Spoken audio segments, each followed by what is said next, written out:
Bind.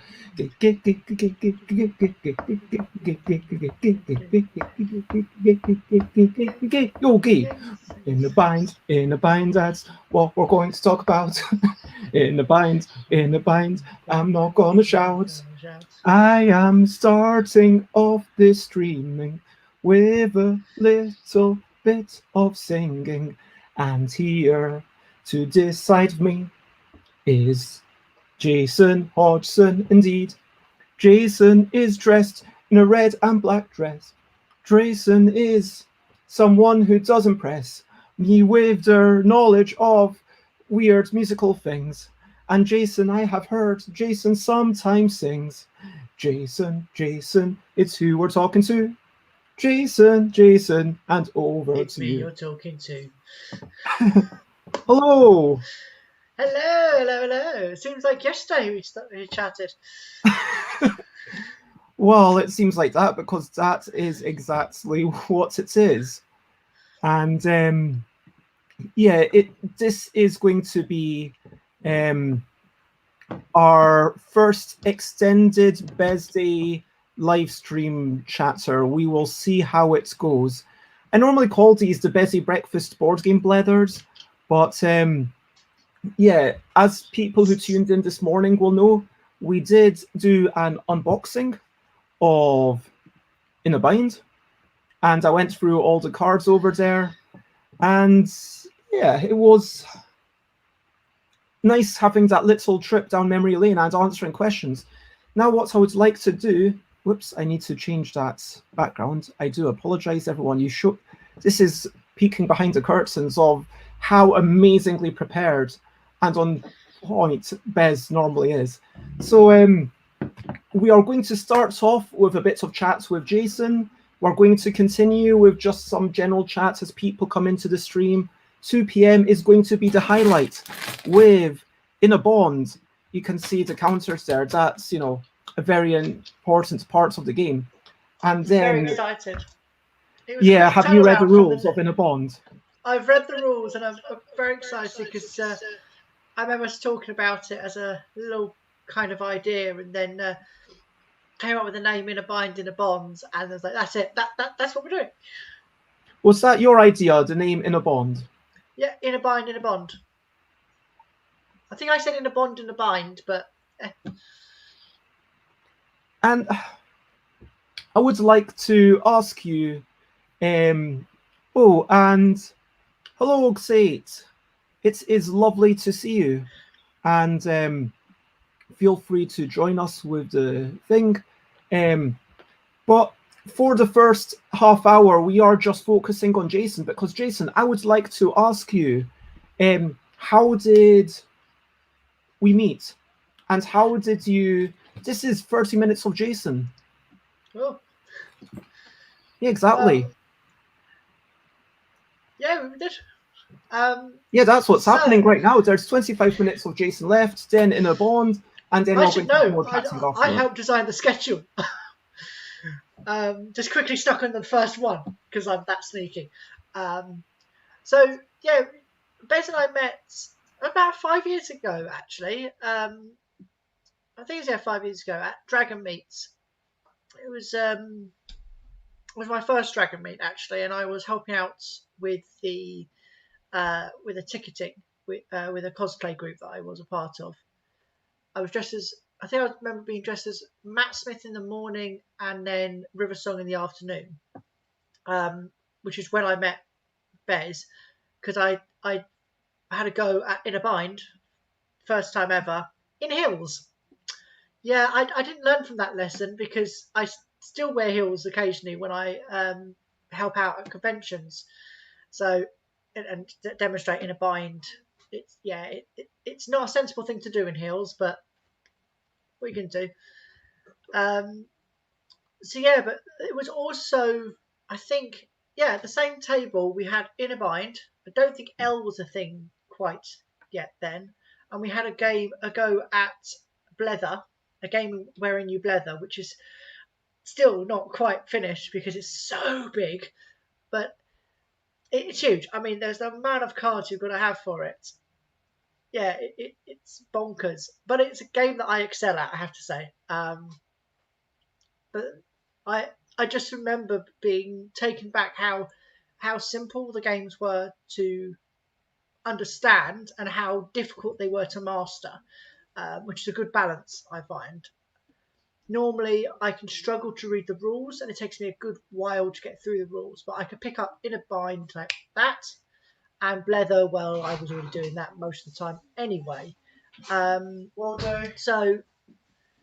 Uh, so apologies. That my husband coming back from picking up the shopping. Food is very important. Oh yeah, it's very important. It's all good. I think that when we've got a 6-hour live stream, hopefully people can forgive a tiny bit of noise There will on be the a tiny side. bit of noise. Yeah, there'll be a tiny bit. And I am probably going to have, I might well have to run off at some point to, I don't know, relieve myself. What do you mean? You're not a robot? I'm not what? You're not a robot? Okay, so yeah, the first time that you met me, you played this game, right? Yeah, I played Blether. You mean a game or any Blether, a Scottish Okay. word meaning to talk at strength at a fast rate without necessarily making very much sense, using as many word cards as possible, whilst you spout a stream of consciousness, trying to finish before the timer runs out, keeping those cards you used and discarding those you did not before each. Yeah, I'm not going to finish it. I don't know if people want to hear me say the full name. It would take a while. It would take about 10 minutes of the live stream. Yeah, I think if there is someone who has read the whole name out that isn't Bez. Two people. Two people who's done that. Dave Weatherall. I think Dave is actually coming on Sunday, maybe. And secondly, it was Crystal from the Dice Tower. That was very lovely to see. That was yeah. Dave's coming in on Wednesday. On Sunday. Reading out the title. Yeah, I mean, I'm biased. I like games where you get to talk and natter. I also like games where you can tell stories, which is like such a good game. But sorry, Fable and Phrasal. But keep it on topic because it is the 5-year anniversary of In a Bind. For those who don't know me, which are probably most of you watching, I am not the most dexterous of people. Despite having hypermobility, or being hypermobile even, I may be flexible, but my balance is shocking. So to find a game where, I mean, I hated Twister. I really despise Twister. Not only was it painful for me, I was shockingly bad at it. But to find a game where I can, it's mainly top half, although I know that when it went over to Yogi and there's Yogi Guru, it gets a little bit more difficult with shoes and boxes, and I think I've played that a couple of times now. But to find a game where I can play it and reasonably well as well. I think once I even beat Bez. I think that was on a stream. I think that was on a Tuesday or Thursday stream a few weeks ago, actually. Yeah, that is a thing that's happened.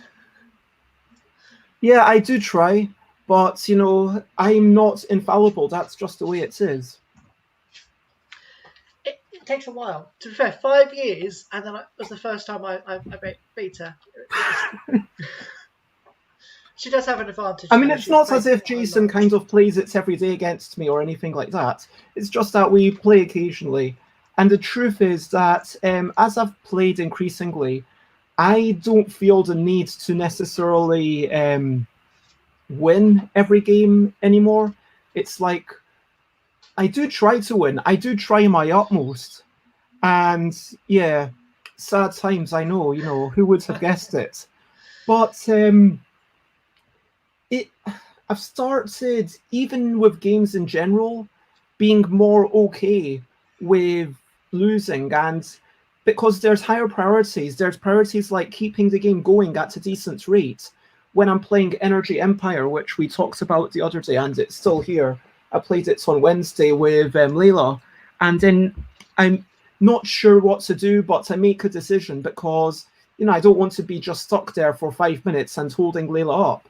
The joy of, okay, making sure that, frankly, if someone else is going to feel really sad about losing, then that's a difficult one. Maybe you don't play against them, because if someone is a really bad loser, that can be difficult. Yeah, no. There's a cheeky loser and there's a bad loser. I mean, there's a cheeky loser that pokes fun at everyone winning, but with a tongue in cheek,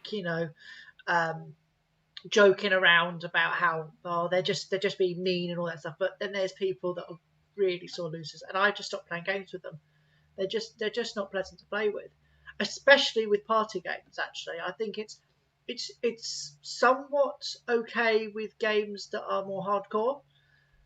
I can't think of anything on the top of my head, which is really weird. But with games such like, I don't know, Magic the Gathering, but with things that like In a Bind, or even Going Out of Bed, any other like a lot of the potato games, they're party games. They're supposed to be fun and enjoyable and light-hearted. Or when we go say Puppy Tales, or when we played How Much Money, those games aren't. Yes, there is a goal for someone to win, or multiple people to win, as we've discovered we've tied a lot, but also to have fun. And I think that should be an important part, particularly of party games. If you're not having fun, you're not playing it right, or it's not for you. I think that's what it's ultimately all about. But, bringing it to In a Bind. Yes, that is the point of this stream. I've told you, people who are watching, Andrew and Xate and everyone else who's watching, you know what Bez Day is all about, basically. It's about the day when I originally released these two in shops, and then the next year I released that, and then if I reach over the following year, I released this. And so it was 2015, 2016, 2017. And in 2018, it was like, okay, I don't have this day, but if I just pop through my banners, which this is like a big computer filing system when you start doing banners on this system, and it's just another place for things to get lost. But duplicating some things. Okay, so basically, if you do go on Twitter and say #arts request, #BezDay, at Stuff by Bez, it's important to do that at Stuff by Bez so I actually see it, so it pings me, and then I can click the arts request. Even if I don't get to it this weekend, I'll try to get to as many as I can over the next weekish. And that's going to be just some quick drawings, and it's just going to be for the joy of seeing something that you've imagined come to life. They're not going to be posted to you or anything, but that's the thing that I started doing. And then, I mean, there's also another, hashtag which is #InnerBind Stories, or IAB Stories. If you have a story either related directly to Bez, so maybe you played In a Bind with Bez at a convention, or if you have a story of yourself. So I got my mother-in-law to play In a Bind one Christmas or Boxing Day, and she actually enjoyed it. She actually enjoyed it and had a lot of fun, which is, but there's a history. But yeah, that was quite funny. I played it with, or you could say I've used it in Dungeons and Dragons as a task for some of the players. They have to roll a card to draw how many a dice to roll pick how many cards up. Then, I mean, there's all sorts of things you can do with In a Bind. So if you've got a story, please share it. So that's me being part of Stuff by Bez, because I went from. Xate did remind me that we are meant that we were going to be judging the In a Bind photos. I completely forgot about that. Oh yeah, I did. Let's get them up. So is it fine for me to just do it directly from the drive, because it's not showing anyone's email address, but it is showing Sate, Alan Outs, and Andrew January, and I mean, I think Alex's surname is publicly available. I mean, just open it up. Yeah. Okay, so let Let's have a me share screen. Where's my... Does this work? Okay. Okay, so Alex is happy to have their full name shown apparently, so it's all good. So this is the first entry. What do you think of this one, Jason? I mean, I can't really see many inner bind cards. So they've And got I don't believe there's one that asks for picking up a guitar. No, is that a guitar? I thought it was a ukulele. A ukulele. It's a bad musician. I'm doing a PhD. You think I should know the difference between a guitar and a ukulele? So you'll notice that they do have a foot on a knee, a foot above a knee, finger touching a shoe, box on head, hand above, and they've got their two fingers not touching, as dictated by the cards. Yeah, it just looks a bit too easy. Also, points marked down for the Crocs. For the props? For the Crocs. Oh, for the Crocs. Oh. There's no excuse for Crocs. They are comfy. They are comfy. There is going to be more to this in a moment, and you will hear this in a minute. But we'll go through the photos first. Next photo. Oh, this is Xate. This is Xate. I think this was Xate's first entry. I was really happy to see someone enter. You see, that's fairly twisted, I think. I mean, for a second there, I thought you had a third foot. Oh, because of the shoe and the chest. Yeah. That's because of finger touching foot. Finger touching shoe, but I can see both pairs of hands. Yeah, I can see both pairs of legs, and now there's a yeah. That's pretty contorted. That is very contorted. So contorted you grew another leg. I really appreciated that, and thank you very much. I did very much smile. And now here, this is, I think, Sate's second or third entry. Sate's entered. So some of these, so you've got this card on forehead, and now we've got some cards that Sate has made themselves. This card on chin, this card on left cheek, this card on right cheek, and then some that actually exist, like this card on nose, this card's covering left eye, covering right eye, on ears, and yeah. I've got to ask Sate, is there some trickery behind this? Is this balanced, or is this double-sided sticky tape? Hi, Alex. I'm assuming that there is some sticky tape going on here. Yeah, I can see so just above the lip. Oh, I think it is double-sided. Yeah, I see it's just, yeah. That's still very impressive, and I love the concept. This definitely is impressive. I mean, is there anything in the rules that you can't use it? Oh, no, you can.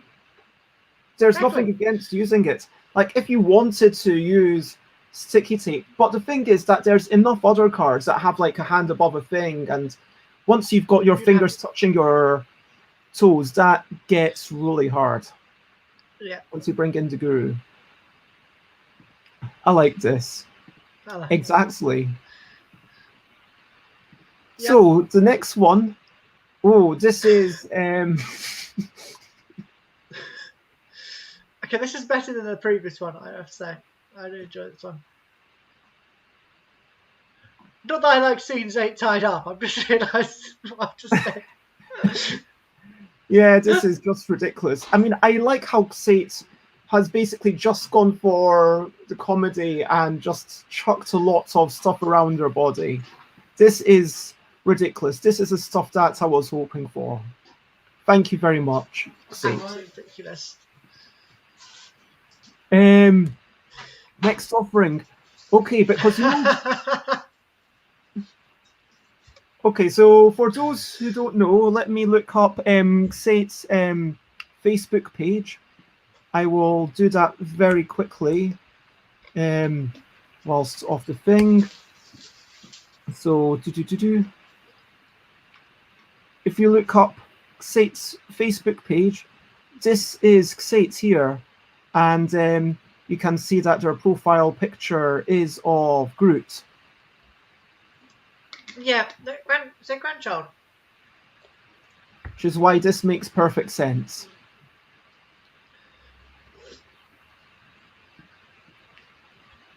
Next, we've got. Oh, this was a two-parter. This was just because they're being shown out of order. These were the things that Sates was doing. Left forearm, right forearm, neck, all sorts of things. I like the use of putting it onto actual cards. That's dedication. I really like this. Mm. This is Alan Alton. That's a solid entry. That is 4 eyes. It's 4 eyes. Yeah, I think maybe that's making a joke of the fact that it is slightly easier if you're wearing spectacles. So here Alan is going, crazy. 2 pairs of spectacles. And apparently, Jason, you're Facebook friends with Alex's cousin. Small world. Am I? Ooh, yeah, I don't know who Alex's cousin is. This is like the time I was at. This is like the time I was at the opticians, and I discovered that their wife's cousin or something like that was Steve Gisby, which is not only someone who I studied at Bachelor's as a musician, a composer, minimalist composer, but also someone I then became friends with. And you met Steve actually, Bez, at the convention last year. So it was as I was chatting about what I do, he went, "Oh yeah, I've got a cousin, sort of related cousin who does that. Guys, but like Steve Gisby." I was like, "Oh, I know of them. I studied them." So yeah, it really is a small world. It's ridiculous.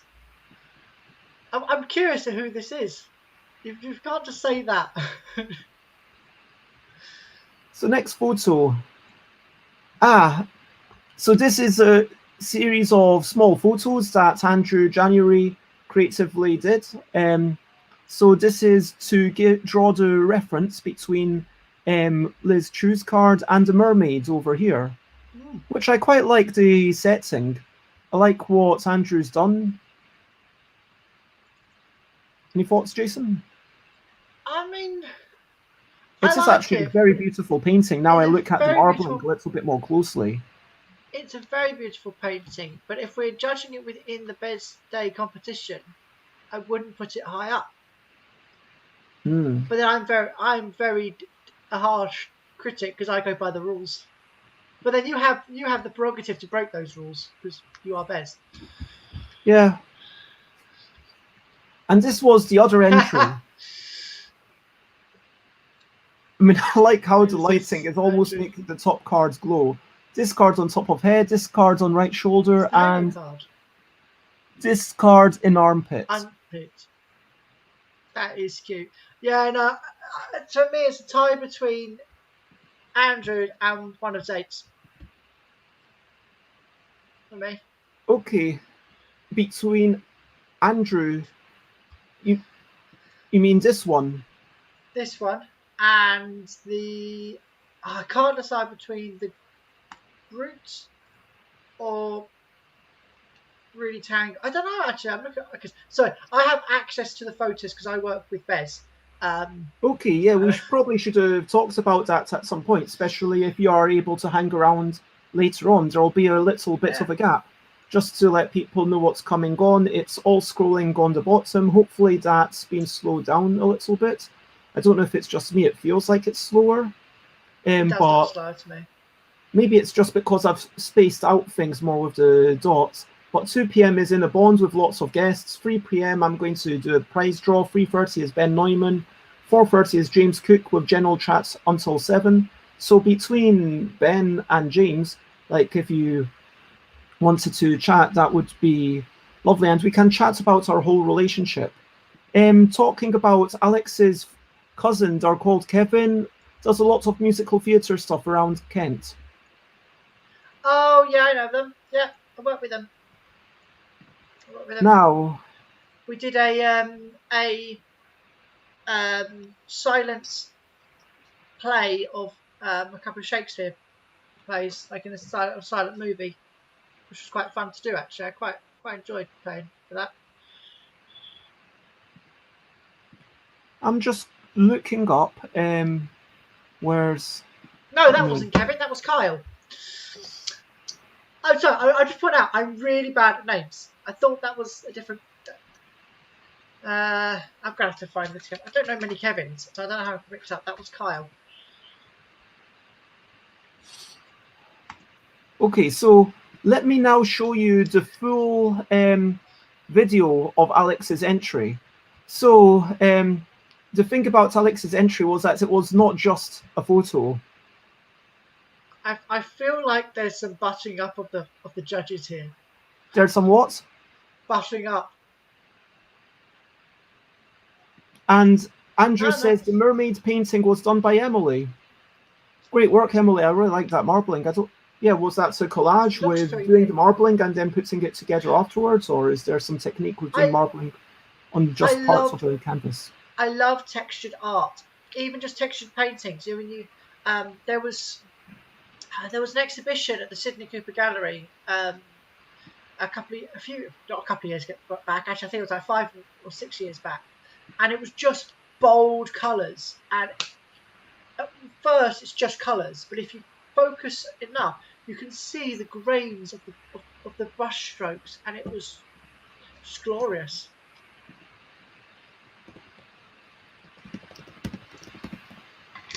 Can't remember who it was by though. It's really bad because I performed. Okay, so the final contest entry, and I don't know a way to feed my sound back into the sound, so I'm just going to turn up the volume and let me know if you hear it, okay? Today, I will be attempting finger touching shoe. Right pinky touching nothing. Right index touching nothing. Right elbow touching torso. Foot touching knee. Box on head. And foot above knee. Here goes.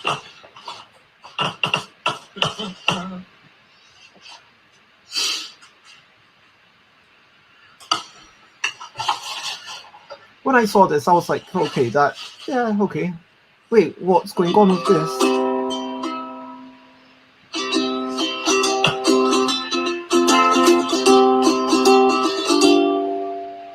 Bye bye, bye bye, this is the goodbye song. Bye bye, bye bye, thank you for watching along. Bye bye, bye bye, this is the end of the show. Bye bye, bye bye, now it's time to go. Bye bye. Yeah. That's the major key version. So for those who don't know, I do play along, but it's on this hand pan, and not unfortunately, because I did choose it like this, it's in a minor key, so I have to play it in D minor. But could we get a proper recording of that to have on the show every Tuesday and Thursday? No, I don't want to play a recording. What's the point in that? That's no fun. It's got a ukulele in. You can't go wrong with the ukulele. Oh, you mean get a recording of Alex's version? Yeah. And yeah, so that is the end of Alex's show. Never. And yeah, so it's supposed to be a major song. It's just on the hand pad when it's stuck in D minor. You've got D minor. So looking through the photos, if we had to pick, some favourites. Yeah, we have. I'm sorry, we have to choose from the photos, otherwise that video would automatically win. I don't know. I think that's something to be decided maybe on Saturday night. We have to have a proper think. On So I Saturday. think do the double thumbs, single thumb, do the normal +2 to -2. I'm going to give this. I'm not looking at your thing. I'm going to look away. Okay, actually, I'll just say 3, 2, 1, go, and we'll do it at the same time. Okay. Okay, ready? 3, 2, 1, go. Yep, we both like this. Okay, 3, 2, 1, go. Oh. It's a beautiful painting. It's nothing to do with the painting. It's everything to do with the fact that it's. I mean, you haven't got there many is cards. a lot of stiff competition. Yeah. Okay, and honestly, the detail of double glasses, I didn't even notice that there were 2 pairs of glasses. Did you just think it was 3D and you hadn't put in the right glasses to see it? Well, I was just kind, and Andrew says, yeah, that's a fair assessment. I like the link. I'm I not do sure enjoy the link. what Xate is shocked by. Could you clarify? But yeah, the double glasses, that just makes it for me. It's like, what's going on there? Are you ready? Okay. 3, 2. I wish I could go back and give double thumbs up to the original cute toy. I'm just giving double thumbs up to the cute toy. But 3, 2, 1, that for Alan. Yeah. Because I do Yeah, definitely like this, double. but I feel I like the stuffed toy a little bit more.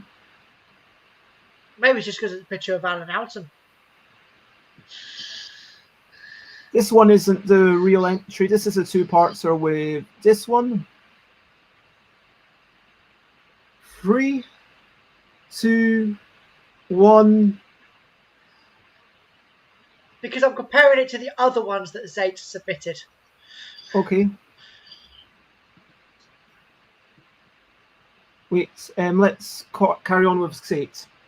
Comparing it to the ones that Xate submitted. 3, 2, 1. I'm a harsh critic. Wow. Okay. 3, 2, 1. Oh, we both really like that. We both like the pun.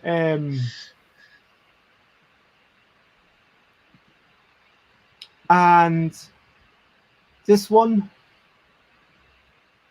3, 2, 1. Can you give there's a toe count? You give this 3 thumbs up. Yeah. Undaintedly I mean, shoving my foot. you towards were more swayed. I did really like this. I mean, I give it like at it. least 1 thumb. I feel like I'm being harsh as well. That's not part of the entry. And finally, Alex. Now, are we going to count the video or just the picture? Well, that's the question. Because the video makes the picture, but for me, the picture is not. I don't feel it is quite as good compared to the others because there's not much context there. He can play it at the same time.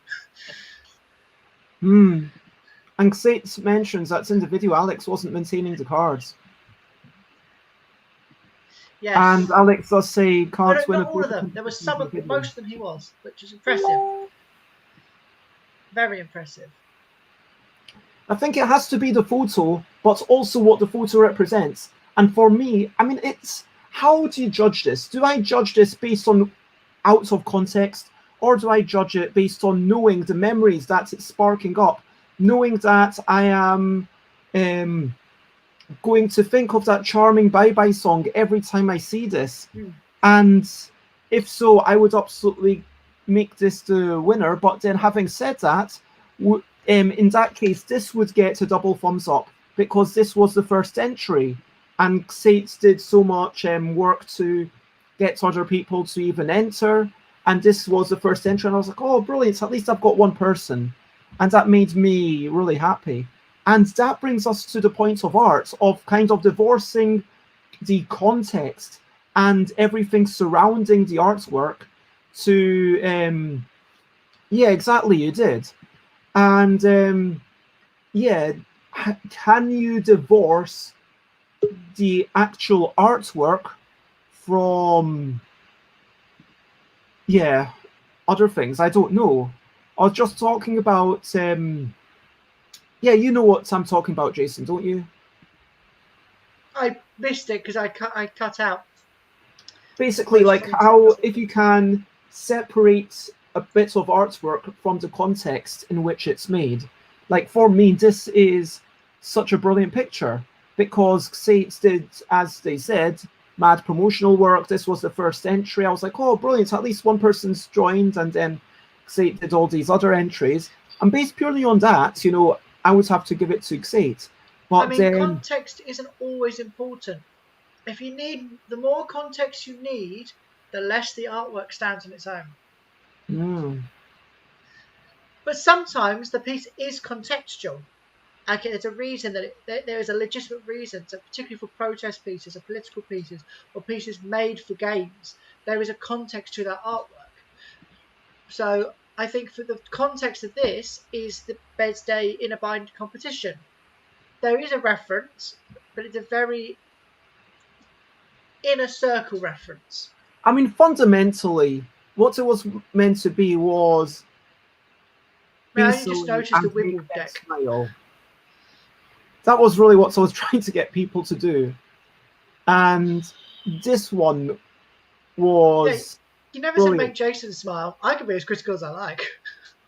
And I like I that. really, I do really enjoy this, the efforts, and The artwork. this is so cute. That reminds me that knitted doll reminds me of Paul McGann. It looks a bit like Paul McGann to me. Who's Paul McGann? Paul McGann is the Eighth Doctor. How do I? Should I? Wait, I can't. I shouldn't be. We already had a discussion about me going on to Google and showing photos. I'm not meant to do that, am I? If it's a reference to someone else and you're not paying it as their artwork, that kind of thing. Well, can I show it and then I'll critique Paul McGann's face? Because then I'm reviewing them. The doll is of Snape from Harry Potter. Yeah, I get that, but it also looks like Paul McGann. So okay, so we can't do it. We won't do it. But if you guys Google Paul McGann, a few people. I think surely if I show it, and it depends whether the reference is universal or specific. When I'm basically, could I? Shared culture. Could I Google it and show you one of the photos and say this is Paul It'll be McGann? fun. I think we'll be fine. So how do you spell Paul McGann? Paul, Paul. Yep. McGann. With a space between that, she said. Okay, I'm going to go to the Wikipedia page. I Oh mean, wow, to be that's easy. Because Yep, that's Paul Wikipedia McGann. you can copy, right? Yeah, but it depends. I would say go to, because I was thinking specifically of his doctor's outfit. Let me go to the other wiki. So this is Paul McGann, and yeah, Because he cut his hair down and it just doesn't quite. that's TARDIS it. fandom. Someone looking good. Let me just get it up because then I can. So this is from. And Okay, so this image is directly from. Oh, you see, this image is from the TARDIS wiki, so it is public. Let me just. okay. You can see what I mean? The hair. Okay, let me compare that to. Oh, I've never tried sharing two screens at once.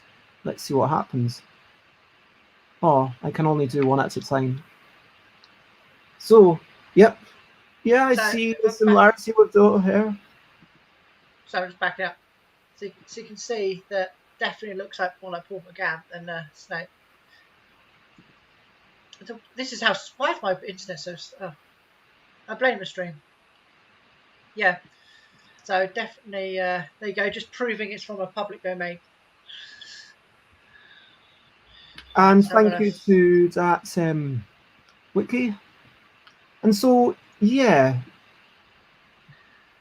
I think it's difficult to say. I think all we wanted to do right now is to show the entries. We don't want to decide a winner. You know, that's going to come at the end of tomorrow night. Which unfortunately I won't be able to be part of. Yeah, it's Looking always after the my way. niece. You know, it's always it would be even more amazing if like 20 people entered. But yeah, I have really enjoyed all the entries. I'm just going to say this one, I adored the song. This really made me smile. This one really made me smile because it was the first one, and just seeing Sate doing more and more each day.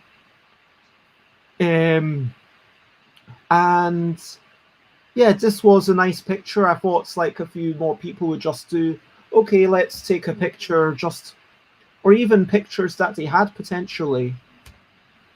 And I quite like this because I did want to open it up to being like, yeah, it's you don't have to go really high effort, but I I mean, the mean, artwork's just high be a little effort. bit inventive and put it into an interesting setting.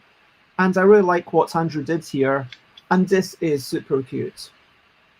Snip, snip, Severus Snip.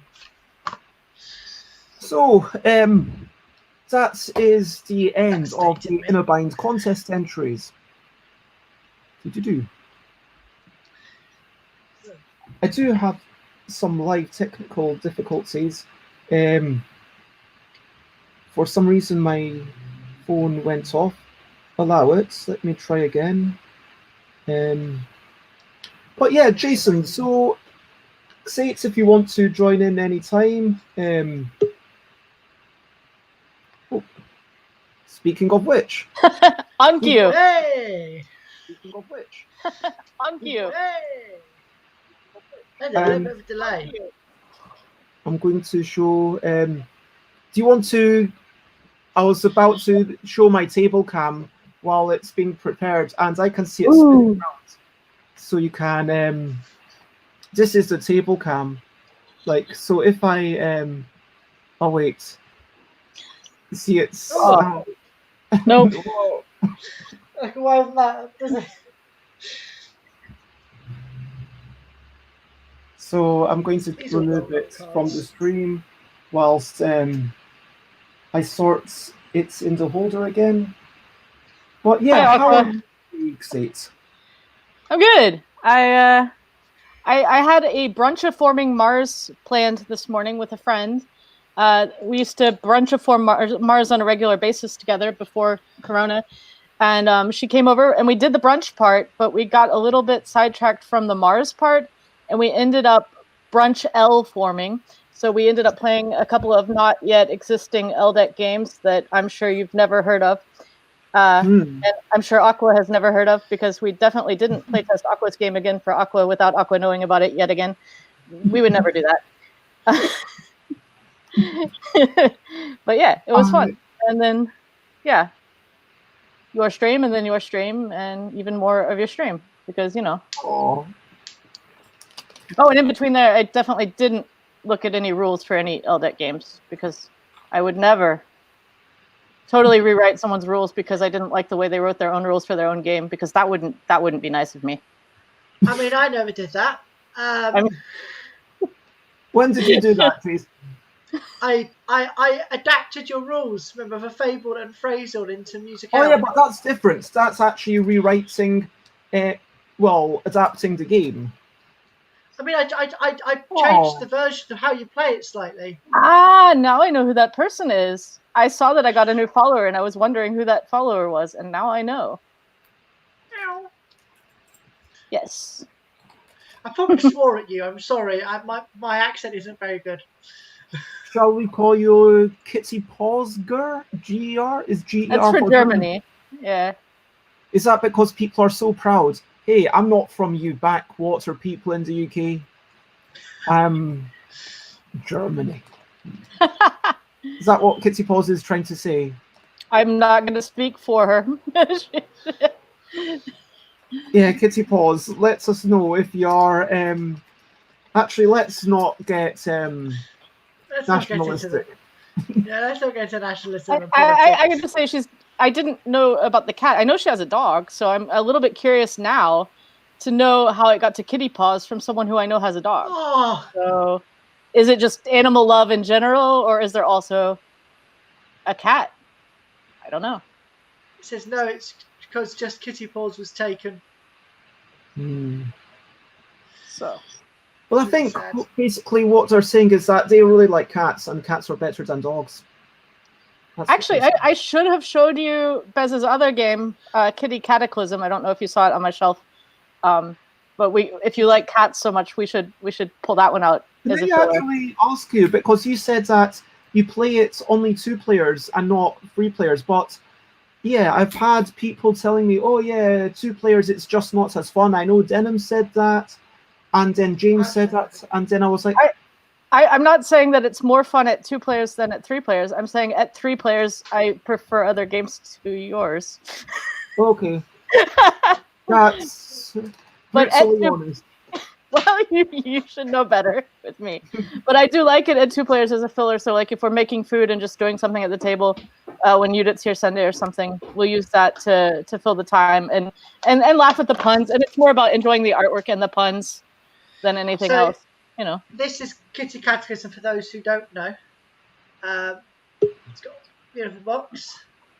The description: this game is chaotic. You can be. I'm going to censor it for to your friends and family. There are many cat puns. Many cat puns. Hello, Robert. Hello. And we've got our 3rd player, who is Robert. Robert, you work. You're changing the rules of the game. I heard. I heard that it's not going to be 4 elements anymore. So Robert's another game designer for a flicking game, and we spent some time together at Essen, and that's how we know each other. That's one of Robert's game pieces, and it's always a big hit with families and wee kids, just flicking things around. What are you calling it these days? Because you're going to rebrand it, right? Well, I'm not sure if that's official yet, but no. Firstly, we're gonna do a very similar game called Shape Invaders, where you're flicking like aliens and spaceships. That's our next big thing, and that will be up in autumn. Hopefully, Kickstarter campaign, and I'm very excited. I'll let you know about it. Yeah, and maybe can have you on one of the mornings at some point, because it's just been a really full schedule. I think I'm booked until middle of September right now. That's great. 2022. Oh. I've actually got. I was speaking to someone. Basically, there are small gaps that I can fit some people in, but I've got someone from board game Tabletopia. Do you know that Tabletopia? Yeah. Hello, Alan. Hello. Can you hear me? Oh. Yes, we can hear Good. you. Excellent. And I was just talking about the fact that I might have someone from Tabletopia on quite soon. Oh, that would be good. For those who don't know, so everyone who's new to the stream, I probably should have done a little thing of Nick. Unfortunately, right now, one of my headphones doesn't quite seem to be working on this laptop. It seems to have messed up between this morning and today, which, unless I restart my computer, which I don't want to do right now, I don't know how to fix it. But yeah, basically, if people can mute when they're not talking, it would be appreciated. But yeah, so to introduce everyone, Jason's already been introduced. Jason helps me with organizational stuff, has been working as a big part of Stuff by Bez for the past 4 years. Hello, Runa. It is lovely to see you. We've got Xate, who is my lovely friend from Leipzig. It's Leipzig. Leipzig, sorry. And Xate is not actually German, but is an American pretending to be German, basically. And then we've got Robert, who is actually German. And Robert has, we've been together going to Essen, as I said, and also Nuremberg Toy Fair this year, which was so much fun and so useful. I feel like Nuremberg and Cannes, for me, it felt like that was going to be the start of my career before it all fell apart. And then finally, we've got Alan Paul, the wonderful Alan Paul, who we've talked to about war games on a couple of occasions. And recently, I've seen people getting their copies of Ming Voyages. That's how we'll just... Yes, that's these things. March of Progress and Ming Voyages. Yes, new Kickstarter. Oh, thank you. Ooh, there we go. Yeah. Lovely. But it's not about me. I mean, it is about Bez and friends of Bez, and but it is all about Inner Bond, which I am going to start explaining the rules for those people in chat, so people will have an idea of the insanity that's coming up. Or Xate, would you prefer to explain it? Because you literally wrote the rules. I don't know if I remember the rules. I mean, that's been like 2 days ago. I mean, this is a really hardcore, complicated, heavy strategic Euro game. Yeah. Using the Yogi deck. It is. Hello. And Sid is a wonderful artist from Mexico, living in London, who are co-designing Seize the Power. And you might have seen Sid before. Oh, did my camera go off again? Darn. No, I Does think it keep falling asleep? My phone went off. It went back.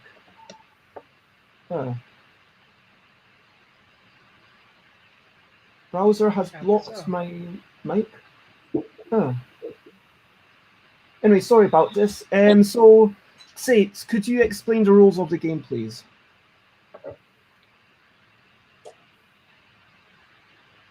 I can try.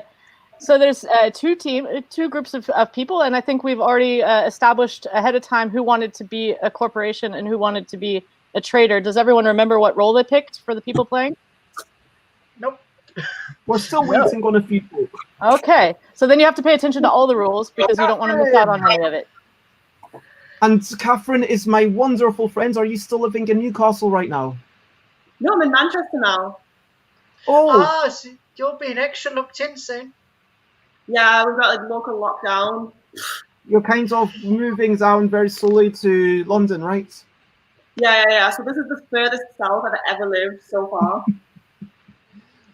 So, Catherine and I met, what year was it? 2016, 17, 18? I don't know. I have no idea. It's when I was at uni, when I was in Newcastle doing my degree. We met at some point because we were both parts of the pole dancing groups for university. Well, I wasn't attending Glasgow University, but I still got to be part of Glasgow University Pole Dancing Club because they've got a lovely thing where something like 5% of the members of a club can be non-students, which is really awesome. Brilliant. So if you just live in the area and you're friends with, some people who are there, or maybe you're walking by and someone says, hey, do you want to join the student theatre at Glasgow? And I'm like, well, I'm not actually a student. And they say, oh, it doesn't matter. We're allowed to have 5% non-students. And then you get to do improv theatre for a year and have lots of fun. And so that's how I met Catherine, through then going through that and joining the salsa dancing and then the pole dancing, which for me was a bit more of a rush. It's just really empowering. When you first manage to turn yourself upside down and then hold your body up. Yeah. I mean, I can't do that standing upright. I'm always impressed by people who have that kind of muscle control. This phone keeps wanting to do things because it hears me. It's literally saying voice control. I don't know how to turn the voice control off.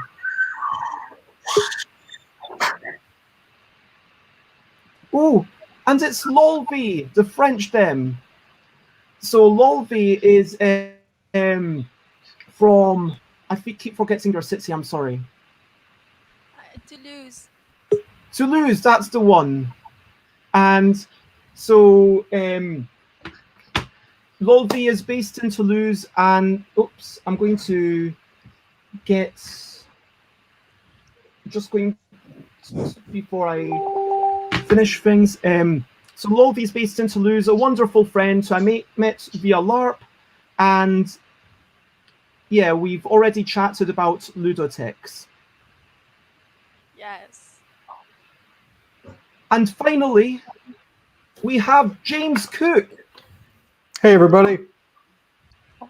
And James Cook is a professional comedian, has been on performances. I believe I saw one of your shows at like a couple of years ago. It definitely wasn't this year because, you know... No performances this year, Bez. I don't know if Yeah. you've seen the news. There's quite a So big was it deal about that. It was at least before 2020. Yes, I imagine so. Okay, let me... I need to apparently kick out my mobile phone so Ben can join us. Something is... James, do you have a funny story?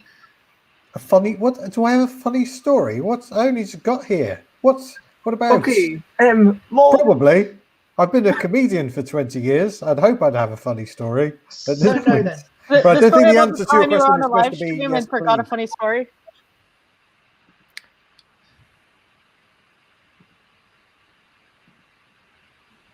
What do you want to know about? Ask me anything. When did you first play In a Bind? I played it with Tom Crosby, the performing nerd, at the Edinburgh Fringe, in the bar at the Gilded Balloon, and then then it became part of the show I do, Board Game Smackdown, in last year's Edinburgh Fringe, where it was a huge success. And there's a very funny video of it on my YouTube channel. If anyone wants to watch. Some comedians playing. It's actually it's a good one. I've seen that. I have seen that. Oh, thank you, Alan. It's very kind of you to say. And our final, and in my opinion, the person that I'm most excited to have. I've talked about them quite a bit this morning. Oh God, no, I'm out. Ben Neumann. Wait, can people reshift themselves so they are in the center of their screen? Sorry, Robert. So, hello, Ben. Hey. Have you got a shaved head? No. Just, I mean, it's short, but... So, for those who weren't here earlier, Ben is a person who... I don't remember what it was called originally, like Redonkulous, or maybe it was called, like, maybe it didn't even have a name. It was bad. The name was bad. I remember it. I think it had like a very, very long name at one point too. Oh, it wasn't like that long. It was, you know, less. It took less than a minute to say. Yeah, not right, a proper long, right. not a proper long. I mean, not like that. Not like that. But Ben Neumann is an American. No. I dissociate myself with that right now. Doing the same. I mean, I'm doing the same, just not American. I don't believe I'm English or British. Well, So- I mean, you know. Let's say that Ben is living in America. Imagine. It's crazy. And Ben used to live in London. And when I moved to London and became part of Playtest 2K, Ben was also one of the regular faces at the Jugged Hare. We used to show off all sorts of things. And it was just really good fun sharing things. And you came over to my old place in Brixton a couple of times and playtested stuff. And yeah, helped me set up the Royal Festival Hall, which had still been going, and then it's only stopped, you know, when we had to this year. Did something happen this year? No. Yeah, some places suddenly started closing. Oh, Ah. fancy that. Plague of place closures. Got it. Yeah. Plague of place closures. It's, this pandemic where all around places are closing without any discernible rhyme or Without reason. any reason whatsoever. But I think we're going to chat properly after this game, Ben, aren't we? Are going to stick around for a bit. Yeah, I'm gonna be, I think, your first person afterwards? I don't remember. Yeah. And so just for those who don't know, I think it's on the Kickstarter page. If I look up in a bind, where I said something like the original game was a big mess. Let's see, what did I actually write? Because it might be slightly more accurate. There was a point system of some sort. It was so complicated. So basically, there was one card. A card might say, take 2 cards from someone else's hands, put them in front of you. This card is worth 3 points at the end of the game. There was another card that said, stand up. If you ever sit down, give this card to someone else. Whoever has this card at the end of the game gets 10 points. But most of the cards were kind of more like Kitty Cataclysm, passing cards around and sharing these cards. And it was a terrible mess. It didn't have any focus. And then Ben said, do you remember your exact words? No, I wish I did. It was basically you wanted to involve all this physical action, and I think I said something along the lines of, well, why don't you make that game? Why don't you go ahead and make the game that you want to make?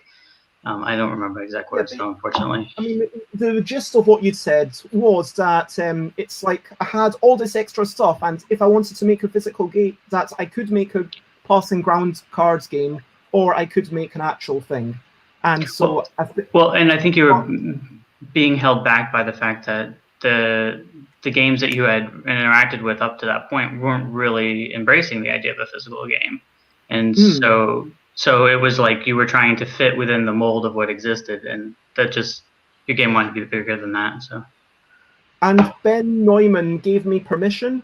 I say permission in inverted commas, and I think that's a really important design choice. Like whatever art form your thing is, whether you are painting or making games or pole dancing or singing or whatever, it's like, what you're doing doesn't have to fit in the mold of everything else that sort of exists or that is in your life. Just embrace it. What's a mold? What's an artistic mold? I've never heard of this. You'll notice I didn't include music, Jason. You did. You said singing.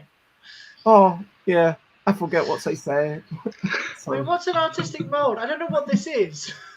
Do other artists try to do this? You have one, so you can break it then. Is that what you mean? I don't think I had one in the first place. Even at GCSE, I was throwing diminished chords in places that shouldn't be. I started in a non-relevant key in one piece and got told off by my teacher because it wasn't proper. Well, that's a very, you were basically dismissing your British upbringing. Everything's supposed to be proper in Britain, right? Yeah, proper, traditional. Yeah, absolutely. So, I wanted to check in with people. Given the slightly more restrained camera, who is happy to be a company? Lolvi, do you think you will be able to get it set up in some way to be a company? I can try, but that means when it will be my turn, I will be up there on my bed trying to do the movement, and I will not be able to answer you because my cable doesn't go all the way, so I will have to go in the game completely blind. But you can hear it, right? I can hear it. I will push my computer volume very, very high Okay, to so you can hear hear you, but you can't but listen. I won't be able That's to fine. talk to you. You can hear but you I can't can speak. listen. That's okay. Yes. So it's all about the wireless. And we can always increase the size of the screen. Have we ever had 10 people on at once? This is the first time. This is the first time we've ever hit the capacity, and I couldn't get my phone in. Unfortunately, this means that I can't have my table cam. Well, you could. You just couldn't be on camera then. I set myself up to be able to be perhaps seen Ooh. mostly from the knees up. So I think I may even be able to hear you. Whether or not I can hear you well or you can hear me back well, I don't know, but I'll be there. Okay, great. I can do it. I've got tons of space. Hi. Okay, so Catherine's going to be a company as well. Is that you think you can do it? Yeah. Great. So we've got. Oh, I do have a question. Am I a small company? Am I a transparent company, or am I a colorful company? I think you're a colorful company. Okay. Gonna try to maneuver So some we've things. got our There you go. companies in the bottom left here: Lolvi, Catherine, Ben, and James. Are you able and willing to be a company? Yeah, sure thing. Yeah, why not? What is a cool company name? Will I need to stand up? Well, in Yes, the United States, companies are people too now. So I can stand like this. Okay, Guys, you and might so need to all take the companies, names off so that we can see them. you've got a deck of cards. I'm going to use So, just for this traders at the top. game. I'm very tempted to use the brand new deck that I just unboxed this morning. Yeah, you should christen it for sure.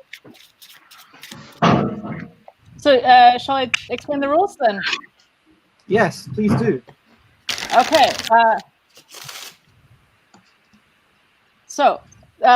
This is a very strategic game that is in no way meant to be silly or funny at all.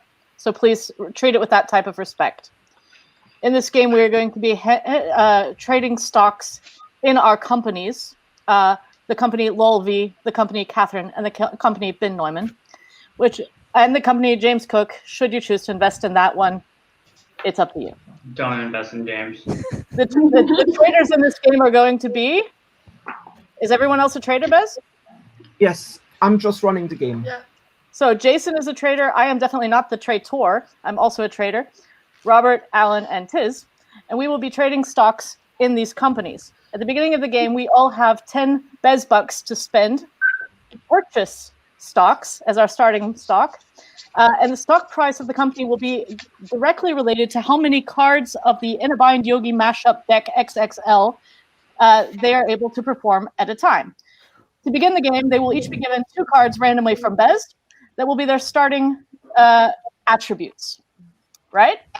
Mm-hmm. Thus, everyone's starting price will be, say it with me now, 2 cards. 2 Bez bucks, right? So if you have 10 Bez bucks and everyone costs 2, you can buy up to 5 stocks at the beginning of the game. There we go. We're getting math. This is an educational show, right? So we're doing lots of math today. In order to win, there's going to be 2 winners. There will be a trader winner and there will be a company winner. The company can win by getting to 15 successful cards. A trader can win if they are able to bank 100 Bez bucks. You bank Bez bucks by pulling out of a company and marking down somewhere how much money you made from it that you're not reinvesting. So you can also reinvest the money. You're not required to bank it all. You might choose to bank some and reinvest some.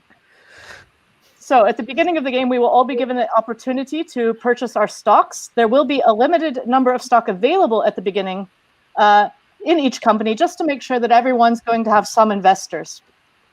So the basic mathy rule for this is the number of companies. Wait, I have to look at the notes for this one. There's lots of math for how to get. It's I only can't do math this much in math. the setup. I know, but Yeah. it's still math. Because Saints was very keen on having math, I should say. It's so much math, though. I forgot how tired I was going to be today. So, Number of traders times 5 divided by the number of companies rounded the up. number gives of a traders. remainder. So 1, 2, Oh, 3, that's 4, clear. 5. So there's 5 traders.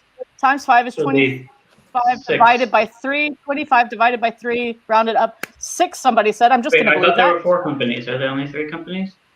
Oh, there's 4 4. companies, right. Okay, so 25 divided by 4. It's not the math that's catching up, it's the counting. I keep forgetting James. I don't know why. How could you? It's just so unobvious. So, 4 companies. See how this game is rigged against me from the start. So I'm just trying to make sure everyone else forgets you. Someone in chat is allowed to join in.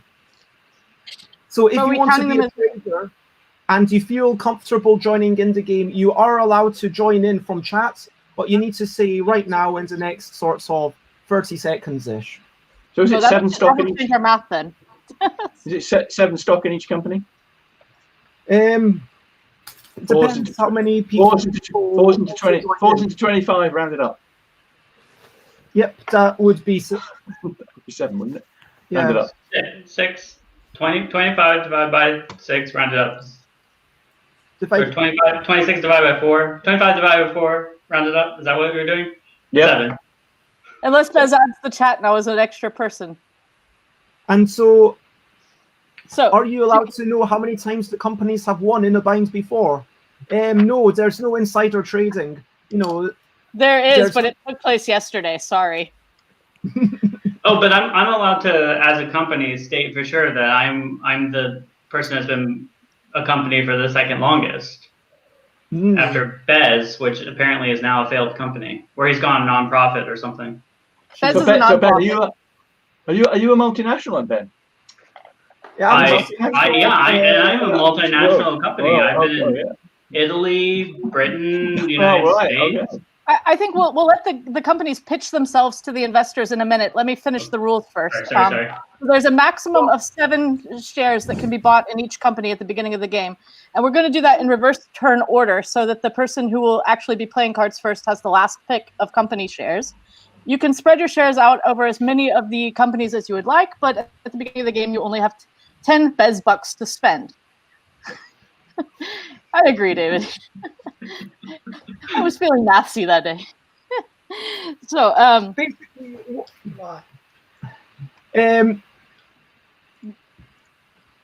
you mind if I take over, Sates, and explain it slightly more simply? Sure. Only if you can do it in German. Das finde ich fair. Company starts off with 2 binds, and then everyone else who's a trader on their turn, normally they'll have a bunch of cards. They will be determining one card to go to 2 different companies and maybe saying, okay, I like that company, I'll give them an easy card. I don't like that other company, I'll give them a hard card. Now, also the thing you can do is you can invest in a company by paying money for the share, which at the start is going to be worth 2. And you can also disinvest or sell your shares, which is basically when you think that the company is going to crash, you want to sell all your shares before the company literally fails. Does that make sense to the people? Except I think you made up a new word. What word? Disinvest. I think it's just divest. Thank you. I prefer disinvest. Okay, so Alex, are you playing, or we'll play again tomorrow? Assuming no one else is joining, everyone has 6 shares. Was it? Unvest. 7 shares, and I'll keep track of people's money. And if Alex is joining in, which makes it marginally more, I think that's now 8 shares per company. And I will keep track of which companies have what amounts of shares, and we will see how the game goes. This is the first time this has ever been played, so it is like possibly going to fail. So No. What? No. I'd call it prey testing. Prey. Are we each getting the same 2 starting cards, or each getting 2 different ones? that would be too boring. This is not a communist society. We don't have we're not on the same footing. We have to know what we're investing in. You know, if you've already got 2 really hard ones going, we're not going to invest in you very heavily. But you should. But you should, though. I don't know. I mean, I've been trying to convince everyone to invest in anyone except James Cook. You know, just ignore James Cook. Just saying. Don't invest there. That's weird. That's pretty much what my agent says. Oh, they don't sound like a very good agent. I'm just hoping to be able to get a lot of shares. Never mind. Okay, we'll start off with some simple binds. For Ben, you've got to keep one finger touching your chin. And here you go. You can never stop. Starting now. If you stop, you fail. 2 hands touching, Ben. I don't need any of these cards. Oh. Not so far. Okay, so that's... I'm just thinking.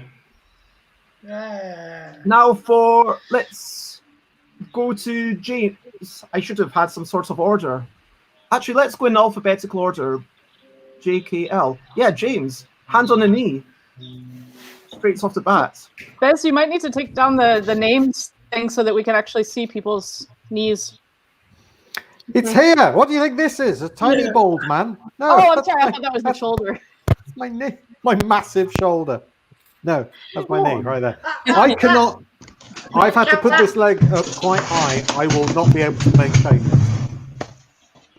Oh, that gives us a lot of confidence. Thank you. Right, you could put your foot on a chair. You know. It is. Look, my right pinky is there and it's pointing down. Sure is. Okay, I've got that down. In alphabetical order, K. Catherine. Discard touching left elbow. So get a card. Just and like any card. Is this one fine? Yeah, just any card. And put it on your left elbow. Left elbow. And the other card, put a card in your armpit. So many cards. Right, okay. Here we go. There we go. So I'm allowed to do this. Yeah, I'm allowed to like sit here like that. Oh yeah, absolutely. You could anywhere on your elbow. Sweet. Okay, Laurie. I would say don't invest in Catherine. I think she's going to be falling apart soon. A card touching your left elbow also, Laurie. My left what? Elbow. Yeah, I've got elbow and I've got armpit, yeah? We good? Do they have to explain what each of their companies actually, what business they're in? Have a little bit of the story once people are settled in their new position. This and a card on your right shoulder. Okay, Lolby? Can't really see Lolby. No, I find it very difficult to see. Lolby, do you happen to have a... Do you have a curtain you could pull or something? Curtain would be good. I think Lolby's lights that you can turn on. Yeah. Lolby's obviously a shell company. What? Do you have a curtain that you could cover the window? No, I live in a very poor neighborhood. Are you able to turn a light on? My blinds are broken and there's no way I can play in my living room. Okay. So either I change and I'm a trader now, or you put up with me being in a plain light. You just tell us if you're doing it right. We'll believe you. No way. That's a rival company. Like that. I dropped my mic. Did you hear me saying something? Or? Yeah. Oh, that means there is a mic on my computer. Amazing. We learn new things every day. Also, can we begin, because I'm getting worried about the card on my elbow. Well, first, it's funny that you should say that, but first, Ben, explain your company. My company owns a bunch of subsidiaries. We don't actually do anything ourselves. We just manage another company. That's why we're always thinking. James, what's your company all about? My company is all about, well, the company I'd really like to get into right now is less restrictive male underwear. Putting my leg on my desk is not going to be a thing. I've had to put it on my chair instead, so my hand is on my knee, but it's behind my name right now. But it is there. And also in this pose, I kind of look like an American politician who's looking for re-election in one of their adverts. I've got that pose going on. You've got the gloss on Donald that Trump company. cannot raise his knee that high. I would vote for you, James. Thank you very much. You're also given a bit of who's the guy who plays Riker? Bit of Riker vibe from. Yeah, I love that. Yeah. Yeah, thank you. I love that. I dreaded to think where that sentence was going, but I'm actually quite happy with how it ended up. Thank you, Jason. Good glossy company brochure. Glossy company brochure there. Yeah. Can't sit down. Don't make chairs. Can you explain your company, Catherine? It's all about sustainability, so everything made sustainable. So if you don't invest in me, then you must hate the planet, really. So you can sustain this pose for a long time? No. So that's ethical investment. Ethical investment. I like it. We don't even have brochures because we can give back to the planet. Yeah. Nothing more It ethical doesn't than make emotional anything. blackmail. That's why it's sustainable. And Lovey, what is your company all about? I'm a company that sell organic makeup and hair color for cats and dogs. You want cat to makeup. cut a funky color? You come to my company. I'm selling color for all pets. Okay, Does a thumb count as a finger? Yes, a thumb is a finger. That's the official ruling. So, going in reverse player order from Tiz. Tiz, you have 10 money. You could buy some stocks and shares. This is as cheap as it's going to be. You can only buy, I think we said, a maximum of 3 in one person, so you can't go all 5 in one person. No, we took that rule out again. Did we? Yeah. Oh, because of the cap. Okay, thanks, Kate. Thanks, Kate. So it is. Yeah. You can buy as many shares as you want in any one person. Can you or split your more shares? as you wish. Was the limit is 8, right? The limit for you is 5. No, the limit per company. Yeah, each company has 8 shares. Well, I'll take all 5. Who are you going to invest in? And then we're going to go in reverse play order. So it's going to be Tiz, Alan, Robert, Sates, Jason. I don't know what I'm doing, so I want to invest 1 on each. And then I have an extra 1, which I will invest in Catherine. Yeah! Because of this presence. Yeah. Just throw your best bucks away. Not a shock. Alan. Okay, I'm going to invest 3 in Catherine. Yeah, 3, yeah, and I think one in Ben and 1 in James. So Lolvi, I'm not convinced, but I'm going for ethical but breadth. Yeah. Wasting the money on Catherine. I don't understand. Oh wow, this corporate world, it's a harsh time. Robert, who are you investing in? So what is the share price right now? Is it 1 money for 1 share? It's 2 money, so you can buy 5 2 money shares. per share. Yeah, this is as cheap as it's going to get. You want to get in on We each have 2 cards, so that's why it costs 2 money. Right. Can I invest in gold as well, just to go against inflation in case No. they all fail? You can probably bank smart. your money now, but it'll be harder to get in later. We're all guaranteed to fail. Uncertain times. Okay, then I'll just invest. So what's the maximum I can buy in 1 person? Well, Catherine No only limit. has 3 left. Catherine's been pretty popular. Right. So anyone else, you could go all 5 in anyone else. So I'll go all in Lolvi then. Okay, 5 in Lolvi. Ooh. It's all about the hair dye, isn't it? Those poor cats. What a 5. You know she just dunks them and die, right? Okay, so there's only 2 stakes in Lolvi left. It's running out quickly. 2 stakes in Lolvi, 3 in Catherine. Who are you investing in, Sate? I will take 2 shares of Catherine. Woo! 1 share of Ben. And 2 shares of Jason. James Cook. Yeah, that's right. Yeah, I'm changing the company name. I'm changing the company name to Jason. I was just kidding, Jason. Because of my majority shareholder. We'll keep penultimately Jason, and then we've got Alex. So Jason. How many? What have we got we've left? got 2 Lolvies left, 1 Catherine, 5 Bens, and 4 JC. Okay, I'm investing 3 in Ben. Only 3, okay. And what are you doing with the other 2? With the other 2, I am going to split between Catherine and James Cook. Oh, Catherine's out. And now Aqua. Catherine's out? Yeah, Catherine's out of shares. Oh, I thought you meant she already dropped something. I'm like, whoa. No, Catherine's just, no one can go. Catherine's like completely sold. There's... So, Aqua, you've got 2 Lolvies, or 3 James, or 2 Bens. Stuff by Bens endorsing the selling of humans. They offered themselves up for sale. I do not We endorse didn't do the it. selling of humans. No. And seriously, as an aside, no. What are we doing with the money that's being invested in us? Are we able to spend it? No. It's just. But we're companies. That's how are we? Why are we going public? Well, it's just terrible decisions.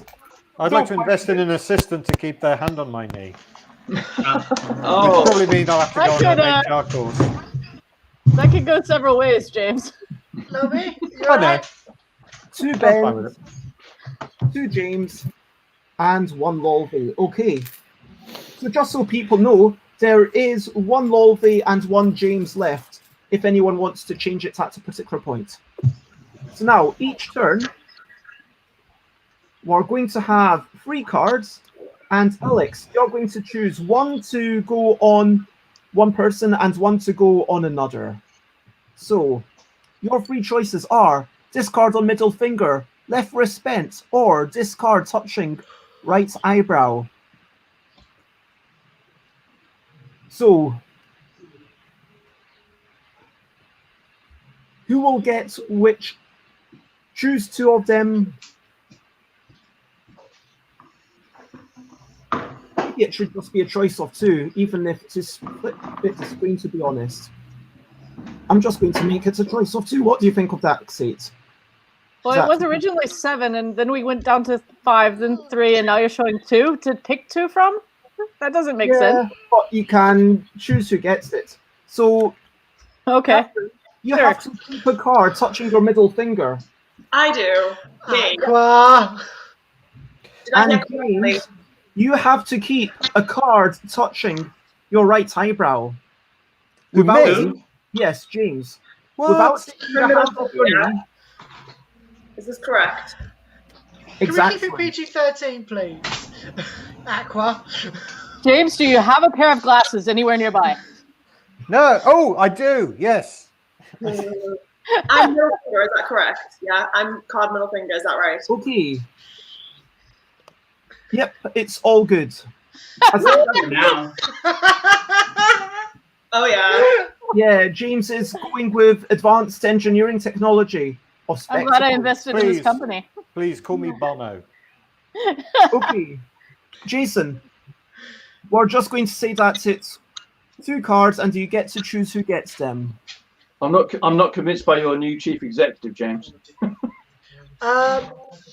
Okay, I'm going to do middle finger touching palm to Lolvie. Lolvie, your middle finger has to touch your palm. My? Yep. My what? Your middle finger has to touch your palm. That's this one right here. I don't know what it is. So your middle. So So the finger in the middle of your hand touching your palm. Yes. Like that. Oh. Or like that. Okay. Like that. It's done. Okay. What's this one saying? This card on right shoulder. I'm going to say give this one to Catherine. Card on right Catherine. shoulder. She can do that easy. Okay. Exactly. Ourselves up. But 1 second, I'm trying to get like in shot. That's my right shoulder right there. And there's a card. Use your clothing. Am I allowed to strap it in? Ah, Yes. Yes. Oh, that's lovely. Thank you. And you can get tips and everything. If anyone who's invested in the company, feel free to offer tips. Nose, one finger touching mouth. Oh, you know what? I feel like this is amazing. I would like to give both of them to the company Ben. So Ben, can you touch both your nose and your mouth, please, with a finger? One finger nose, one finger mouth. Yep. Yeah, I feel like you should invest in me. I feel like I did invest in you, and that's why I'm giving you 2 cards. I just doubled your value with a super easy move. I am very happy with that. But you only invested 1 share in Ben. I'm regretting that slightly currently. Are those shares available in Ben? And there are no shares none left. available. You just made Jason a rich man. Person. Okay. So, Robert. The cards on top of head and left palm face down. Who's getting these? So I feel like I didn't invest in Ben, but the card on top of his head would be very interesting. So Yes, you are allowed to Yes, What is the top of my head? Are you wanting to give this card to try to sabotage Ben? Is that what you're doing? It's not about sabotage, it's about the entertainment value of this business. It's more attractive to investors if it's interesting. Yeah. Okay, so Ben, you need to put a card on top of your head. Oh, no. So what is the top of my head? Above Where your is eyebrows. Where is the top of your head? And you run a company, man. Well, no, because right now, this is the top of my head. Yeah, that's right. Yeah. That's it. Yeah, yeah. That'd do. Okay. Really? Okay. Well, you've got to keep your head like that though the whole game. Yeah, I think that's fine. This is the least difficult thing anybody's doing right now. I'm leaning my head slightly to the side. Well, it needs to be more than 45 degrees. All right. No. The whole thing's the left top. palm facing down. So Lolby, I invest in you. I won't let you down. You get this card. Left palm facing down. So Lolby, have you done that? Left palm face down. Yes. Okay. Lolby looks like she should be in the opening title of a Bond movie. Bit of his head. Oh no. Oh. What did you say, Catherine? I feel like Ben's card needs to be the highest most bit of his head if it's like really to be classed as on top of, you know. Oh, that we what do you need. mean on top of? Like, if the table is turned sideways, is it still the top of the table? Yes. Yes, it's the Yes, tabletop. It's meant to be that way. Yeah. Literally called the tabletop, mate. Sure, but what I'm saying is like, If I stand on my head, if you then turn it a doesn't- boulder on its side, is it still the top of the boulder? I'm just Just saying. turn your camera around. Are you camera, likening and your? then- A boulder does not have a correct orientation, whereas a table does, and so do humans. Oh, no. You guys arbitrarily decide an orientation. What is What do the we top read of the this? world? Evolution Where is the decided. top of the world? Well, actually, that's decided Okay, I upon the think that strongest someone pull. in the comments Magnetic who's pull. not playing and has no, bias. I asked previous to doing this whether or not this is also the top of my head, and it was given an okay. So We have Runa and Wim in the comments. Maybe they can weigh in. Yeah, I mean, I can sort of see where Catherine's going, but I'm willing to kind of open it up to the ruling displayed by the next person who writes in chat. Oh, that's an interesting rule. And if you have an I'm gonna write in the accomplice chat. nearby wait and a some minute. tape, you could That means call that on them. Steve or Alan could write in chat, so just really.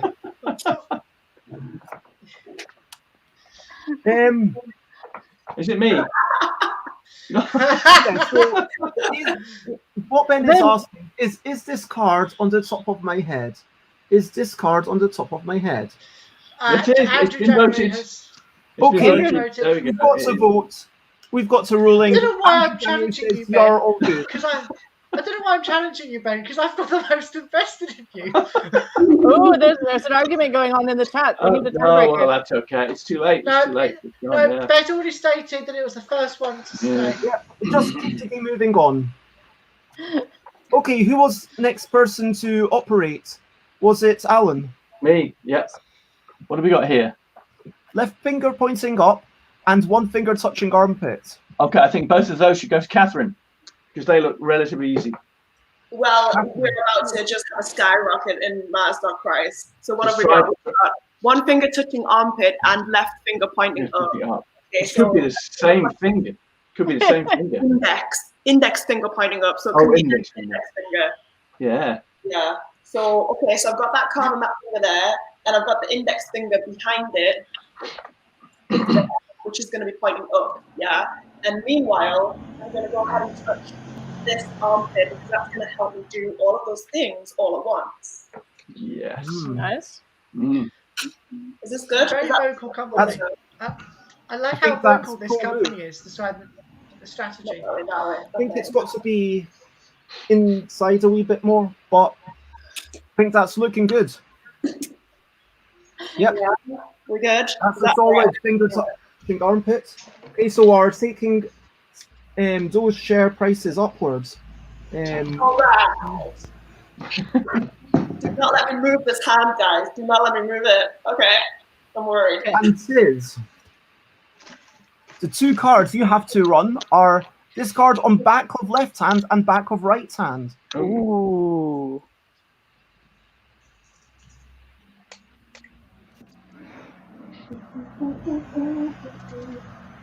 So who do you want to give these cards to?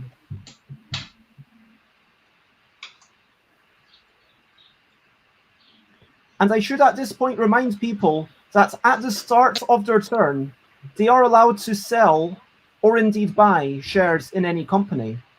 If you think that a company is going to go bust, possibly, you could sell the shares. But only in round 2, right? Yeah. So this is round 1. How many shares do we have from the round 2? Do we get a set? Your shares are your shares, Jason, unless you sell or buy new ones. To make more money, you have to sell shares. I see. So, Tiz, who's getting these cards?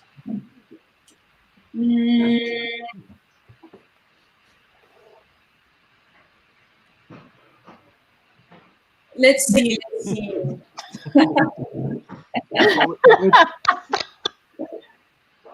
Will I or will I not? Okay, I'll give the first one to James. Which one? So, a card on the back of your right hand. On the back of my right hand, yes, thank you, please. Just because I'm feeling nice. Done. Okay. Hooray for natural body sweat. That's holding that in place And right then the there. second one, this card on the left hand. You do have more shares in Catherine than anyone else. Yeah, I think I'm gonna give that to Catherine. Okay, back of left hand. All right, so we've got this one on this elbow here, remember? So that one's just gonna sit nicely down there on my table. I'm gonna go ahead and slide my computer back. Slide it back. Okay, back of left hand. Okay, let's see. It's my right hand. That's my left hand up there. It's gotta get on there, yeah? So I'm gonna hold it in place. Wow. Like that. Dang. 400. That's an incredible thumb whack. Power of sustainability. And you've still got How's the it doing card that? on your elbow, yep. Yep. Nice. Thanks. So, now that's the end of the first round, and it goes back to Alex. So, and now we can also trade. What are the share values? What are the share values there? Yeah. So, currently, Lolvi's worth 4. Catherine is worth 1, 2, 3, 4, 5, 6, 7. Boom! Ben is worth 5. And James is worth 4. So could you say that again? Because I cut out. Um, Apologies. Lolvi is worth 4. James is worth 4. Ben is worth 5. And Catherine is worth, I think I said 7. But do bear in mind that Ben has compared his own head to a boulder today. So And the world.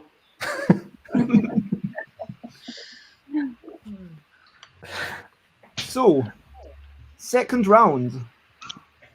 Alex, would you like to buy or share? Oh, Aquasulis is going to sell some money. Ben. I should write this down. I forgot how much I've got invested. No, Ben is worth 5. It's not 6 each, but you just sell it to the market. But by selling 2 Bens, you get 10 money. And you could reinvest. You could diversify and buy in Lolvi, or indeed in James if you wish. You can't put it back into Ben. Well, I mean... Why? Oh, no, It's the you're same not price. trading in between players. You're just selling to the general market.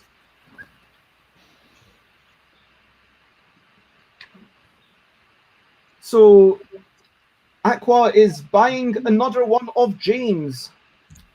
So you've got 6 money currently. So and that's us all sold out of James. In the market, just to let you know what's going on, we've got a couple of Ben shares and... Oh, wait, I think I made a mistake. And 1 Lolvi. Unless you wanted to invest in Lolvi also, just to buy out. But now you need to decide how to run the companies. Who will get one finger touching here, and who will get left elbow above shoulder?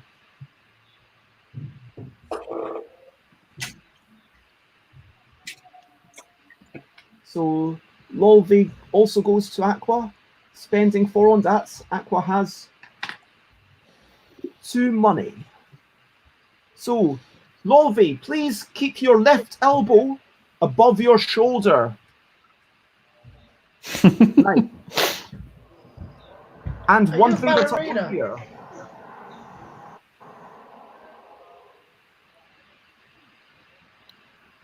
Who does this go to? I think we need to adjust how many stocks are available in each person for.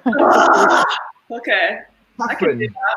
I can do that because I've got a spare hand. Because as I'll show you right now, okay, this hand is only just keeping that card on that elbow. So that one's free. That can like go on my knee or whatever. And then this hand is totally free to go ahead and touch that ear.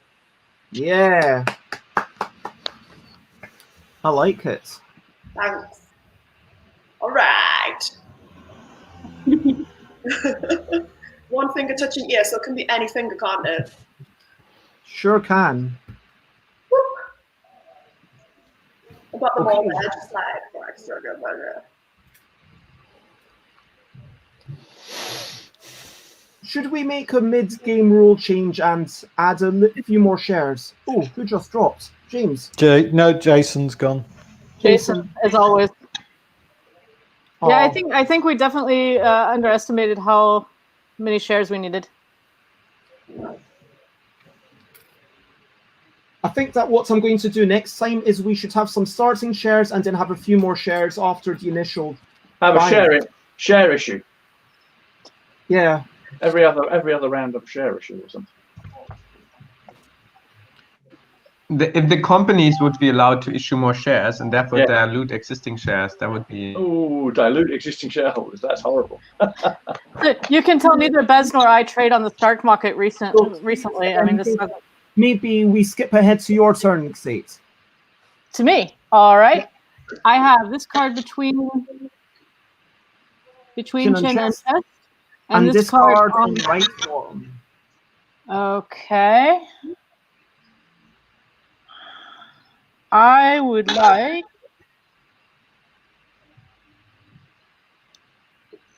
I would like to see this card between chin and chest done by Lulvey, please. Okay, Lulvey, keep a card between your chin and your chest. If you can. Can you grab a card and get it between your chin and chest? It's done. Wow. Okay. Wow. Sell, please. Sell now. And I would like to see this card on right forearm. Can you cycle through everybody for me, please? I'd like to see who I want to give that to. Right over here. Well, looking. Okay. There we go. James looks predestined to have another card on his right arm. So let's go ahead and give that to James. All right, I'm going to stand up. Nice. That's so difficult. I respect and admire you for that. Really? Totally. Yeah. Respect and admiration comes easily in this show. Sure does. Robert, we've got cards touching the nose or the right ear. Who should get these? Hold on. You're muted. This is the only time I can sell and buy right now. Yes. Yes. Before I choose those cards. Yes. Correct. So what is the price for the options right now for the companies? JC is 5. Let me do another quick check. Ben is 5. 1, 2, 3, 4, 5, 6, 7, 8 is Catherine. And Lulvey is 6. Right. Can I sell all my Lulvey shares, please? Ooh. Thank you. So you sell all 5 and you get 30 money. That's great. And then can I have, how many shares are available of Ben and James? So I'm going to do what? I'm going to issue some shares just randomly. I would have sold and bought, but there were no shares available on my turn. Well, Keynesians. Well, that's a disadvantage, isn't it, Kate? There's one share of. It's a very fickle stock market. This is crony capitalism at its worst. Who invented this game? I'm going to have harsh words with her. Sorry, what did you say, Bez? 1 share in Catherine, 3 shares in Ben. So what's available now is just Catherine and Ben, and how much 1 is in available? James and a lot in Lulvey. Now that you've sold everything. Okay, then can I get 2 Ben and 2 James shares, please? No, you can get 2 Ben and 1 James. Because there's only 1 James. Just me. Just me. So can I get 3 Ben and 1 James, please? This is why he wants to change the number of shares. So you've got 10 money and you're all invested in Ben now. So am I going to guess where? So I've got 1 James and 3 Ben, right? Yep. And 10 money. So You're I'd doing like. well. I'm giving this one to Ben then. This card touching nose. I think Ben can do that.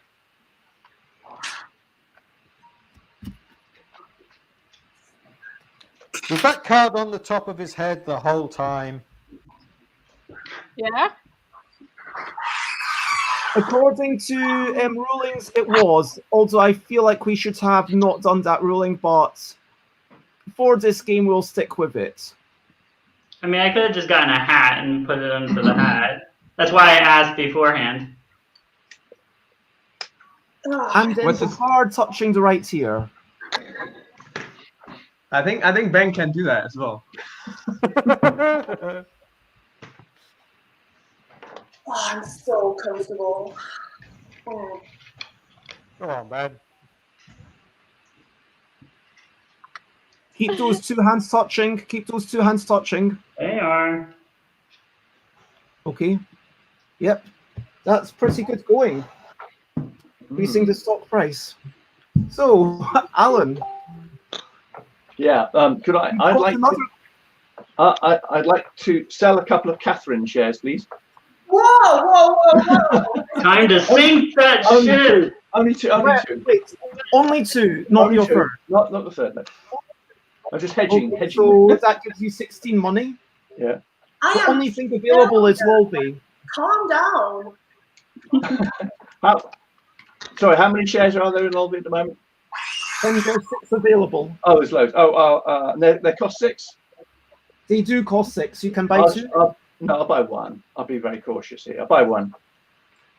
Jason's internet's down. Alan's going for pure diversification. 1 share in each person. 1 share in each. Yes. Oh, right. Okay. This card covering 1 eye. Okay. I think Catherine, this card covering 1 eye. Just because you've just sold your stocks. I didn't sell them all. You can do this. You can do this. You can do this. Don't worry, because Tiz is laughing right now. Do this. Yay! Yeah. See? Perfect. Nice. And the other one, this card touching left ear. Ooh, James hasn't had anything for ages. James, go on. Yeah. No problem for James. That's easy. Does it matter which eye I'm covering, by the way? It's okay. Am I good? Yeah. You got got it. like a whole hand free. What the Just fuck? either eye. That's it. Good. So, are Jason's shares available to everyone now since they had to drop out? Say that again, Kate. Are Jason's shares available to everyone now since they had to drop out? No, Jason's shares are out to market. I'm leaving them there. Okay. We'll see what happens in a round or 2. So They wrote on Facebook that they're out. Oh, okay. Well, they'll start leaking into the markets at the rates of 1 every intern. So there's now a new Ben share available. Okay. Sis, do you want to buy or sell? I don't know. I think I'm winking at you right now, but you can't tell. yeah. Okay. No, I will not this turn, but probably next turn. Will there be a next turn? Well, we'll keep going until people fail or someone hits 100 money. Okay, so here on the shoulder. Here on the shoulder. That's quite an easy one. I mean, Ben's almost got it. Yeah. She's not invested in me. Yeah, I haven't invested in Ben right now. I'm just trying to make a profit. That's all I'm doing. Okay, I'll give it to Ben just because I'm nice. And okay, Ben. So put a card ear on a shoulder.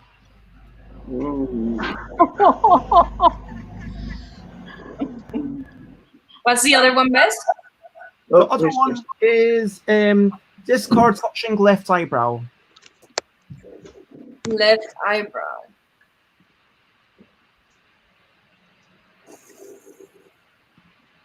Love, can you do it? Who? Love? I'm trying.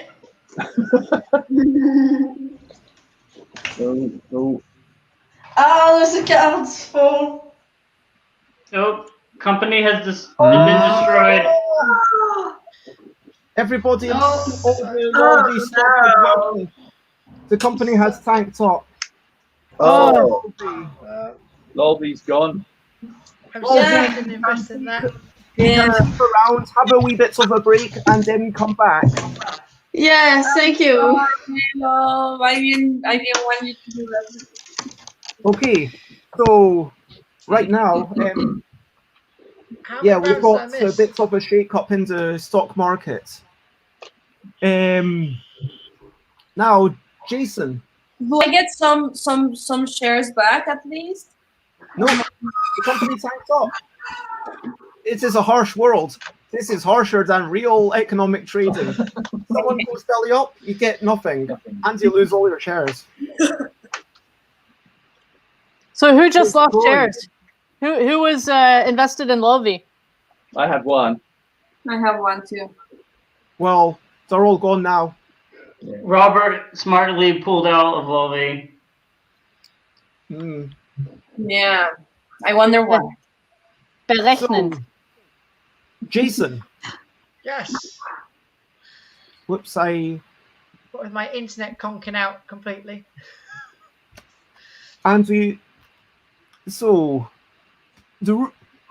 would you like to buy or sell?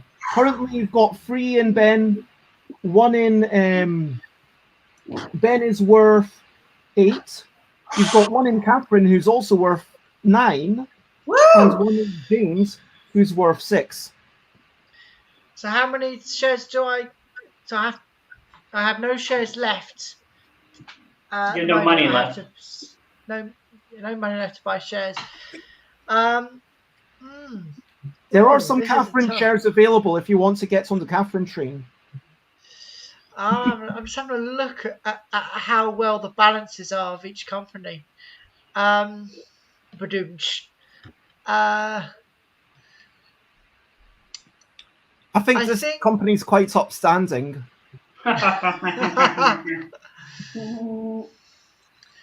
Whereas James has this a free company- hand. Yeah.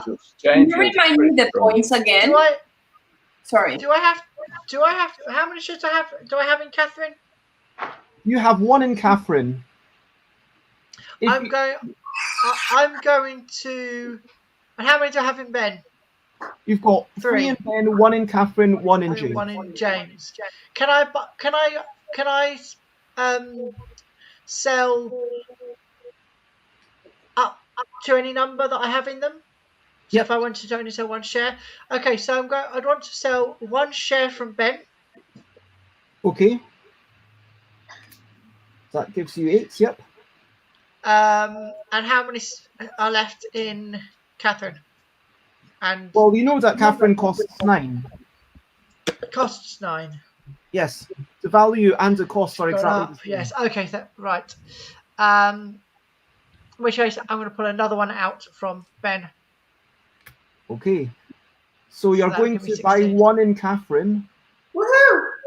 And you've got 7 money to play with later on. Yeah, I'm going to write this down.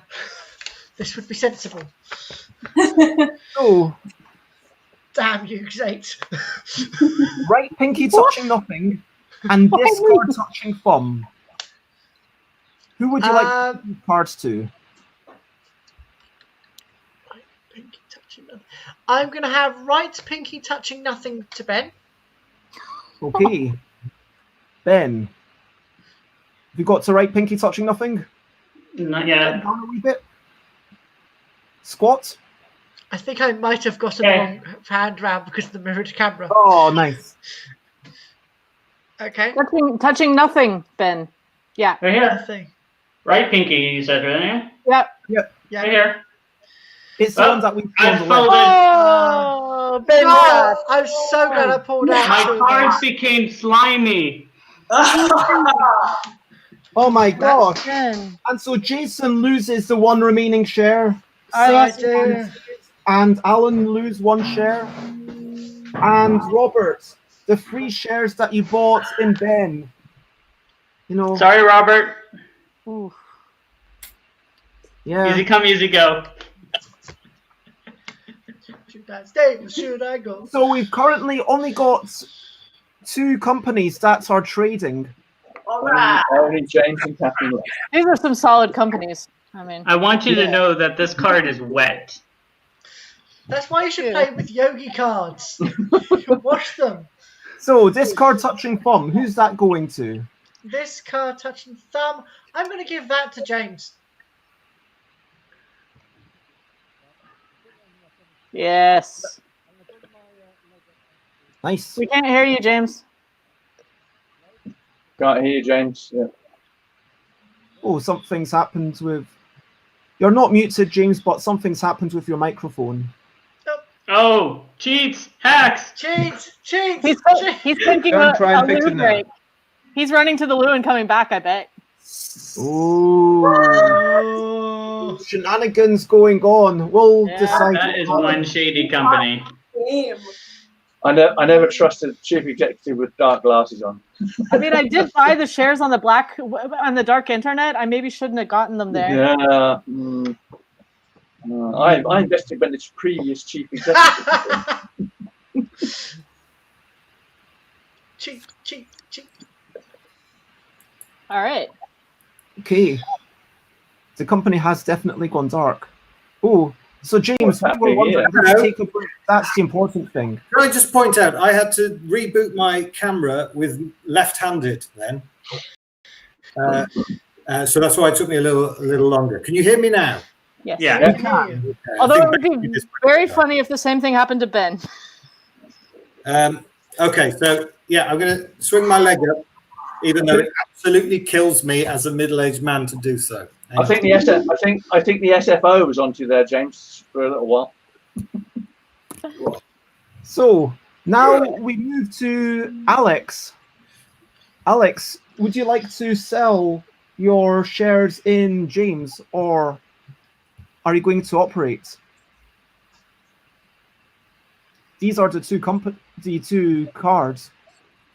You've got.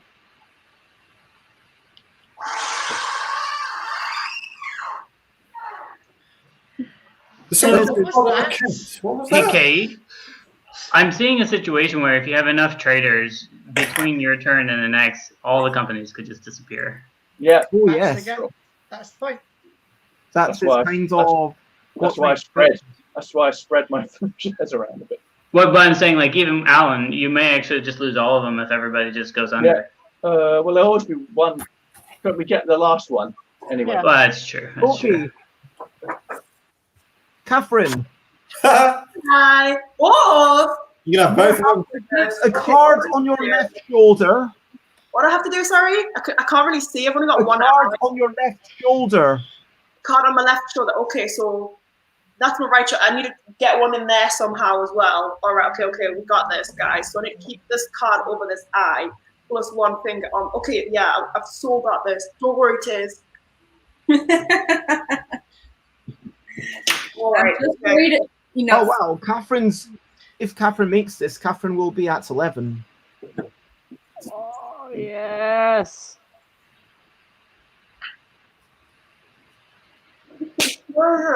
I think I heard a card drop. Card did not drop. There was some She's click. still talking too. No, that's her band snapping. All right. Ouch. Yeah, go, Yeah, I Catherine. definitely recognize the sound. What's the card? Give me. I got this. Okay, next you need to put a card on your left forearm. Okay, that is my. Okay, it's down there. I can see my left forearm. Okay. I love the reassessment of, do I know where my arms are? Okay, right. Okay, that's my left forearm there, and I'm going down, and I'm going down. Yeah, it's a thing that is going to work. Boom. It's not really a fixed in. Probably I'm just going to go ahead and just like, ooh, oh gosh. There we go. Okay. Yeah, it's sort of, yeah. There's no, Can you show us the forearm? left forearm, there. Yeah. Nice. Oh, yeah, you got this. There's still a one in that there armpit. There's still a one under that there elbow, and there's still the card on the back of this hand here. And yeah, we're all good. And touching this index finger, and on each shoulder, we are rocking the cards shoulder look. Okay. That is impressive work. So, Catherine is on 11. 4 more, and Catherine just wins the game outright. So, Sate. Sate has 2 in each of the remaining companies. What is the current value, please? So we've got 7 for James and 11 for Catherine. That's not going to be very good for me, is it? How many do you have right now? I have to. Currently, the person holding the most money is Robert with 10. Is that correct? Yep. Robert and Alan both have 10, I believe. Okay. I would like to sell both of my shares in Catherine and only buy one share of James. Ooh. There Very is good, no very James good. currently. Ooh. I'm a very exclusive club, Zate. There is Ooh, one that's- Catherine available, though, if you wanted to go from James to Catherine. I can't afford to go from James to Catherine. Like, you could If you sell sold both both. James and buy one Catherine. No. No. That doesn't sound like a good investment. I'm Sell still Catherine and selling- tanker. I'm tanking Catherine. I'm selling both shares of Catherine, please. Catherine Okay, is you've doing got so 20 well. I would money. like to bank 22 Bez bucks. Okay. Now, where are these going? Well, obviously, this card touching what? Pinky? Yep. Can I see James up close, please? I'd like to get a good assessment of his. He has an entire left hand free. Yes. I Yeah, definitely it's want to really give him the good. pinky because he can just slip that in. Yeah, give James the pinky. Okay, James gets a card and touch it with your pinky. Oh, yeah, that's Right pinky, which is pointing down as per my second card. Yes. Nice. And my second card is discard touching neck.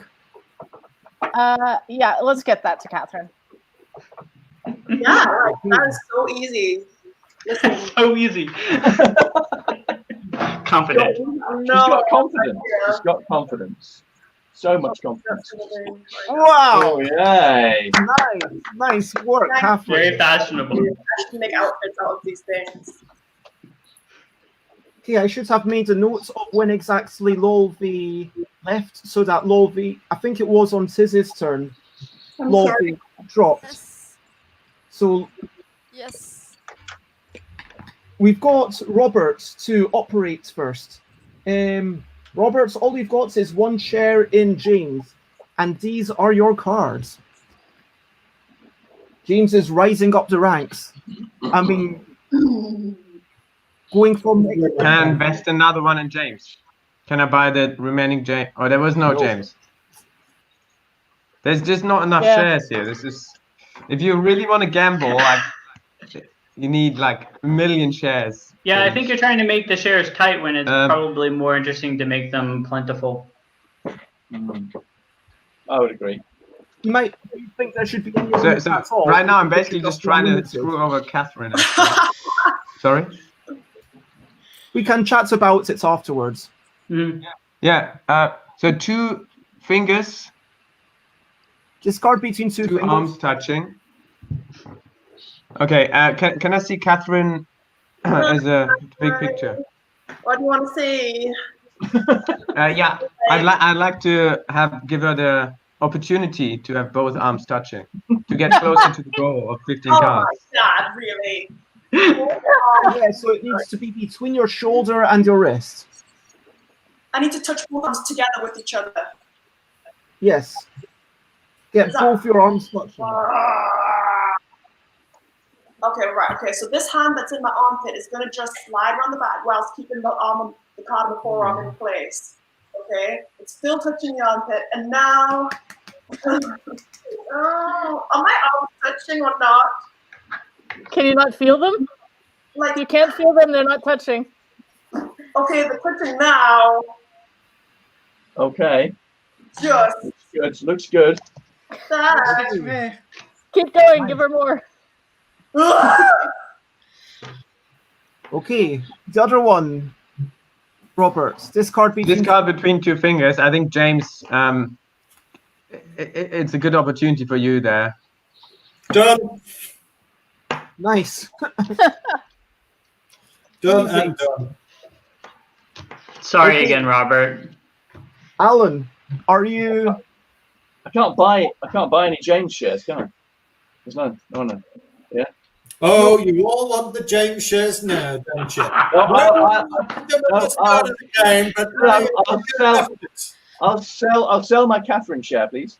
That is why. I'm not allowed. How much is that worth, Catherine share? That's worth 13. Okay. I did purposely talk you down at the beginning, James. I wanted shares in you. And I think I think that would better allocate both of those to Catherine. Yeah. Ooh, Catherine, so this means that if you do this, that would trigger the Wait a minute, let's see, just a second. Oh no, that's too easy. Oh, it's just too. Oh no, oh, I see what you mean. Okay. Oh wait, Catherine. You've got to hold tight. No. Alan's making the decision here. Wait a minute. You can do it, Catherine. Don't do it. Can I see Catherine? Can I see Catherine again, please? I can't see her. I can't see her other. Oh no, it's under. Oh, I see. It's there. Oh dear. No, I think we'll give them both to James. Thank you. Okay, James.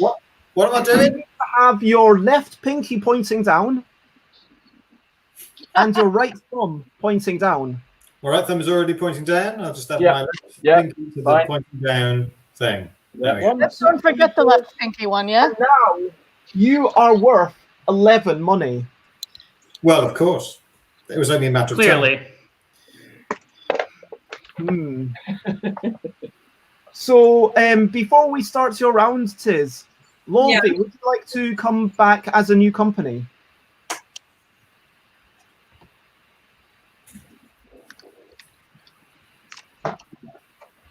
Her silence speaks volumes. No.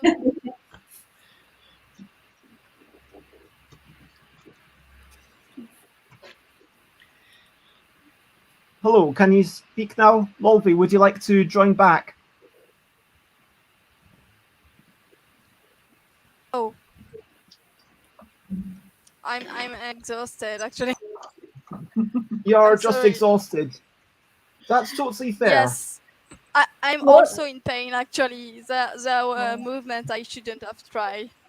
Like I do want to remind everyone there is an official rule for In a Bind. That official rule is dinna be an umpty.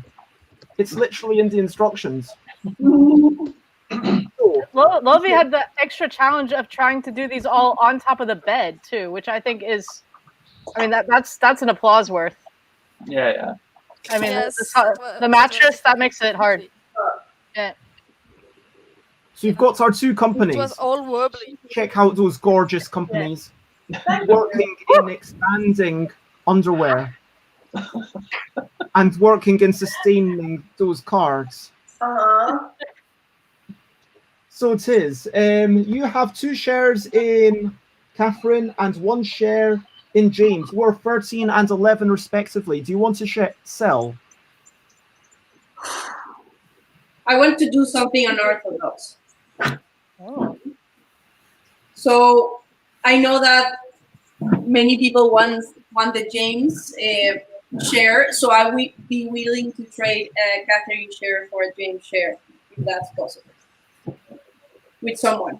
We have no rules for interplayer trading. I'm going to not allow it right now, I'm afraid. Yeah. So no, I'll stay the same thing. So who is getting left thumb pointing up? Who's getting right thumb pointing down? Right. Can we? Can I get a full screen? Of course. Okay. All right. Okay. Got Catherine, who's a pretty mobile company by the looks of it. Whereas James is, you know. This is the cover of my R&B album. Just imagine those are like 100-pound notes or something instead of cards.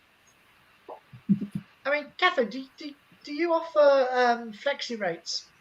I can't. Sorry, what? Do you offer flexi rates? Something great. We got much to stand here and over here. All sides of that. Oh my! Oh. Right palm face down, left thumb pointing up. Which one in the camera is like? This one's the left one. Okay. This is James. This is my left here. This is my left. Okay, yeah, that's what I thought. And this is Catherine. My palm is kind of facing down over, kind of. Yeah, that's what I'm thinking. Is that already happening? Remember, if Catherine manages to do 2 more cards, the game is over. Can you manage? Like right palm is my right palm facing down there? I mean, I would say it is. Yeah, I would agree it's his. That's his, yeah? Yeah, I can't say anything. Right palm, just about. Is your left thumb pointing up, though? Yeah, it actually is, look. Okay, let's go for it. Yeah, did Catherine just win? Well, that's it. Right palm face down. Come to the camera and show us your right palm. The right palm facing down, yeah? And finally, the thumb pointing up. Show us again. Right there. Okay. Please Looks don't good. stop. But that means that Catherine has won. Yeah. And shares are going to go. Hold that there, Catherine. Keep it going. Very nicely. So, Easily the most impressive one was your left shoulder card. Yeah. Yeah. Okay. Yeah. It's not over yet. It keeps I might going. have to put them down now, though. No. Keep So going. one at a time. Catherine is now going to become the dominance company and absorb the James company. Uh-oh. What happens to our shares in James? Oh, so right now everyone's essentially going to cash out at this locked price. Wait. No. We said you have to cash out before the end of the game.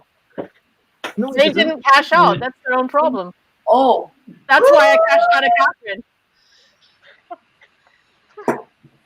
Well, I cashed out of everything except one in James. So I'm I have to cash out.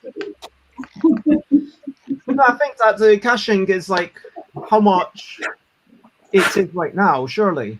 Do I have to keep a hold of them still? Yes. But let's finish this part. Finish this and then we'll do. Jason, choose one of James's cards. Or actually, maybe James should be the person to choose now. James gets to start, yeah. Yeah, it's his company. Okay. What am I doing? Say one of your cards that Catherine has to do now.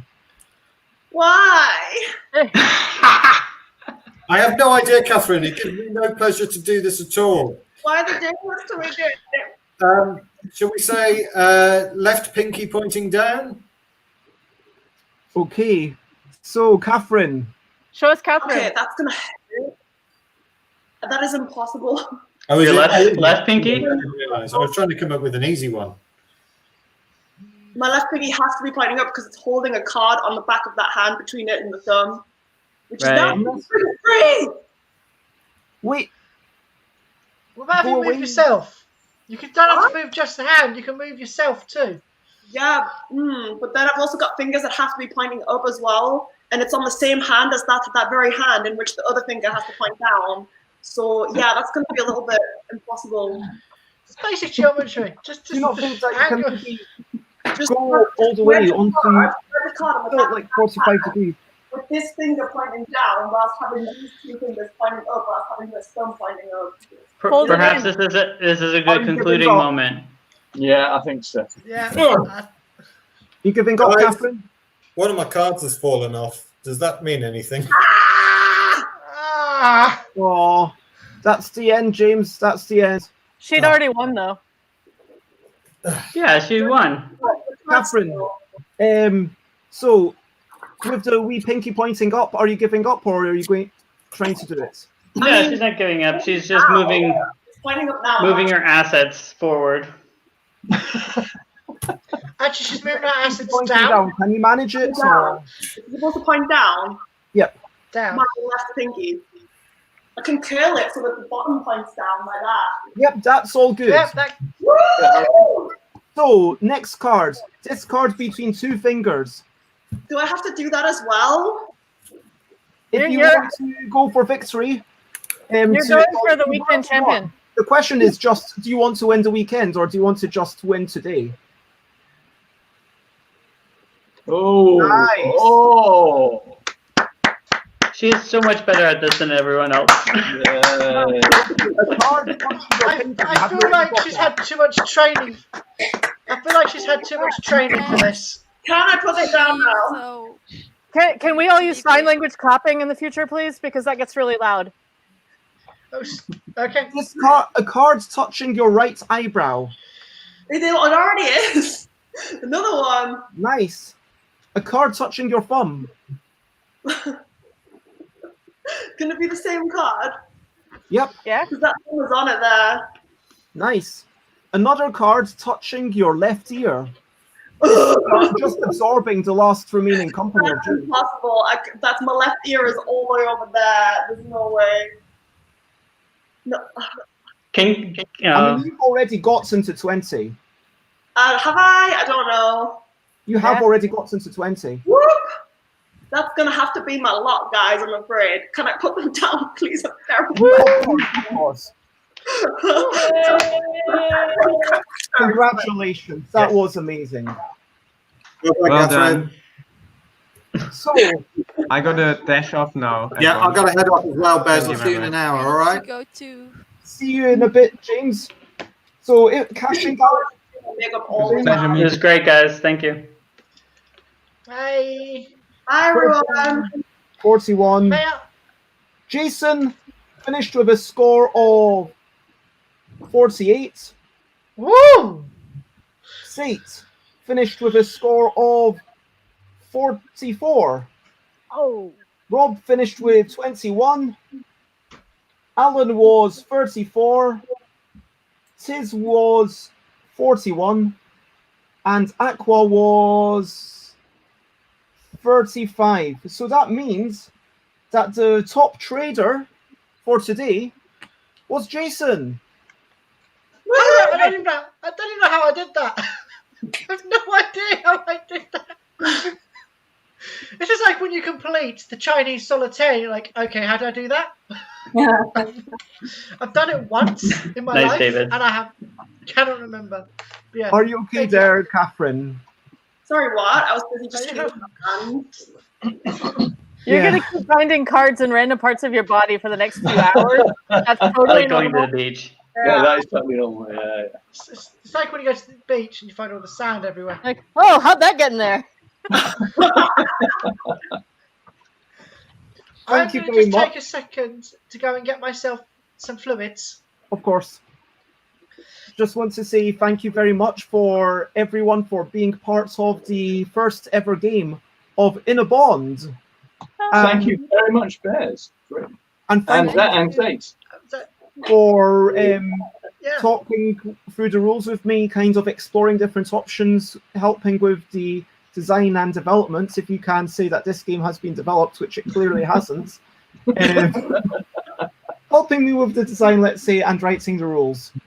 It's a proper game. It's got written rules. It's a proper game. Yeah.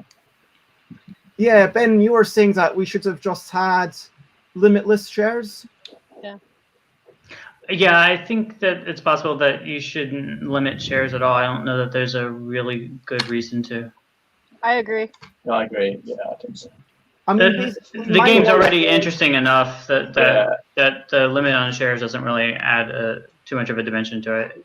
It just means that somebody, especially when there are a lot of people playing, it means that somebody, just because of turn order, feels like they're left out. Yeah.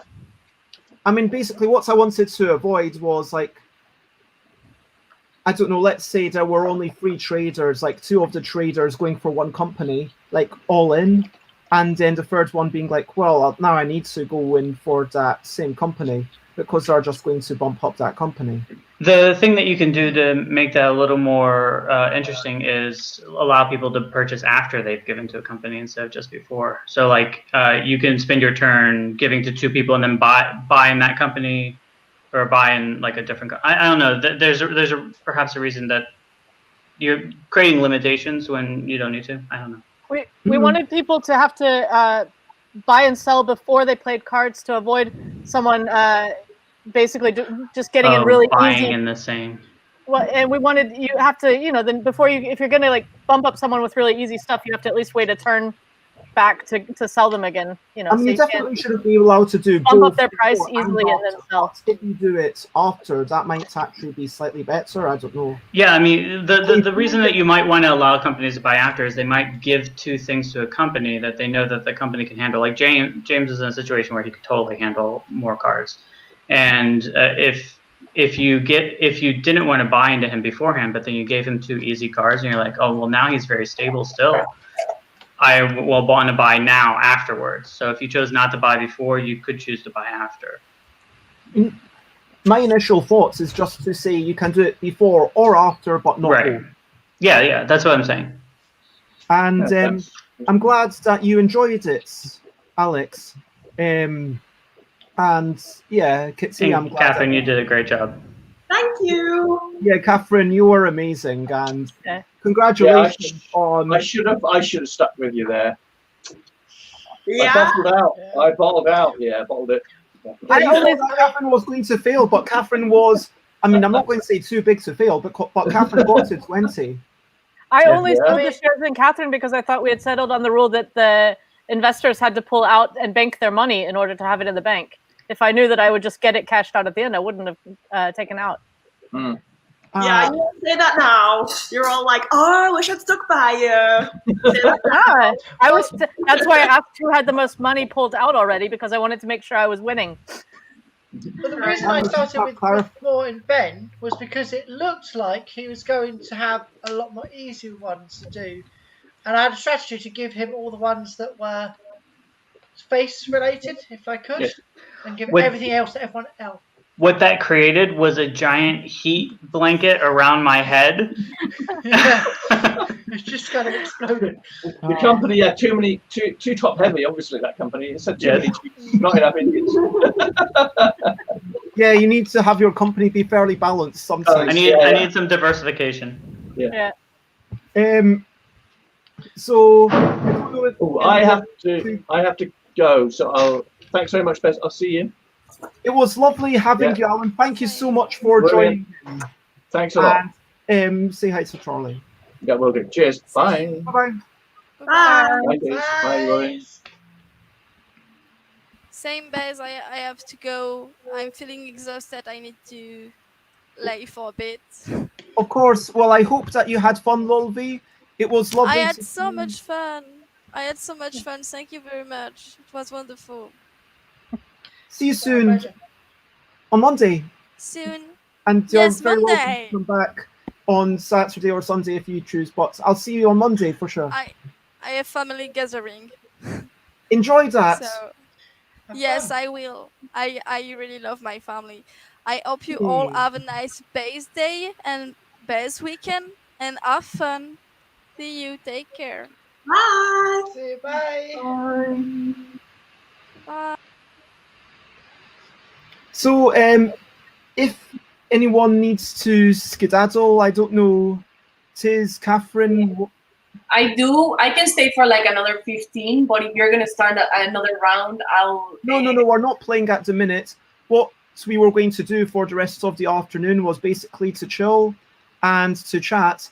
I wanted to focus for a wee bits of time to be on Ben and kind of to talk about how brilliant Ben is and how Ben was such a big part of the origin of this game.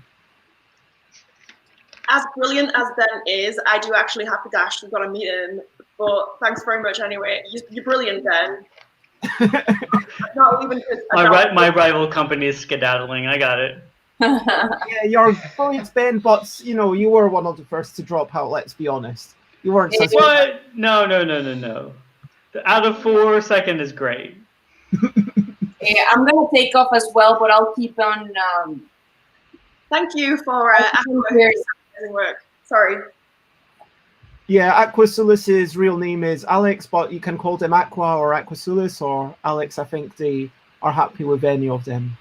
It's lovely to see you again, Catherine. And for those who don't know, Catherine was a really big part in this game, Yogi Guru, and basically in testing to make sure that I'm trying to remember. I think it's about there's basically about 90 cards, and you can definitely do all 90 at once, in theory. At least one. Pardon? Right. So we should have all invested in Catherine. Yeah, basically. I mean, yeah. Like if I were a trader, I would just buy bots in Catherine and just sat on that until the end of the game. Yeah. I tried, but you didn't allow me to do some fishy trading. Having said that, you have my back more than everyone, so thank you. the interpretation of you need to pull out before the end of the game is kind of interesting, because then when it gets down to 2, although I guess we can chat about that. Oh, morning. Yeah, you just missed something super epic. You should watch it on the replay or something. Basically, Catherine, if I'm going to get... I'm going to do a quick recap, blah, blah, blah. If you hold on for one moment... where is it? Recap, thank you, and wrap up for the section. So, to give a quick recap, what happened is Jason somehow managed to win, although Xate, by the way, that they intended and understood the rules, would have won. But there were 4 companies getting increasingly contorted, and Catherine stormed it, getting to 15 for an instant victory, and then getting another 5 cards on top of that. So Catherine has a weekend score of 20, so we will see if anyone is able to beat that on Saturday or Sunday. I've got to be honest, I kind of doubt it, but we will see. Showing your bias there, Bez. It's not bias, it's just truth. It's evidence-based. Yeah, Catherine did really well. I mean, 20 is a really good number. You know Catherine for longer, so... I know everyone sitting here. I've met you all in real life, and Catherine could do all 90, was it, of Yogi Guru?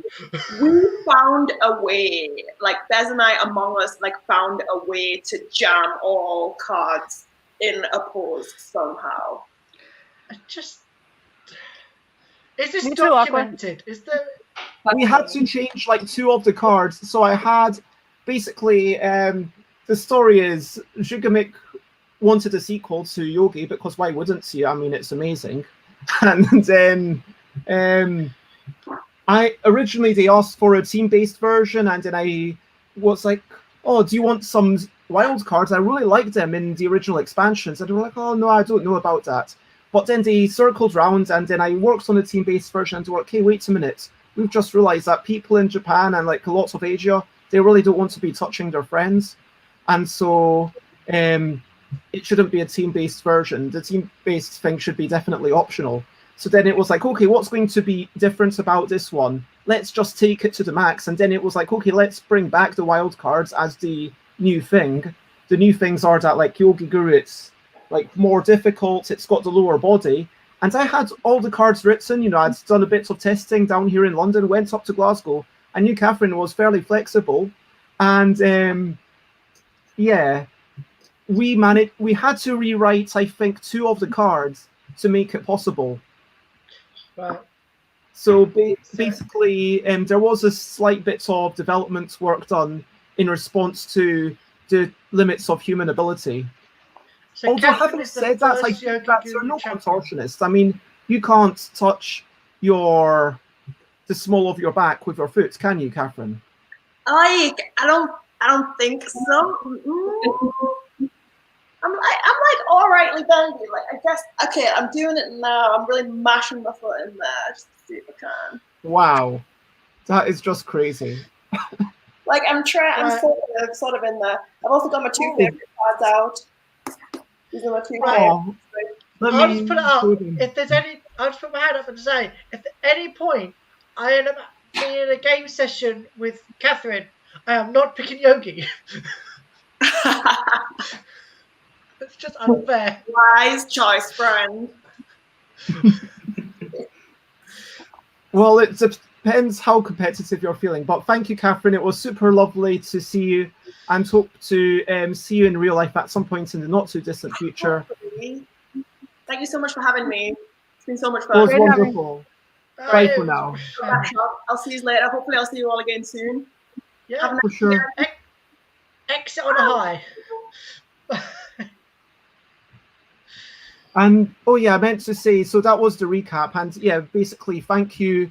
We move on to this. A quick thank you during the game of just quickly, I'm also gonna take off, so I'll leave you guys, but I'll be listening. It's been lovely to see you as always, and same to you. Thank you guys. Thanks, Ted. Bye. Take it easy. And yeah, I don't really need to do a recap thank you at this point, do I, Xate? you know a lot more about streaming than me, because I don't really watch streams so much. Is the Do I truth. watch streams? I only watch 3 streamers, kinda. I think mostly. But one of them's very prolific. I hear one of them basically streams every day at 10 a.m. UK time. Today, one of the streamers I watch is crazy. They stream every morning at 10 a.m. UK time, every Tuesday and Thursday at I don't even know the UK time, 8 p.m. UK time. Yep. And I heard that they did this one entire weekend starting on Friday, the 31st of July at and just went on for the next couple of days and just named it after themselves even. That person sounds crazy. Zebed Edit. I can't even remember. It's unpronounceable. It's one of those names that I think all the letters stand for a different word. So it was I know there's a Z in it. That must have been for zany, and the E was for eclectic, and then there was a B I think in there for brainy or something. But I can never remember the order. But yeah, I mean they're the most prolific, and then otherwise Losapalooza is only on once a night for 20-minute games. That's nothing. Well, they say 20 minutes, but those 20 minutes actually last 2 hours. Usually, yes. I don't have the time to watch streams. I mean, there's one person I watch. I'm going to make myself sound pretty childish. I watch a YouTuber called Captain Sparkles, who's a Minecraft player, and I have it on in the background when I'm doing admin or whatever. But he can stream up to 3.5 hours, 4 hours at a time. So thankfully he puts it onto his YouTube. I'm on episode 19. I think he's uploaded 67 episodes of this stream I'm currently watching. I am way behind. I'm more of a YouTube viewer than a stream watcher, just because I feel like my time, I have limited sections of time, so I want something that's already crafted, which means that then the person that's creating it needs to spend a little more time to catch my interest, which is unfair to them, but. Well, everybody's in lockdown. That was how I did things too. But then it just kind of became about the community. So at first I was watching people that I didn't really care what they were saying. It was just people I kind of sort of knew in real life and could have that chat community. And then it grew from there to be more. So it's more for me, the Twitch things are community, I'm part of the Stuff by Bez community. I'm part of the Losapalooza community. These are my meeting up with friends in the morning for my Bezzy brunch, and then winding down in the evenings with totally normal board game channel that is never wild or crazy and is not having an improv show instead tonight. Definitely not, and you should definitely not come watch it.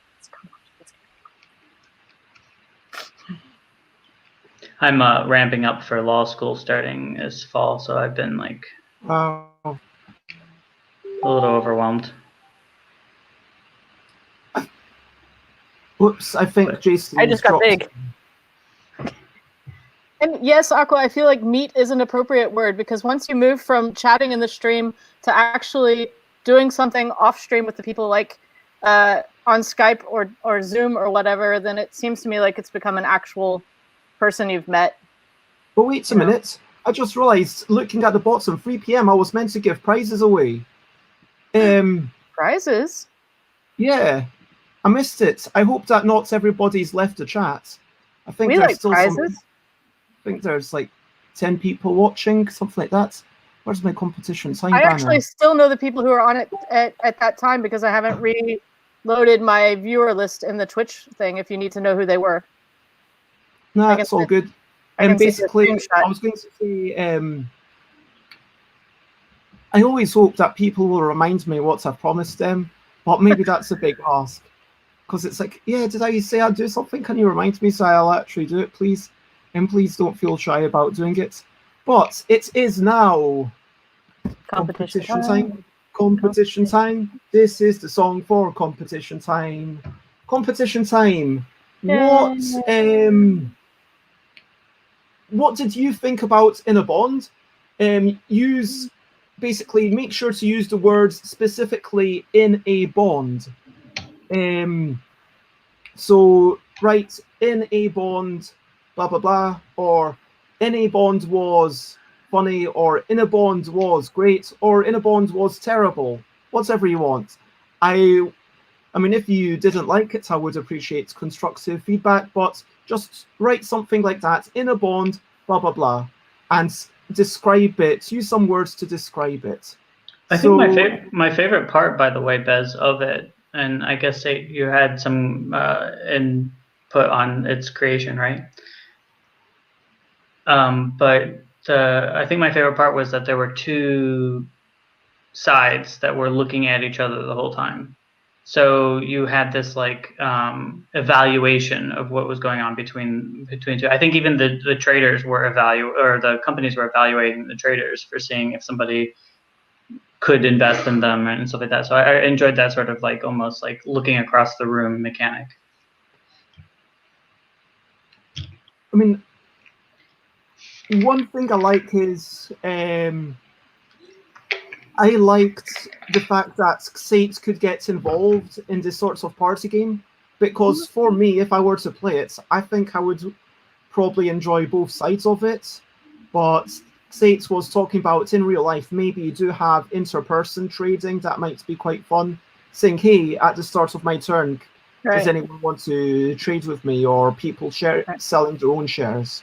I think Tiz tried to do it during the stream, but we had said for the stream that it's just too difficult. But that is actually part of the rule set for the normal gameplay. Well, it's something that we mentioned we might talk to if it had been... It was a vague notion rather than an actual written and designed thing, if you know what I mean. But... yeah, so we've got Prey, who says that they missed seeing In a Bond. Aquasulis said they liked In a Bond because it meant lots of people had a chance to make people contort. Xate liked designing In a Bond and then seeing others have fun playing it. Ben, would you like to enter the contest? You are allowed. No, I'm good. I think somebody else is deserving of this. Okay, what I tend to do, if I look up for my some cards with letters on them, maybe not those ones because that for some reason I've got a sealed copy. Let's use these ones because here's an open box. So we will have Prey,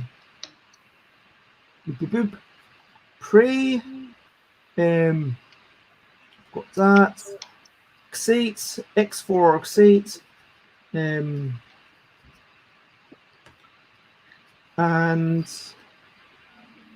Aquasulis. So and X4. Pray you can always watch it back. Twitch streams stay online for a couple weeks, so I think this is one that me telling you about is not going to be nearly as entertaining as if you watch it, or at least watch the second half of it when it gets interesting and people start to fail. I will just copy and paste my YouTube link into the thing, and please subscribe to my YouTube. If I get like 54 more subscribers, then I can change my YouTube name. So you've got Y for Prey, Q for Aquasulis, and X for Xate. So all the best letters. I'm shuffling these cards. Wait, those cards aren't from In a Bind. Where are those cards from? Those are from my other game.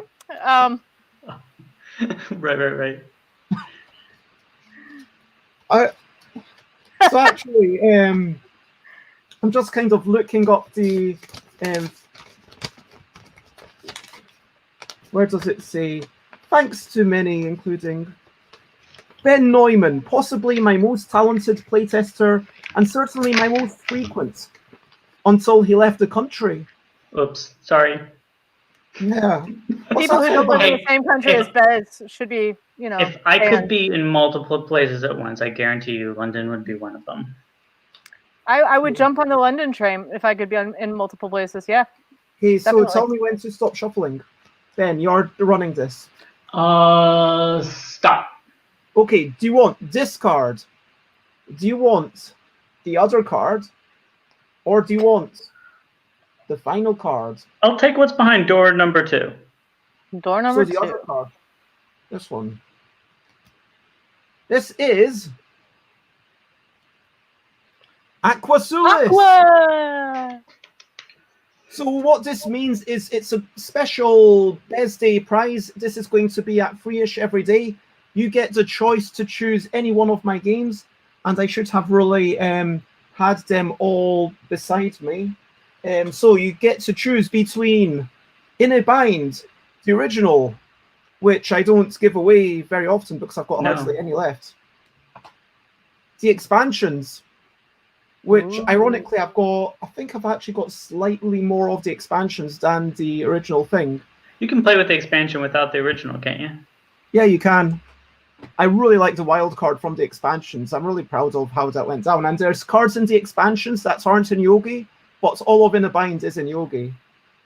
Except for the one terrible card, right hand right of right toggle. You've got In a Bind Junior. What's next? You've got first edition Wibble Plus Plus, as it was then called. That's the beautiful one with the tree. I love the tree. You should definitely go with the Wibble Plus Plus Aqua. I'm pretty sure Aqua already knows that deck in and out, inside and out.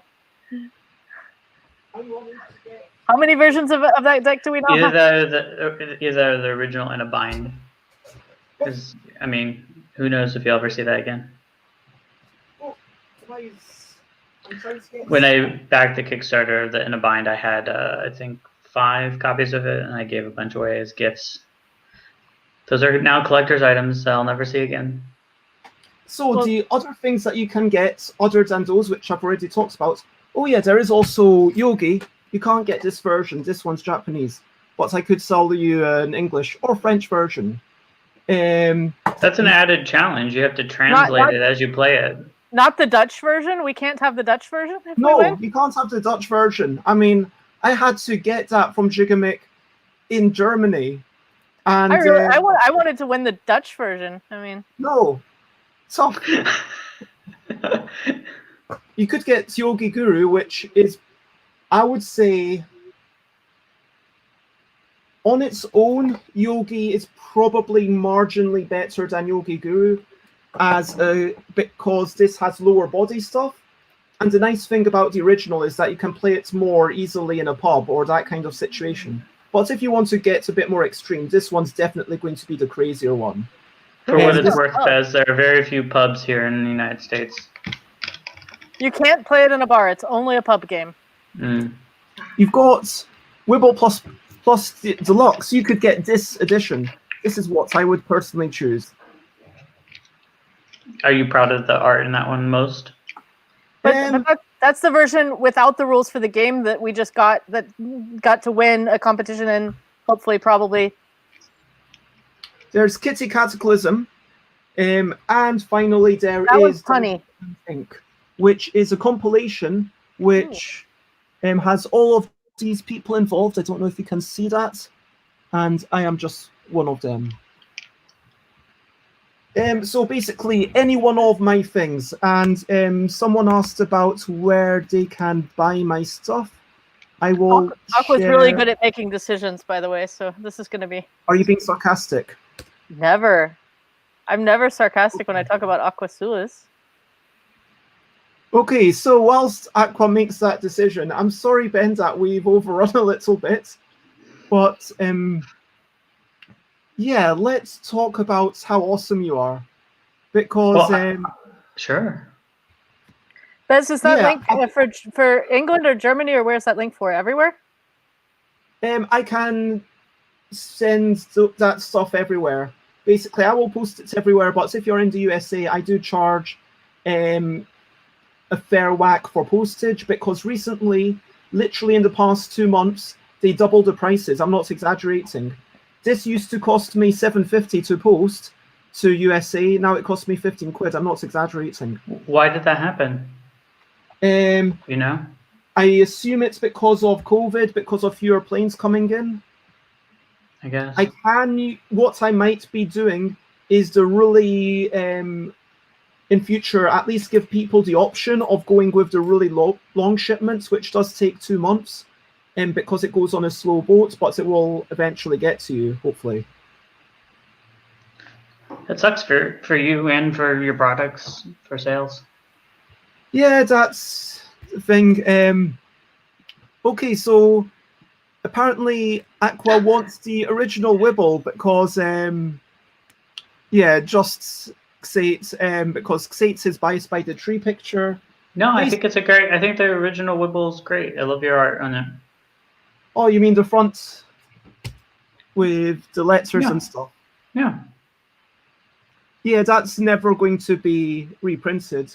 To be fair, I say that, and the only time I've actually ever reprinted something without changes is the original In a Bind, which was I'm not going to. You had like a very, very small print originally, though, so reprinting that was. You say that, but I mean, this is limited. I said on the box actually of this one, the shiny gold version, limited to 1,000 copies, and I stuck to that, even though I've basically sold out at this point. Like, if a shop asked me, "Can I buy some?" I would have to say no, because I don't. You could just create another version, though. I mean, you could sell. Oh yeah, that's what I'm planning to do. Yeah. To make the categorical deck. Have you not seen this? I did briefly. Okay. You had posted something about it in one of the Facebooks. Anyway, we wanted to chat about Ben. Ben, how did we meet? Was it at Playtest 2K? No, I'm almost certain we met with London on Board. Huh. I think you were at the one in the city at what was it? I want to say Red Squirrel, but that's not it. What's the place? Oh, the Red Herring. Red Herring, thank you. I'm pretty sure that's where we originally met.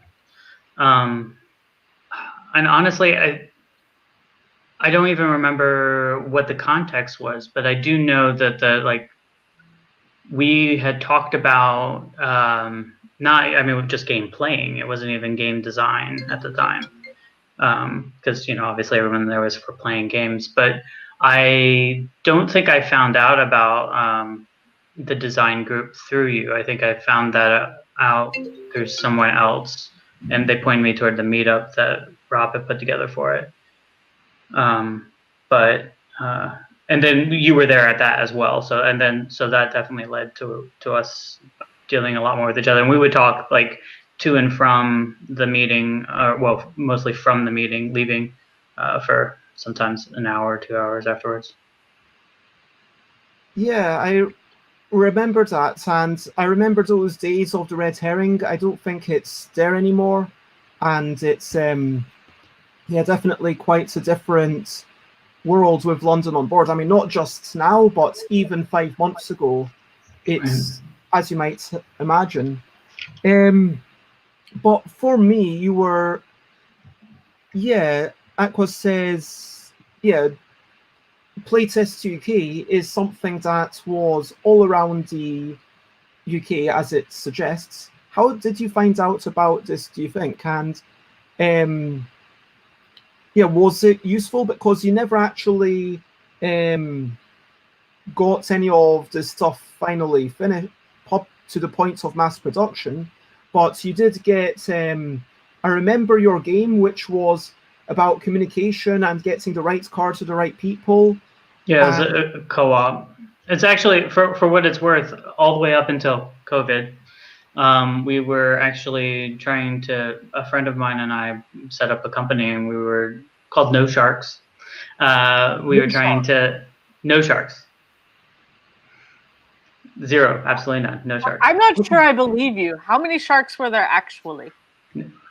No sharks. Four sharks? No, in fact, the entire shirt is covered with little tiny sharks in case. Yeah. So we basically started a company, and he was a graphic design person, and that's my biggest weakness. And we both loved game design in general, so we're like, well, let's maybe try and do this ourselves. And we discussed whether or not we wanted to go with something that I had already put together or start a new thing, and we thought it'd be easier for us to get to the Kickstarter point if we started with something that was already basically fully designed. Because basically my game was designed and developed and ready. Like it undergone hundreds of playtests because it's only a 5-minute game, so it was able to be playtested many times. That's definitely the advantage of making something quick. I mean, if I started with, I don't know, like something like this, even though it's a big ask to get people to, like I said in the morning, literally doing push-ups. Do you remember those days when people had cards on them and they were literally doing sit-ups and then they were hopping around the table and spinning around in place? And I tamed it down a lot. It is, as you say, a big ask. I mean, some people are just like, well, especially in London. I don't know if you know this, but British people are famously known for their reservedness. So, but it was toned down a lot, and genuinely, even that is kind of, in some ways, less of an ask than saying, "Hey, can you play this 90-minute to 2-hour game that I've made?" You're right. I mean, well, it depends on who you're asking, because some people relish the idea of playing a 90-minute game far more than any party game, and will never touch a party game. Like they hate them. So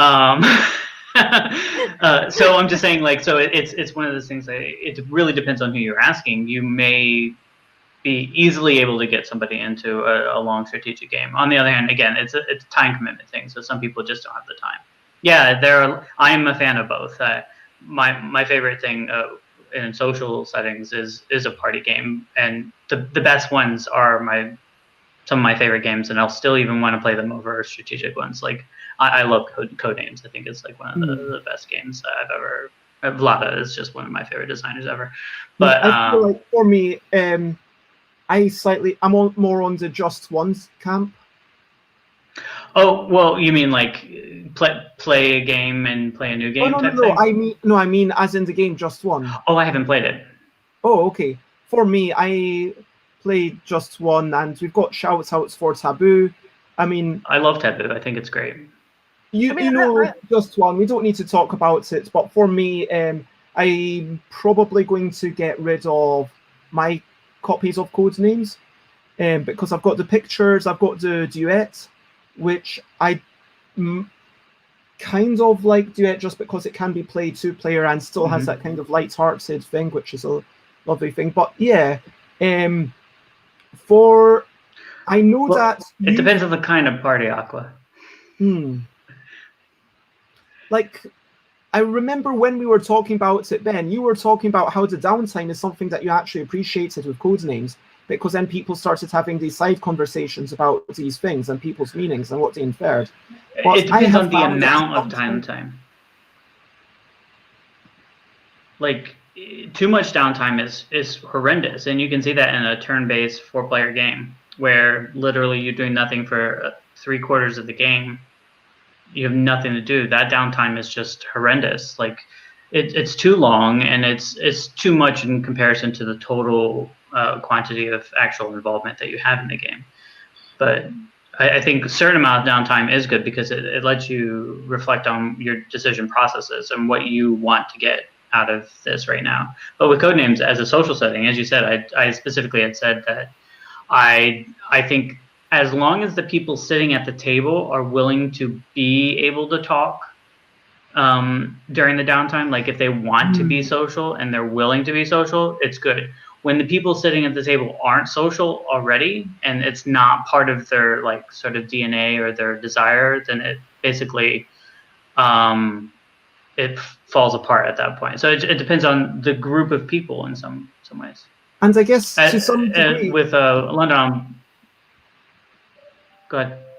I was going to say, to some degree, it's kind of a question of how much should a game force you into, doing the more interesting thing, and how much should you be having to bring to a game, and how much of a game is you entertaining yourself through your choices versus entertaining other people. Because frankly, when I even if I play a really meaty game like Go, is one of the most in-depth, deep games out there. It's one of the most strategic, brilliant games. Definitely one of my top few. But it's not just. I want to talk to that designer one day. Pardon? I said I want to talk to the designer of Go one day. Oh, yeah, I would as well. But it's not. Someone said that. I have to be right back. I'll chat for a minute. But I'm not sure you prefer sharing ideas with a teammate. I mean, think about who your teammates have been recently. Like, for me, I just feel like, let's say I'm playing Go, and then it's not just about me thinking, okay, how can I win? It's about me adding something interesting to the table. Do you know what I mean? Because when I make a move, that's kind of to mean that the other person is going to have to think in their own mind, how do I respond to that? And so there is this kind of social responsibility. Like, I keep coming back to when I'm playing with Layla, if I were to take 10 minutes over each move, well, sure, maybe I have more chance of winning, but at the same time, it's important for me to take those moves quickly enough, but still providing enough competition that it is an interesting game for Layla, or indeed whoever else I'm playing. And with In a Bind, you can't help but add to the merriment of other people, because if you do those things, then other people are going to laugh at you, and you're going to end up laughing at yourself, as long as you don't.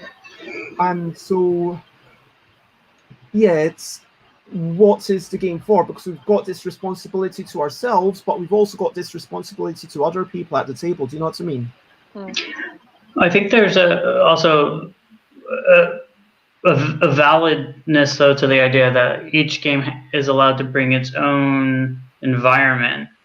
So the game basically creates a world for a moment at the table, and that, I mean, depending on the people at the table, depending on the moment in time, or what you're, after dinner, on a weekend, at a party, like these different moments, they require a different game world for the moment.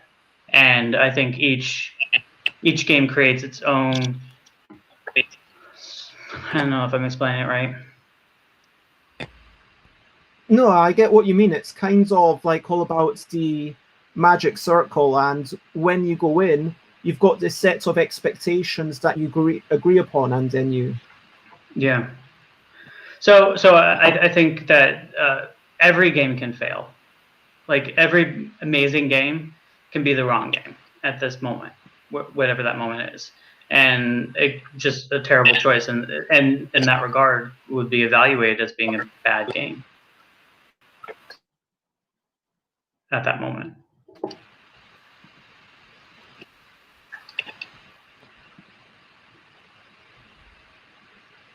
Is there something going on with the sound? I don't know.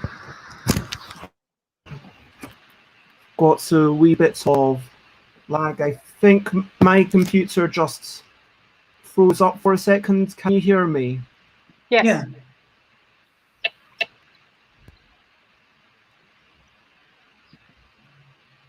Bez? I really probably should have closed my windows or something, or restarted stuff. Maybe having 100 Firefox windows open isn't the best idea. Probably not. 99 is usually my limit. There's nothing so stable as Windows. So while Bez is figuring that out, I'd like to know from you, what is the most interesting gaming memory you've got together with Bez? Well, honestly, they're probably from visiting his house, actually. So, or his flat, because he was staying. I prefer the pronouns she or they. Sorry, Bez. I was visiting Bez's flat. Had several roommates at the time, some of which also played games. The environment was very casual. We actually played Magic the Gathering there as well a couple times with some people that we knew through gaming and whatnot, which was fun. But I think there was one time it was actually just Bez and I doing game design at the time, and I really valued that day. It was just the two of us. There was a third person there for a short while, but we just ended up chatting for probably hours that day about different designs and what we were working on, what we hoped to accomplish with our design goals in life in general, and it was just a really good day. That's cool. How long ago was it that you were living in London? I was there between 2012 and 2015. Okay. Cool. It was very nice. I love the city. There's almost nothing to not love about London. It's one of the best places. I mean, I have a hard time saying anything bad about it. Like, yeah. It was great. But I think as far as like game design too, that's actually one of the big issues anywhere. Somewhere like London, there's just so many people,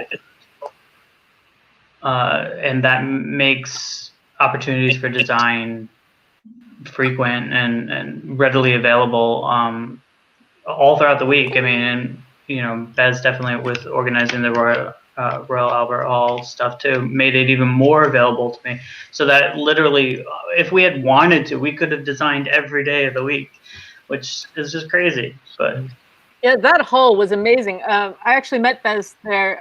They were kind enough to invite me to do a lot of stuff with them when I was in London on a trip, and that was the very first thing. And I was just like, are you serious? We can go to this is an open building that we can just go hang out in. And I walked up, you know, right as they opened the doors and let everyone in. I came up and there's this panorama view of London, and you're just looking out and I'm just like, wow. Like, if I was just a normal tourist, I wouldn't know that I could just go in there and look out at this view. But because of the playtesting group, I was able to go there, sit there, and then just enjoy this incredible view and meet some really incredible people and play some really great games and also some other games. instead of looking at the view, you're looking at the table at the games. Well, I mean, I had to reserve a table. Bez was running a little late that day and had asked me to please reserve a table. And so I came in from up the one side of the stairs, and there's this guy coming up the stairs on the other side, and we're both heading directly towards the tables in the middle. And I just like go really fast, and I take the higher table, the better table, and sit down real fast. And the guy just kind of under his breath says a word about me that I'm not going to repeat on the live stream, and sits down at the table that's a little lower and a little bit less convenient. And Nice. about 15 minutes later, Bez shows up and says, "Oh, great, see, you're here. Oh, great, Denim, you're here." And so then we Oh, playing games nice. Well, it's a good thing you didn't stab him with your switchblade at the time then. Yeah, I mean, it was getting hot up there. I mean, there were some tensions rising. Yeah, Words. I actually saw in the same hall. I saw Florence and the Machine perform. It was actually really great. Wow. So that was amazing. Who won what? Florence won. Oh wait, maybe that's not.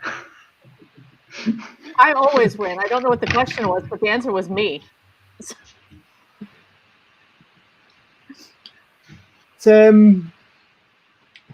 Yeah, I've already kind of chatted about your important contribution to Inner Binds, and I think what you said when you got on about it was kind of opening me up to make whatever I wanted rather than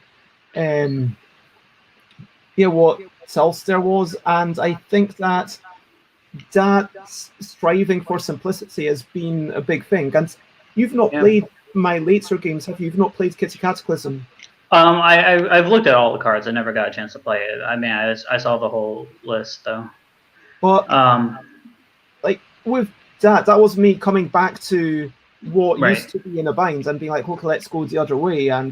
But having that approach of, okay, now I know that I need to go for simplicity. I can't have, even with that as a starting point, there's way too much text. And but sometimes yeah, there were lots of key points made from you, and also, as I said, during the original 5-ish games for the L deck. Right. We play tested the Wibble so many times too. Like that was a lot. But they were so short games. That was one of the advantages. Again, the sort of idea that if first of all, I have a theory that the shorter the game is, the harder it is for the game to be either excellent or terrible. But I think that might come from the fact that it gets tested so many times, it gets played so many times that it kind of pushes out all the variability, and maybe it also makes it so that it's harder for the game to become amazing. I do feel like maybe I'm wrong on this, maybe, but I would challenge you to point to a 5-minute game or whatnot that everybody agrees is like a 10-star sort of rating. Are there any games of any length that everyone agrees on? I mean, you're absolutely right. There is no consensus. Although for some reason, and I don't know why, Gloomhaven is at the top of BGG. I don't get that. Not interested. Gloomhaven. I would rather play Kitty Cataclysm than Gloomhaven. Yeah, I mean, there are certainly, like, I mean, just simpler, more engaging games, I think, end up not actually being viewed as being high quality, perhaps because there's like a lens of if the game is simple or whatnot, that it can't possibly be as good of a game as something that's super complex. And I don't know why that sort of bias exists. I 100% agree with that. And I'm going to use the example of Ian, whose house I used to go to in Glasgow. At the time, I adored Jungle Speed. I still like Jungle Speed as a game, but it's gotten to the point where, okay, I'm a little bit more worried about the potential for injury and stuff. And yeah, at the point where if I play with 90% of people, you know, it's just not going to be an interesting match, because at a certain point I just know the cards so well, even though I've not played it for ages. I'm just going to beat either of you, probably. If we played it today, there just wouldn't be any interest for anyone. But yeah, we've got this idea. I'm not actually, I don't know why I flagged it up. I don't know what that was in relation to. Sorry, I missed that comment, Alex. But yeah, I was making the point of Ian, who I said, hey, I've given like Jungle Speed 10 out of 10. I think it's brilliant. I can't see anything wrong with it. It does everything that it does brilliantly. Aqua's saying that the top rated games on BGG are self-selection because people who buy it, certainly if it's a heavier game, you're more likely to have read reviews and you're more likely to be someone who's yeah, that makes a lot of sense. Also, the more money you spend on a game, the more likely you are to very, very highly rate it. I actually think that's a bigger problem. Yeah. What's Eight saying? But anyway, back to Ian. Like, I asked Ian, like, why have you rated? Why do you give this I only? don't know if I'm cutting out or 6 or 7. stream No, I hear is you. cutting I'm out. sorry, I talked over you a little bit. Just because of a tiny bit of lag. I'm sorry if I talk over you, Ben. But yeah, so Ian said, well, for me, the style of the game is caps what it can be. So like if it's a simple party game, it can't be more than a 7 out of 10. And if it's something like Tinner's Trail, well, it could be 10 out of 10, because for me that has the potential. And Ian basically said that for them, sure, they could accept that Jungle Speed was perfect for what it was trying to be, but that the notion of what it was trying to be a party game is somehow lesser, which doesn't seem like a great principle. Surely, as you implied, Ben, it should just come down to how much fun, how much joy do you have from that thing. Yeah, it's I think it might be partly just due to how we rate things as a society, like how we decide to rate things, like this beverage, how does it taste on a scale of 1 to 10. We're not comparing it to, we're creating a framework of how we compare it. So I think that if you have a water and you drink it, it's never going to be a 10 out of 10, even though you might really like it, even though it might be doing the best thing that water can do, even though it's the clearest, cleanest water that you have, although I'm in Michigan, so don't go to Flint. But yeah, it won't ever get a 10 out of 10. Yeah, it It's will. water. Water's my favorite drink. Right. For some people, like Bez rating Jungle Speed, you rate the water as a 10 out of 10, but it's just not going to reach a societal aggregate level rating of 10 out of 10. It won't beat Gloomhaven. Yeah, in the I think water beats Gloomhaven. Drinks, I think out of all the people who rate drinks, it would come down to what are the expensive drinks, because the people who go on, let's say there's a drinks geek website, it wouldn't be, no matter how much I might just enjoy sometimes a cup of full fat milk. I don't have it every day, but just plain milk and with a biscuit, that's a lovely thing.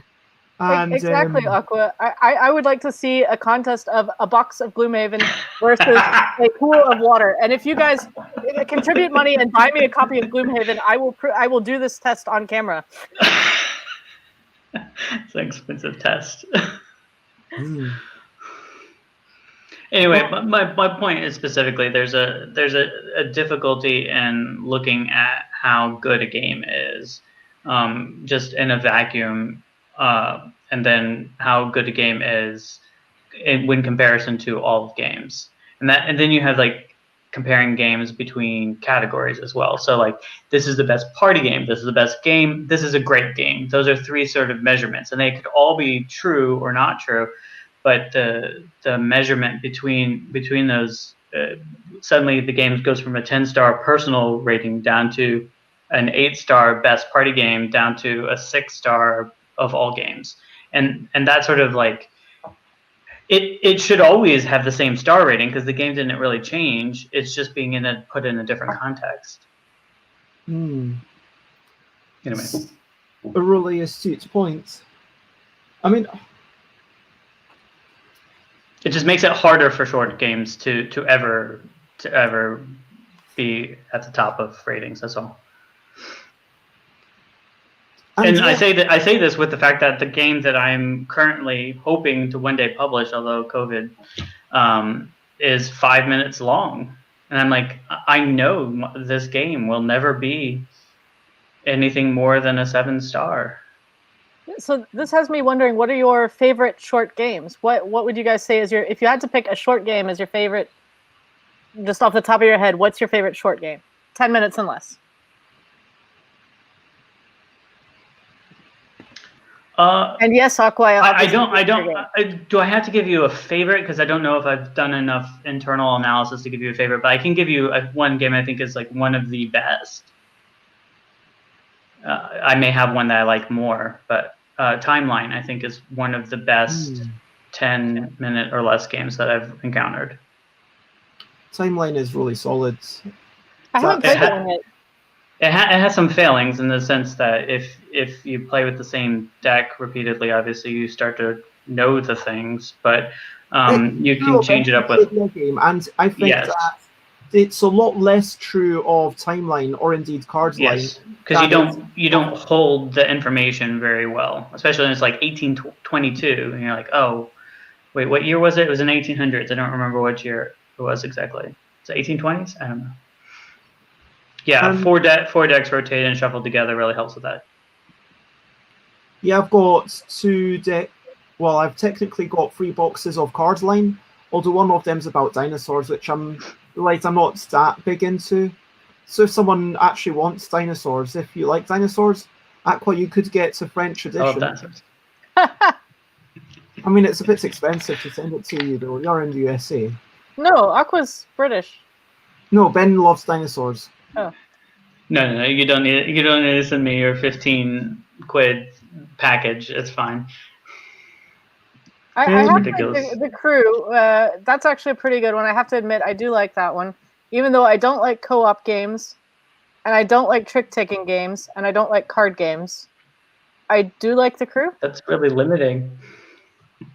Oh yeah, I mean, if you ask me what type of games, I don't think anything I've played in the last month is actually something or not much of what I've played in the last month is what I would consider games I actually enjoy. But I've been enjoying the last month immensely anyway. So. Yeah, the company makes a game much. I think this is the framework thing I was talking about too. Is like a game can be excellent in the right framework, even if it's one that you may not like that much. If you put it in the right space, it suddenly can become an amazing game for you. And a lot of that is actually with the people that you're doing it with. Like the past couple of weeks, I've been doing a lot of games with some of the people you see's names popping up in the chat currently. And that's been fun to me, just even getting out of my normal comfort zone of the type of games I play, but having that interaction with the people that I don't normally get to play with, and I am getting to play with because of that, is set the framework a little bit differently and made it more interesting than it would be if I was to bring the same game to the table at my normal gaming group, where I said, well, I know with these people I could be playing heavy Euro games because we're in the same place, we're at the same level, we like the same games. But to say, okay, but now instead of doing that, because it wouldn't work over Tabletop Simulator or Skype or whatever, I can now bring in these people I wouldn't normally be getting to play with, wouldn't normally be getting to know. And we're doing that because we're playing games we wouldn't normally necessarily be playing, which gives them more value. Yeah, and you also talked about with the LDEC, you've enjoyed the act of designing and developing, because it's not just that you're limited to the short game that I give you, it's that you're kind of, every time you go in, you've got the puzzle of design, and that sort of design is in and of itself a sort of game, you might say. Exactly, the game of what could this game system be rather than what is it already. I love that puzzle, like that clue, like just, and we've gone through so many different ideas, just kind of rolling over from one thing to the next until we finally get to something that's worth developing a little bit further. But that process is super fun, It's like the act of creation, right? Just and by the way, Ben, you muted yourself, I guess, because Jerry was there. Don't know if you need to stay muted right now. I need to. Some coffee is about to be brewed, so it's going to be a little loud for a second. Okay. I need to hop off for a bit. I've got another stream that I have to be on. Well, and just to let Prey know, it is an annual contest, so it does happen every year. I mean, technically, there is still, 7.5 hours left. I mean, I don't think 7.5 hours is enough time to make something that's going to win, but it's certainly... This is not true. Well, Prey actually plays a lot, so I know a little bit about Prey's gaming habits. They happen to very much enjoy word games, and even pretty strategic word games if you're getting into it. And I think Prey is predestined to make a pretty good game using your system, but maybe by next year. I'd be very interested in seeing. Aqua, don't give away our ideas. We said we were working on that one. I think that, in all sincerity, because this year I've got now this extra camera, and hopefully I can work out a way to keep my phone from turning off, or potentially use Chris's camera, certainly when Chris comes over to test all these things. I think that I would recommend anyone, frankly, to chip in your ideas, because last time I looked, there were 11 ideas, and so it's not as if I'm really overloaded. I've kind of scheduled 3 days with myself, Chris, and Layla to kind of just sit down and play these things. How many entries? There's only about 11 so far, last time I looked. I So I will know have another. 5 of them. I've played half of the submissions. Wow. Oh no, there's 2 more since I last looked. Great, Ooh. there's 13 entries now. 13 entries have been submitted as of right now. And yeah, I would suggest that you just submit something, and even if it's a bare bones rule, I know playtesting is super important, but right now, in the early stages of the LDEC, for me, it's more about building this community, getting people involved in making a game. And frankly, if you put down rules for a game, there is value in me to kind of help you make better games for the LDEC.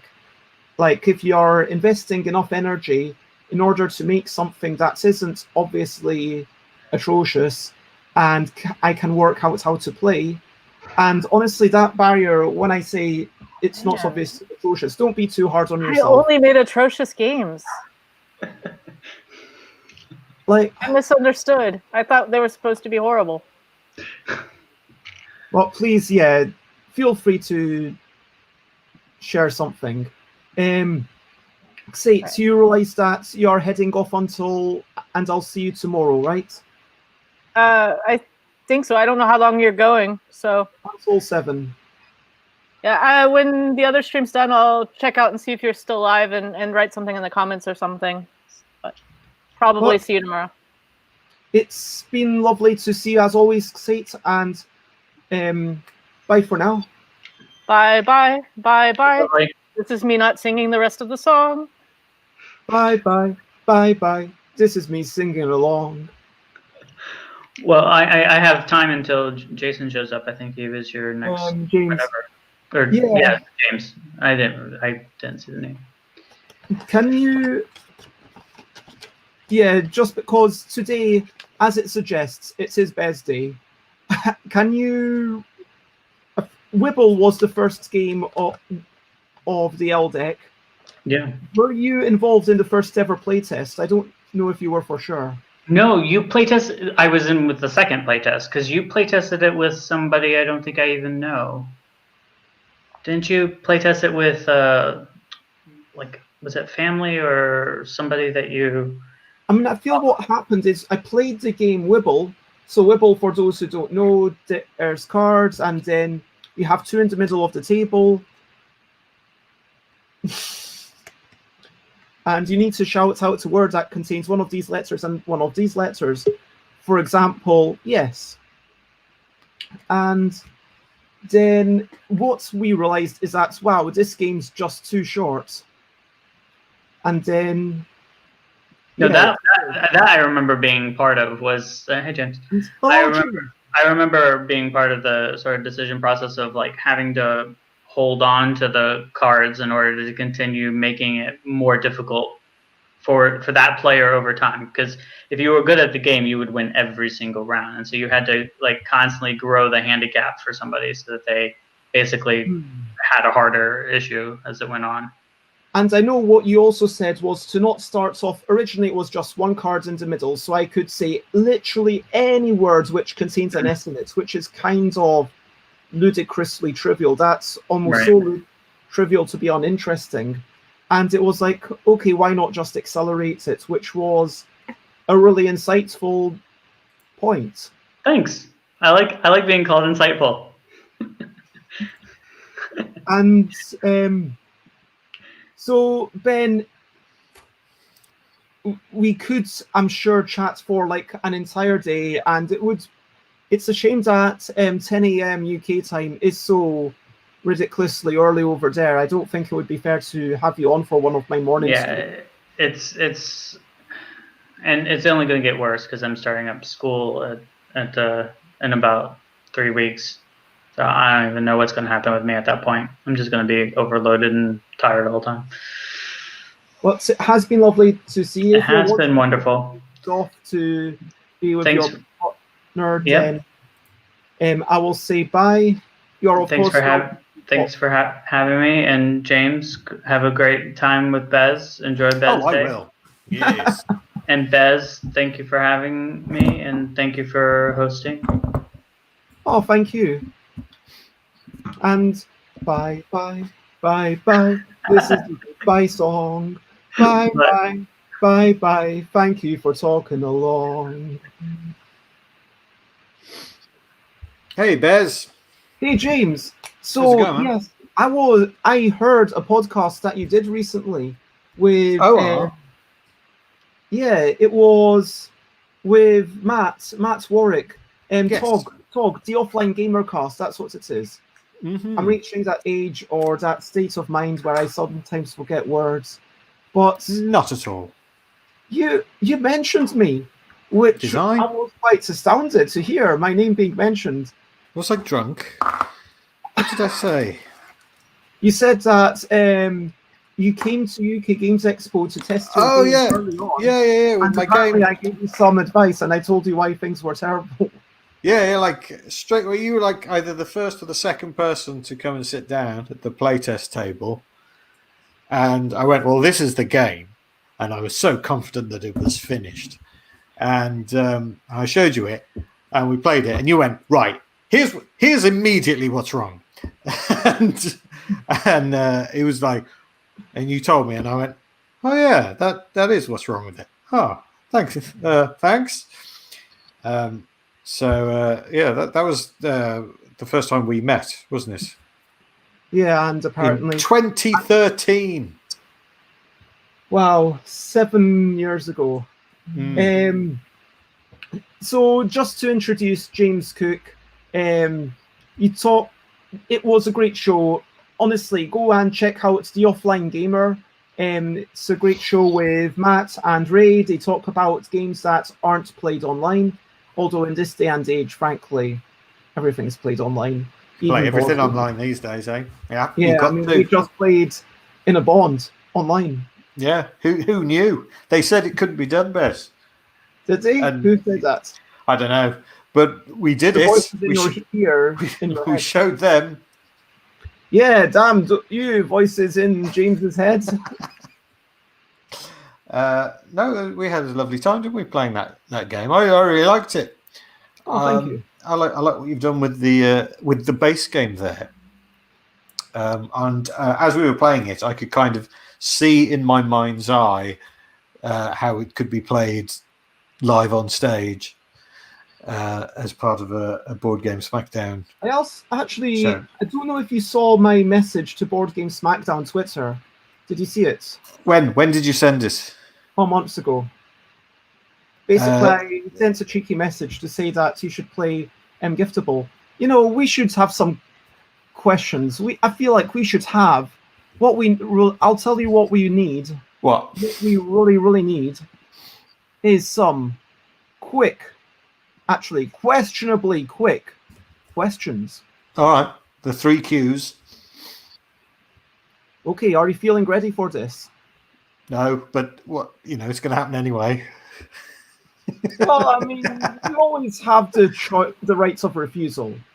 All right, no, of course I'm happy to go ahead. Okay. Does this mean I get to talk about myself? For a wee bit. Yes, that's my favourite thing to do. Let's do that then. But these questions might be so quick that you can't say much about yourself. Like, did you have breakfast? Yes. What time did you wake up? Fish. Well, I sort of wake up about 5:30, but then go back to sleep for a bit. So it was about 7:30, I think. What was the last thing you ate? I ate. Oh God! I just ate some fish sticks. Well, like no, like crab sticks as a snack. Oh, those seafood sticks. Yes, my the ones that are white with the tiny orange bits and are normally in plastic wrappers. Oh my God, those are so. Absolutely, they have no nutritional value at all. But my wife and kids are out of the house, and I'm on my own, just looking at the fridge, going, "What can I put in my mouth next?" Value, surely. I'm sure legally they have a nutritional value. Speaking of foods, do you prefer iced coffee or hot tea? Which would you choose? I no longer have caffeine, so I am caffeine free and have been for 3 or 4 years now. 4 years, and but also I don't like tea, and tea has caffeine in. Nice herbal tea, like maybe apple or something. I have peppermint tea is my drink of choice. I just needlessly make everyone's life more inconvenient with my ridiculous middle-age lifestyle decisions that have no discernible benefit for anyone. I just like to go around going, I don't have caffeine, don't you know? Because I think it makes me sound interesting. It's one of those lifestyle decisions that people do in lieu of a personality. Other people not having caffeine, which is all good. Yeah, good. The last person that you spoke to in person? In person, it was probably my wife just before she took the children away. They haven't left me. I just point that out. They've gone out for the afternoon. They've gone to see my girlfriend. Don't call you girlfriend. My wife's parents. Don't call her that. They've gone to see my wife's parents. So they've gone out. So I said goodbye to them. I just want to. So is your wife's dad your boyfriend? What? No, don't put that image in my head. No. Lovely man, but not in that way. No, they've gone round to their house because they have, get this, they've got a hot tub. Wow. And frankly, I can't compete. What I've got is I've got some board games over there, and I've got a bathroom that has not been installed yet in the room with me. Yeah. Yes, everyone jump on my faux pas and search for the inner meaning. Yes. We are trying to deconstruct what Freudian slip disc means. Yeah. Okay, do you prefer books or podcasts? Do I prefer books or podcasts? It's not about as a concept, I prefer books, but in my everyday life, I get through a lot more podcasts than I do books. But I like the idea of books. I got, for example, this book here. Oh, this is my quiz book that I wrote, the time-wasting emoji quiz. There we go, available from Amazon in real life and in Kindle. And it's just loads of silly emoji, like hieroglyph things, and you just have to decode what they mean. And if you buy now, you get the answers for free. So there you go. That you can't do this on a podcast. It's just emojis. You can't just describe emojis. That's no fun. Yeah, it's like, okay, here's and if you describe the pertinent bits of them, then you're just giving away the book. Right. Can you show the front? Okay. Let's see if I can describe one. I won't show you the pictures. I'll give you the category. How are you on music? Okay, pop music? Is there anything to do with games in there? No, I didn't put games in. I've got a lot of film ones. I thought you liked games. I do like games, but I got like films. I got music. I've got capital cities. One, since I don't get to see it. Okay. The easiest one. All right. The category is American sitcoms. Okay. Okay. American sitcoms. The emoji is of a taxi. What do you think the American sitcom is? Oh. That is literally the easiest one. It was, of course, How I Met Your Mother in a taxi. No, it was Taxi. But yeah, it's just, there you go. Do all of them. Describe another one. Oh, all right. How are you on... Describe another sitcom or capital city. I'm all right with them. All right. I'll do, okay, British if sitcom. If I don't get it, then someone from chat can maybe try to get it and help me. Okay. British sitcom. All right. It is... let me find one. I mean, this is the problem, that if you just say it's a taxi, that's the emoji, then... Yeah. But it gives the answer. I'm trying to find one that won't give the answer away when I describe it. Okay, here it is. Here's one. It's a British sitcom. Bye, Prey. Lovely bye, to Prey. have you, and bye for now. Here we go. British sitcom. Okay, so it's a picture of the lower part of a leg. Okay, yeah. The bottom of a leg. What's that called? Shin? No. Further down. Oh, Keep fruits. going down. Yeah, right. Fruits. And there's only one of them. Okay. And then a zombie. Oh. Picture of a zombie. So you've got 1 foot and a zombie. What is the British sitcom being described therein? Oh, is it 1 foot in the grave? It is 1 foot in the grave. There we go. He's a zombie because they're in the grave. Is there a tombstone emoji? Yeah, not a tombstone. There is a coffin emoji. I've discovered. I've learnt all the emojis that come in the standard set. I originally wrote them on Facebook to entertain my friends during lockdown, and then I did 60 days worth. But there are 90 quizzes in the book, and I thought I'm going to turn this into a little book and put it out there. You added another 30 to have some brand new content. So that... Yeah, I thought, if you like. But the main thing I had to do was I had to convert all the emojis from the Facebook emojis, which are copywritten, to open source emojis, which are not. So having written them all, I then had to convert them all, which took a while. But yeah. There you go. So that's when you were doing that, is that the way it happened, that you just kind of fell into doing those emoji quizzes? Yeah.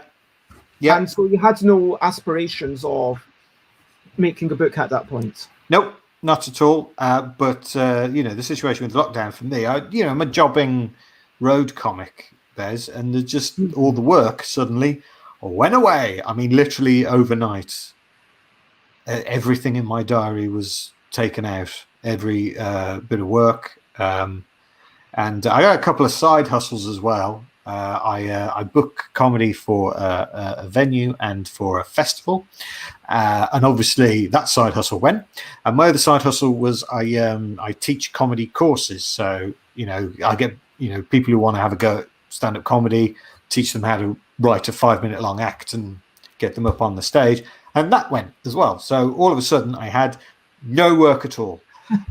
So I was just going, what can I do? And I was just out of boredom, and because I enjoyed putting them together, I would just lie in my bed with my phone and write these little quizzes and then post them up on Facebook. And then lots of people who follow me on Facebook sort of started joining in, and I did them for 12 weeks in a row.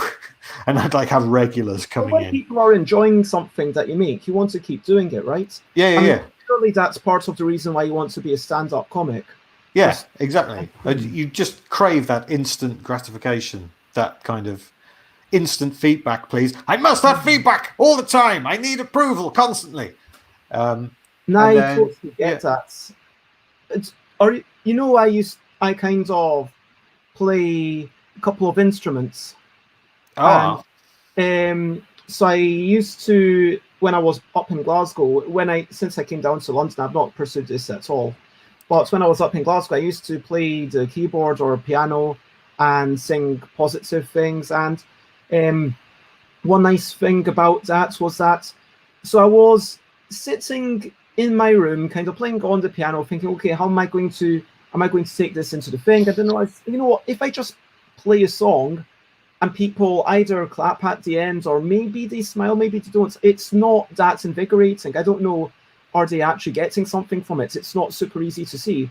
So what I decided was that I was going to have a lot more singing along when I did my stuff. So I've got songs that have a little bit of crowd participation, a little bit of, okay, clap to this short section, or everyone singing along the chorus of life is so beautiful if you only take little time to look, and since life is so beautiful, won't you try to take some time to look? But now I'm realizing that these questions are definitely questionably quick. They're not quick at all. No, it's because I'll go off on tangents and waffle on. It's interesting what you said there. Reminds me of one of my favourite jokes, which is by the comedian Simon Munnery, where he said, I was walking down the street the other day, and I was looking around at all the flowers and the trees and the birds in the sky, and I thought to myself, the world is beautiful. And what if the world is so beautiful, why would someone take drugs? And then I remembered I was on drugs. So yeah, it's not my joke, it's Simon Munnery's joke. I mean, it's a weird one because I mean, I don't want to. Obviously, I do not personally suggest everyone go out and rush and take drugs necessarily. Would But they listen to us anyway? I don't think it makes any difference what we say. yeah, and definitely don't, go to stuffbybeds.bigcartel.com No. and buy all my games. That's definitely something you shouldn't do. And James, if someone were to not want to go and watch your stuff, where would they not go? If they want to see the stuff I'm up to at the moment, I am doing a weekly board game themed comedy panel show on YouTube and Twitch as well. We're on Twitch now, called Board Game Smackdown, where we get comedians to play board games. Some of the comedians who play are board gamers a little bit, but most of them aren't. So I have to keep it simple for them. Sometimes I have to amend the rules a little bit, not only so that they understand it, but for the medium of doing it over video conferencing software. And there are about 23 or 24 episodes up already. Really funny people on it. Some of my favorite comedians from the UK comedy circuit and also from around the world. Matt Kirshen, who lives in Los Angeles, he's been on. Had Ariel Adundas, who lives in New York, has been on. In fact, today's show, we've got Tanya Lee Davis, who lives in Florida. So we're getting some Americans on as well. Jason Manford's been on it, him off of the telly. He came and played Wits and Wagers with us. Next week, we've got Paul Sinner, the Sinnerman off of The Chase, off of the telly. Bez has gone. Bez, is that a directorial decision to take you off the screen completely there?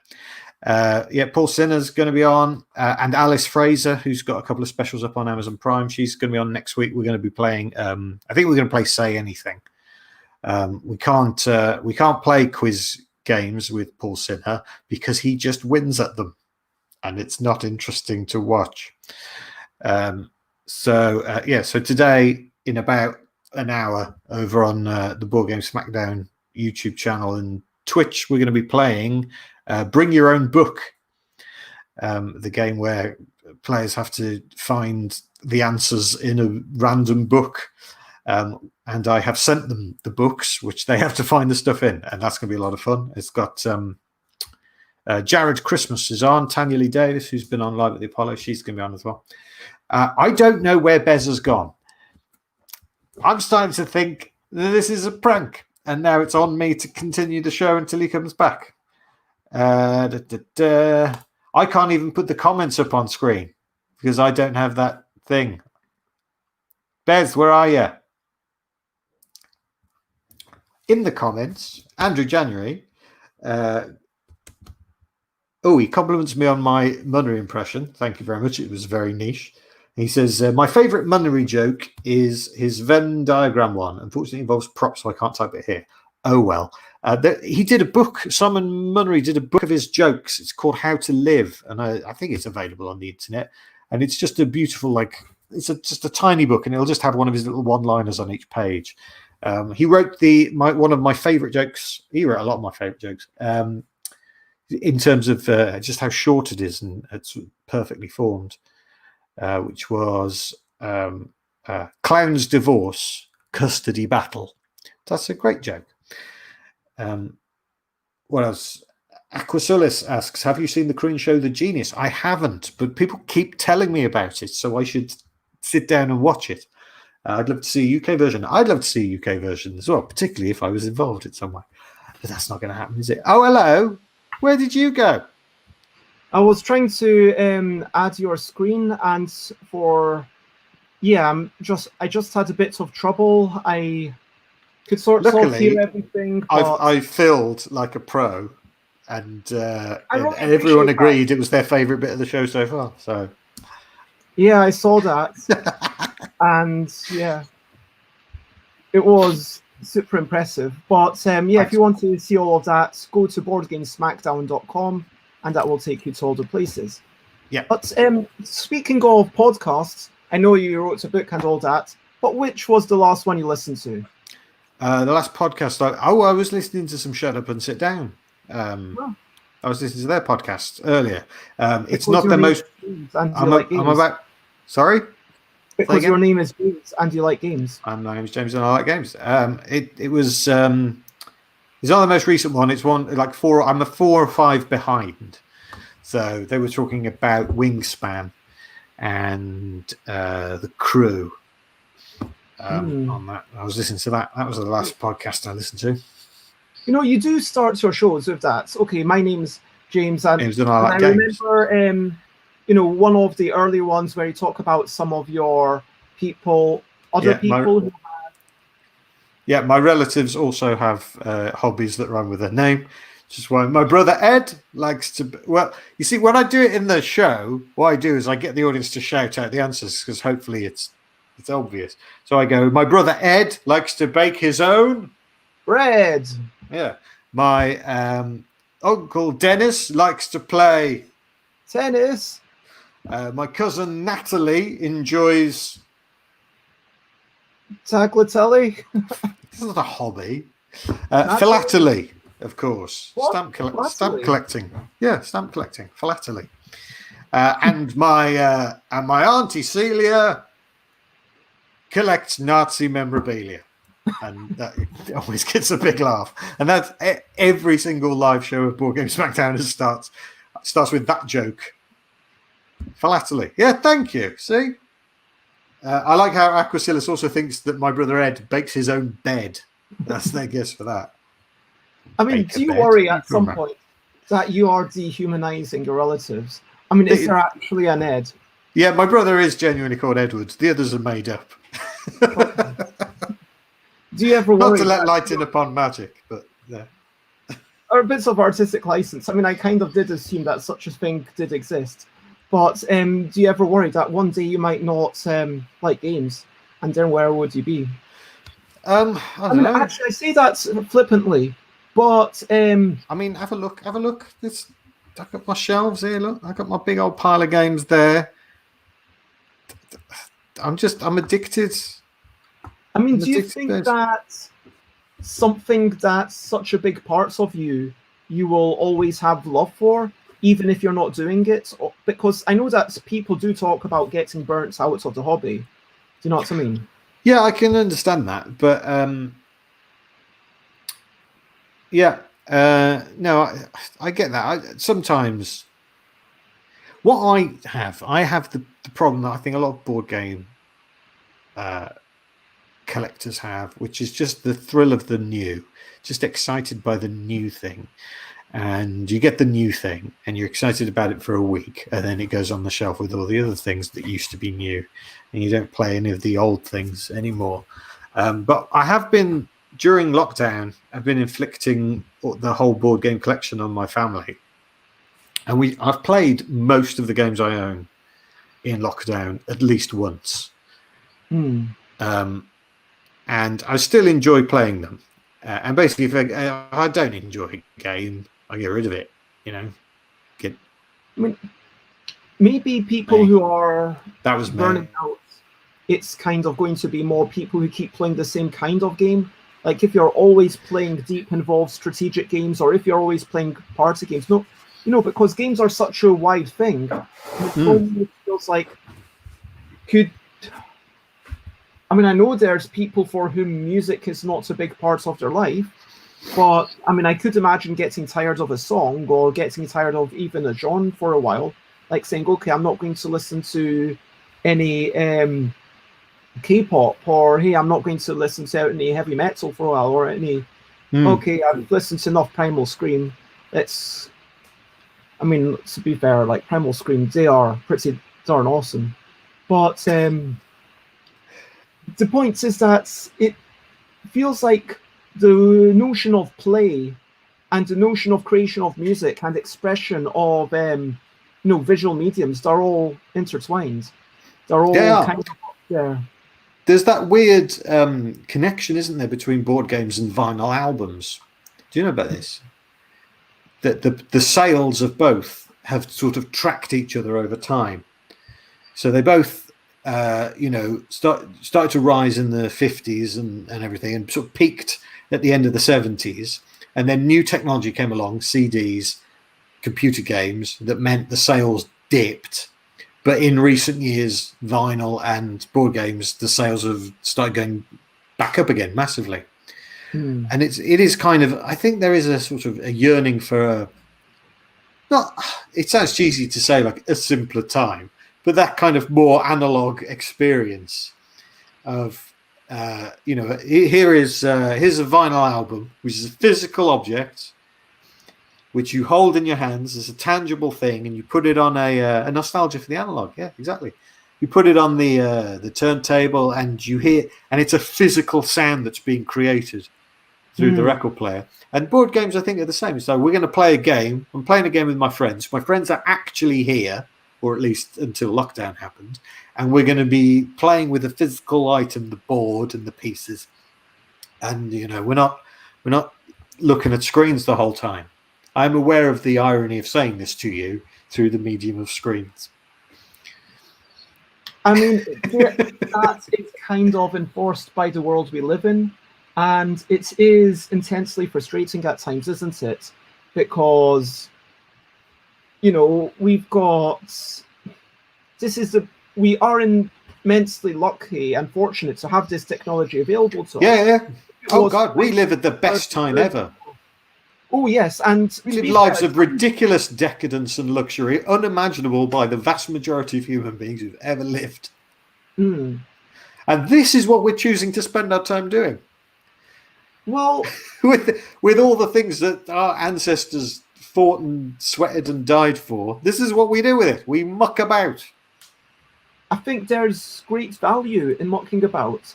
Yes. I think that you say that flippantly, and I understand it's a joke, but for some people, there is kind of this sense of guilt.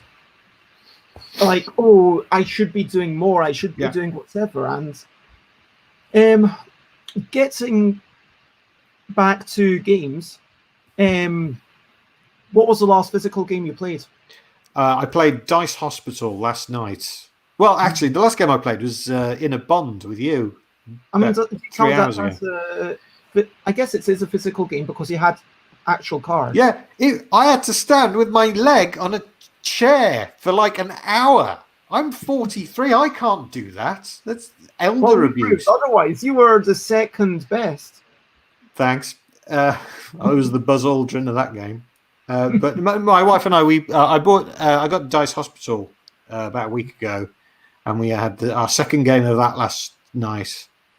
And my wife won the first game that we played. I won last night, and during the game last night, after about 2 rounds, my wife was like, "We're playing this again straight away afterwards." In that kind of, I know I'm already going to lose this game, but next time. But Dice Hospital does go on when you're new to it. It can go on a little bit, and she was like, "Actually, let's not play it again." But yeah, so that was the game we played last night. Oh, that's ridiculous. I mean, so who won the third game out of curiosity? We haven't played the third game. Well, I thought you were going to play straight away. No. She went back on that. She was dispirited. I only won by a bit. I didn't win by loads. But yeah, that it often happens that when I get a new game, the first time we play it, my wife will win. She'll pick up not the rules, but the kind of the optimal strategy. She'll figure that out much quicker than I will. And also she claims any game that involves shopping, any kind of shopping, she'll beat me at. Have you put this to the test? What do you mean? Well, have you? Surely there's a lot of games that involve some sort of markets. Yeah. You've got the markets with the races. I'm trying to Dominion. Sure, yeah, Dominion, whatever. Have you played such games to double check? Yeah. Well, no, we played Dominion. She beats me at Dominion quite a lot. She beats me at everything. Small World? I'm looking around and seeing what can remind me what she beat me at. What she's beaten me at recently. Have you played Isle of Skye? I haven't played Isle of Skye. I was playing on the Castles of Burgundy app in lockdown for weeks and weeks and weeks. And then we played the actual game of it. and she beat me. Regardless of all my time-wasting research, she beat me at that. My daughter beat me at Lords of Vegas. So basically, what you're saying is that you love games, but you are the worst at games in your household. I am actually UK Carcassonne Champion 2015. Let's not forget that. You wrote a book. What? Sorry? You wrote a book mentioning this, I believe. Did I? Did you not? Oh, that I haven't. There is a book, but it's not finished yet. Yes, there is going to be a book. Hopefully, I'm saying September, October time. It's a book that I've been working on for the last month or so in lockdown. It's my new project, and that it mentions me fluking my way to victory in that tournament, which is what happened. I believe it was all due to skill. I think it was a little bit of skill. I think you have to have a little bit. Sure, but if you get two Carcassonne players who are roughly the same ability, it'll all come down to who draws the right tile at the right time. And certainly the final game, it literally came down to the last two tiles, and had my opponent picked the other tile, he would have won. But he didn't. But yeah, I talk about all of that in the new book, which might be coming out in a couple of months. It is provisionally titled 101 Board Games to Play Before You Dice. But that remains to be finalized. So when you're playing games, what's your favorite color to play? Black, and if not black, yellow. So you're a B person? Yes, I think so, yes. Cards or cubes? Ooh, what stock are the cards? What GSM? What GSM are we talking? Let's go 310 GSM linen finish. What cubes? What kind of cubes are we talking about? Wood? Little wooden ones? I'm going to find a specific cube. Okay. Since you're being awkward. Yeah. What would be your little wooden cubes? You mean? I was thinking of that, but I was going to find one of my dry wipe cubes. 30mm cubes. Suggests that's quite big. 30mm, like that. Depending on how far I am from the camera. Where have my cubes gone? I can't. Anyway, oh fine. I'll just say cards then. Okay. When you stack games, can you remind us? Do you stack them horizontally or vertically? I mostly stack horizontally, but sometimes vertically, depending on the space. I'm a terrible board game collector in that I'm not very. I do, they're looked at. I don't throw them around or anything, but I don't sleeve up on them, or I don't spill things on them with foodie fingers. Yeah. I thought I was pretty good with my board game care until I met proper board game collectors, and I clearly am not, because I don't sleeve cards even for the games that we play a lot. I don't sleeve. I would sleeve Codex because that's a really expensive game. I would sleeve a Magic the Gathering deck because, yeah, that's your thing, isn't it? That's your rare cards can be really expensive. Yeah. But I mean, even if the L deck were not my thing, I would not sleeve this. And I actually had a design choice to make. Okay, do I make the boxes this size, which means that it's almost a perfect size, but if you sleeve them, they literally would not fit. Yeah. And I think that's, no one's actually complained to me. I mean, I know that. But now we live in a Howard Hughes world. Maybe we should all be sleeving the cards.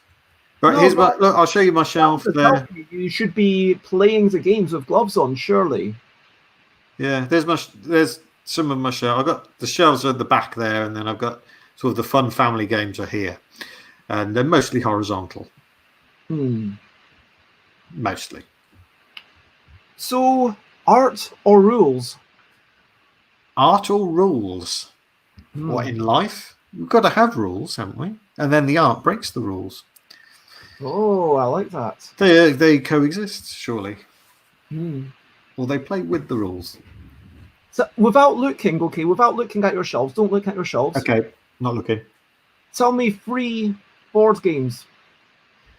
Just name 3 board games that you like. That I like. Yeah. Carcassonne, 5 Tribes. I like loads. I like loads of them. Let me pick something left field. Scattergrees. There we go. Okay, Some cool. Old school. It's all good. And do you have a favourite board game shop near you? Where do you live in as much detail as you will? I live in the West Midlands. Near Birmingham. Yeah. Near the biggest board game convention. Yeah. In the UK. Yeah. Had it not been in Birmingham, I probably would never have gone to it, and we would never have met. Because you just did not care enough. Well, at the time, I didn't. At the time, the fact that it was near was like, oh, this is near. I'll go to that. So yeah, we have Expo at the NEC, which is great, and missed it this year, but looking forward to going back to it next year, hopefully. There's Wayland's Forge in Digbeth. There are a couple of others, and I should know the names of them. I buy things off the internet, but I do buy from independent retailers on the internet. Sometimes Amazon, but less so.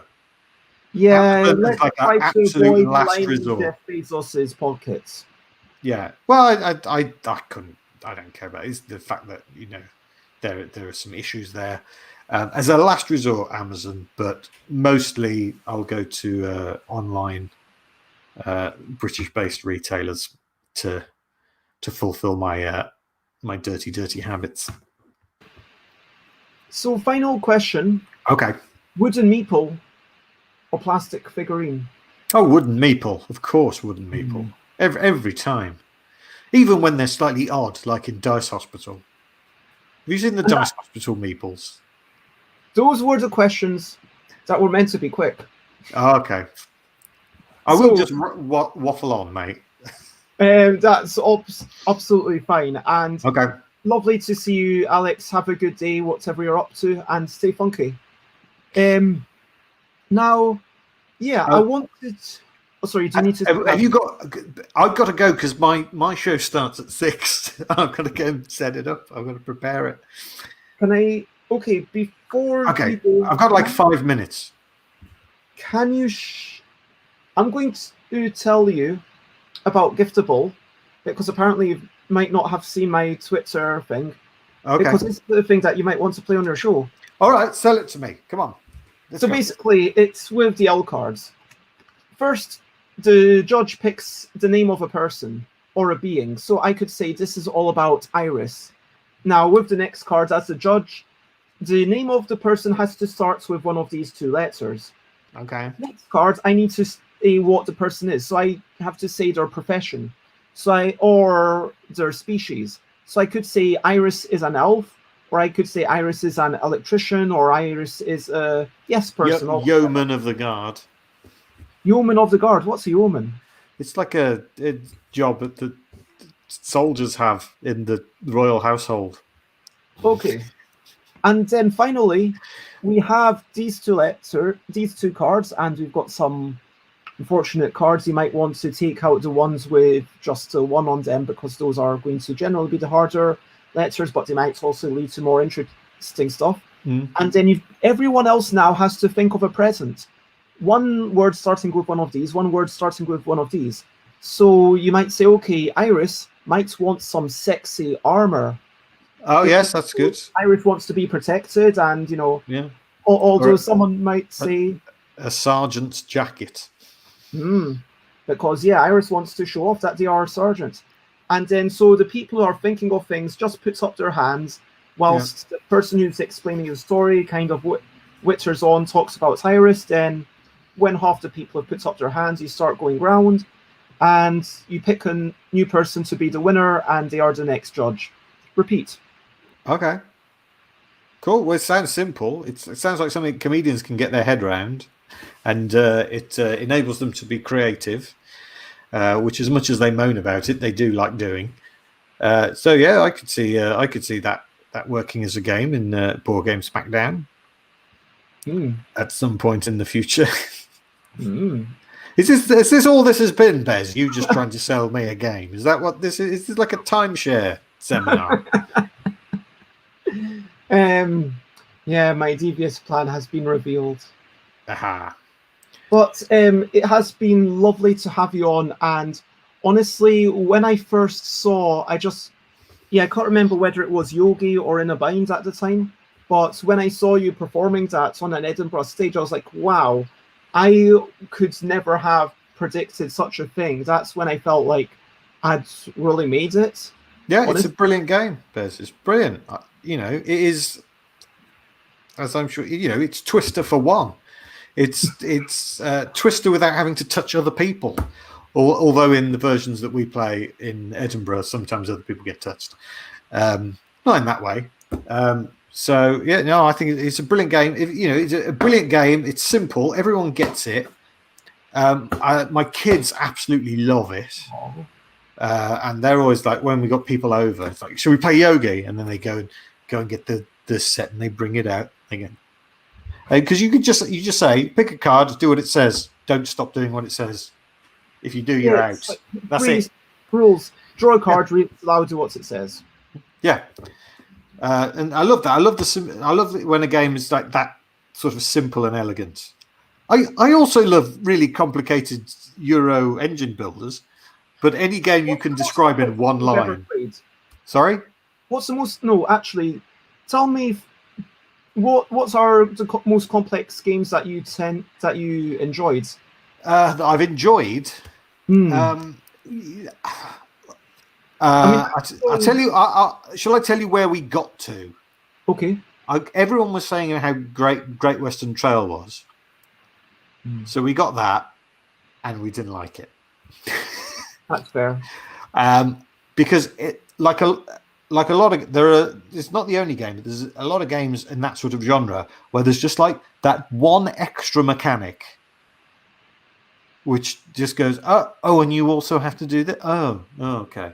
And you go, if you pared it back a bit, it would be better, I think.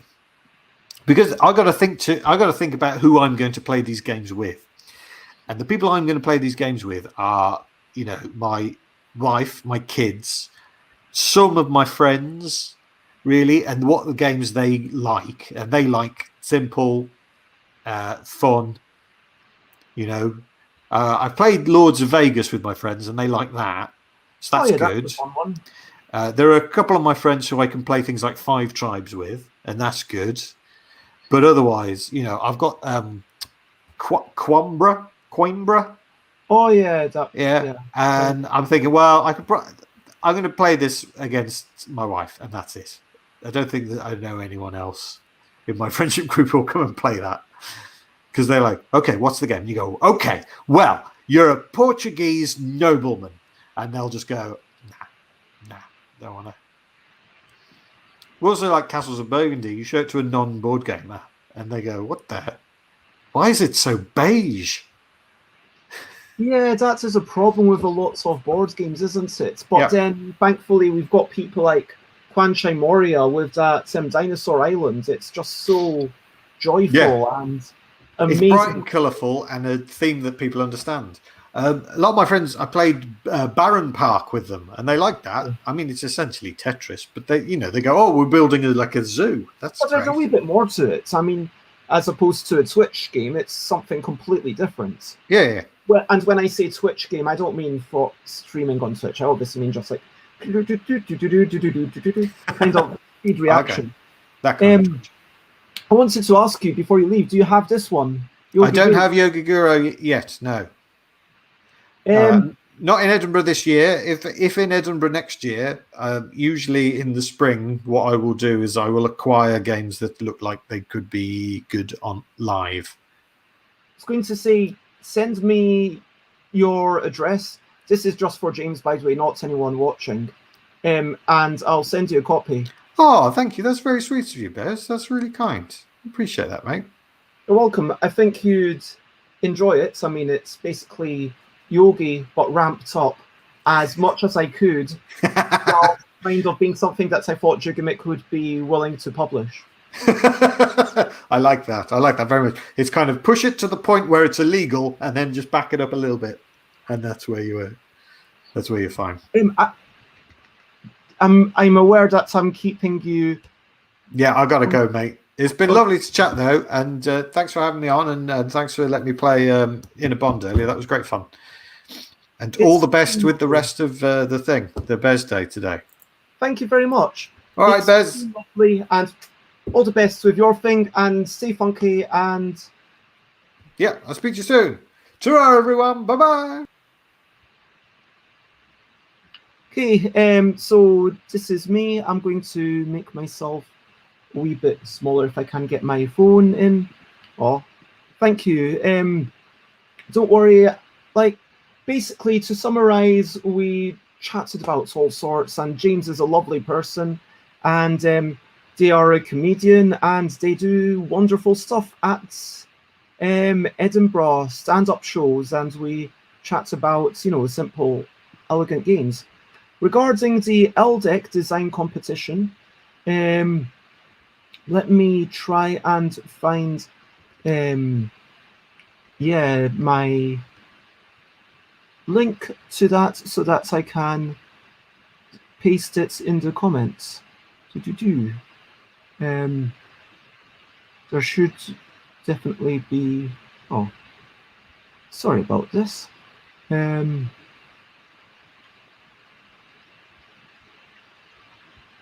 Oh, I should have. Okay, so you go to. There's not a great link, and to be honest, I probably should really make a better link. I should probably make a link like ldec.com/submission, and then it redirects you to the Google form. That would be a good thing.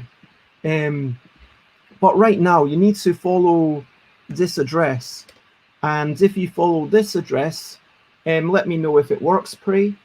And follow it through. You'll need to give a little bit of information. You'll need to agree to some stuff and that you read at the top. Give your name, email, designer's name, potential preferred name if you have one. Let me know how much it's been tested. And if it's not at all, that is actually okay. I would have liked you to ponder it and think about it. Tell me what it needs, tell me a bit about it, and then share the rules. If in your rules I can't play the game from it, that will be literally all the feedback I can give you, that I cannot play the game from your rules. But might do a quick talk through and share that with you. But fundamentally, if I can understand the rules, I will give it a play. And yeah, I understand. And that's where you start with any game. Any game you start with, it's all about, hey, what can we do with this? And yeah, I'm going to try, tell me, should I try and get my second screen set up so that we can maybe get access to show off a wee game together. Shahiri. Oh. If it's so, yeah, I hope that everyone's having a decent weekend. Let me know what you thought of In a Bond. Let me know what you thought of anything, and what have been your highlights today generally. What have you particularly enjoyed? What are you looking forward to doing? I have personally, I had lots of fun, although I'm clearly biased, but I did have a lot of fun with In a Bond. And boom, I've got an email that I need to do another thing on my phone. And yeah, right now it is a Google form. I'm not able to get Google Forms seems like the only submission thing that I can do right now. Hopefully that's not too much of an obstacle.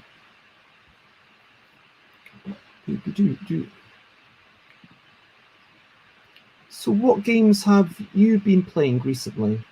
And what have you been up to? Just going.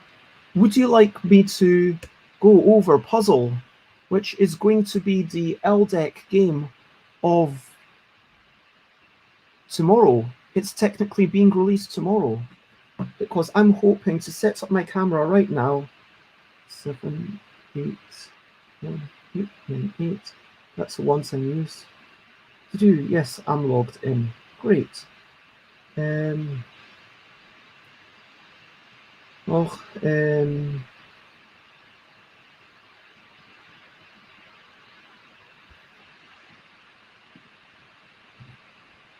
Hopefully this will work.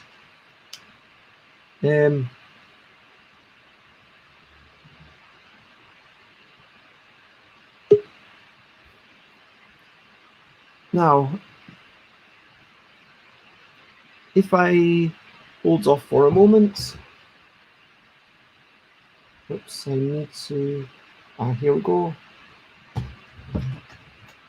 Sorry for the seasick cam, as we might call it. And you see how quickly my table gets messy. Earlier this morning, this table was completely clean.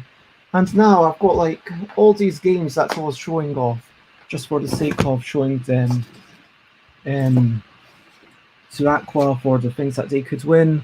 And yeah, that's paper. Yeah, there we go. Just puts it to the side for now and shush these over. Now, I am going to show you. And let me remove that just for the tiniest moment whilst I flip it the correct way. Hopefully this works. This is going to be my first ever solo playthrough on the camera. I'm quite excited about this. There we go. And this is things that you can see. Whoa, you can see my hands. Oh, thank you. And so now, I'm going to show you how to play Puzzle, and maybe you can play along. So the first thing you need to do is to sort out all the cards by the border. Because for this game, actually, the border matters. You'll notice that there's 8 cards of each border. And we've got things with lines, we've got things with waves, we've got diagonals, and I like to call these the horizontals because I think about the things on the top and the bottom. Let's ignore the side. So that would be, so I've actually given them names. So that's vertical, the bubble, the triangle, the diagonal, the squiggle, and the horizontal. Anyway, so doing a bit of sorting just to pre-sort some subsection of the deck. We only play this game with 24 specific cards, i.e. 3 of the suits. Some of the settings are harder than others, and some of them are easier. It depends entirely on which ones you pick. I'll probably go for something in the middle, or maybe I'll let you choose which of these options I'll go for. So this is not a word game, by the way. This is something a lot more akin to solitaire or patience. So tell me which 3 suits you think I should go for. We've got the vertical, bubble, triangle, diagonal, squiggle, and horizontal. So which ones should I go for? Let me know. And meanwhile, I'm going to have a quick peek inside my bag because I believe that Thoughts I had. Oh no, did I just rip the magazine? I was sure I had one of my checklists, but I don't seem to have it. What's this all about? So let's do all the lines. Vertical, horizontal, and the diagonal. Okay. So ignoring those ones. Pushing them off to the distance. And double check we've got all the cards. 1, 2, 3, 4, 5, 6, 7, 8. Yep, it's complete. 1, 2, 3, 4, 5, 6, 7, 8. Yep. 1, 2, 3, 4, 5. Whoa! Something's got. Oh, phew. There were 3 cards that I didn't take out the box. 8. There we go. Now, before we start, I'm going to look at the letters. You'll understand why I'm doing this in a moment. But I'm going to observe. Okay, there's a Q. Okay, I've got a Q. I've got a P. I've got a K. That's good. And that means I've probably got a J. Yep. I've got a U, W, and an XY. So I've not got any V. So in this game, you're going to be making short alphabetical runs. So I really want to think about, which letters are missing. And I should have A, B, C, D, E, F, G, H, I, J, K, L, M, N, O, P, Q, R, S, T, U. I don't have V, but I have W, X, Y.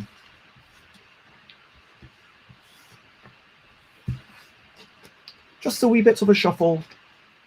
So this game, it's basically all about having 4 rows of cards. You start off with 2 cards on each. You've got 7 cards in your hand. You kind of, each turn, you pick up one of the cards from one of the rows, then you put down 2, and then you draw 1 to finish your turn. So at the end of each turn, you should have 7 cards, and then you're going to work through everything in the deck. Once you've gotten to the end of the deck, then we kind of hope that we can play out everything.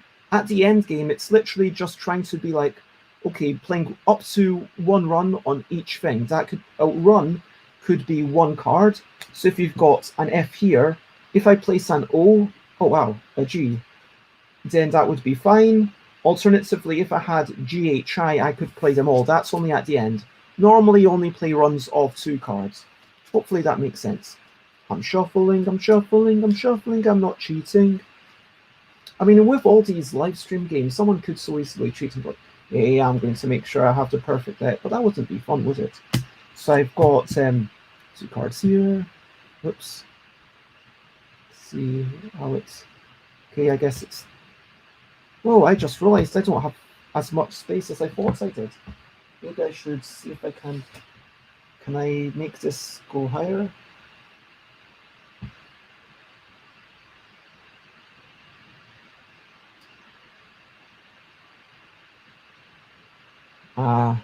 It's kind... Okay. I think that's a wee bit better.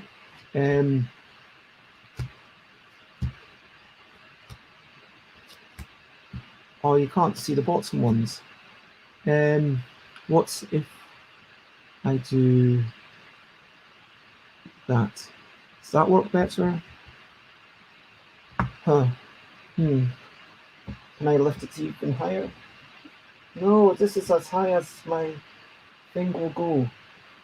Sorry about this, people.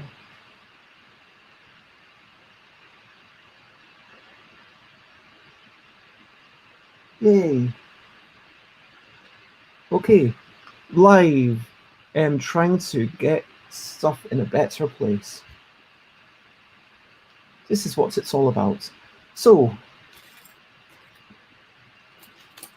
then deal 1, 2, 3, 4, 5, 6, 7, and there should be 9. 1, 2, 3, 4, 5, 6, 7, 8, 9. And I'll put that off to the side. I'll put it here, why not? Okay, so with my 7 cards, I'm looking at them, and I'm thinking, okay, the first thing I'm thinking is, what runs do I have? Can I maybe... Okay, I've got the P. I know that P and J and X and W, there's only one of right now. Oops, that should be the other way around.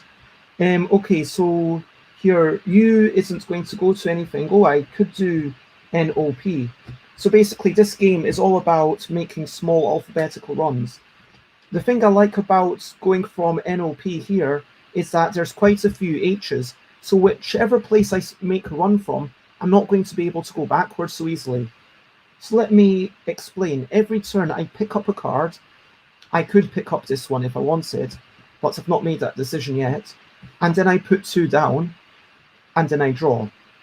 So that means that I'm going to potentially get access to these earlier cards. For example, this K could be very useful because there's only one K, so I could pick that up, just so I can go J, K, L, M, and so on.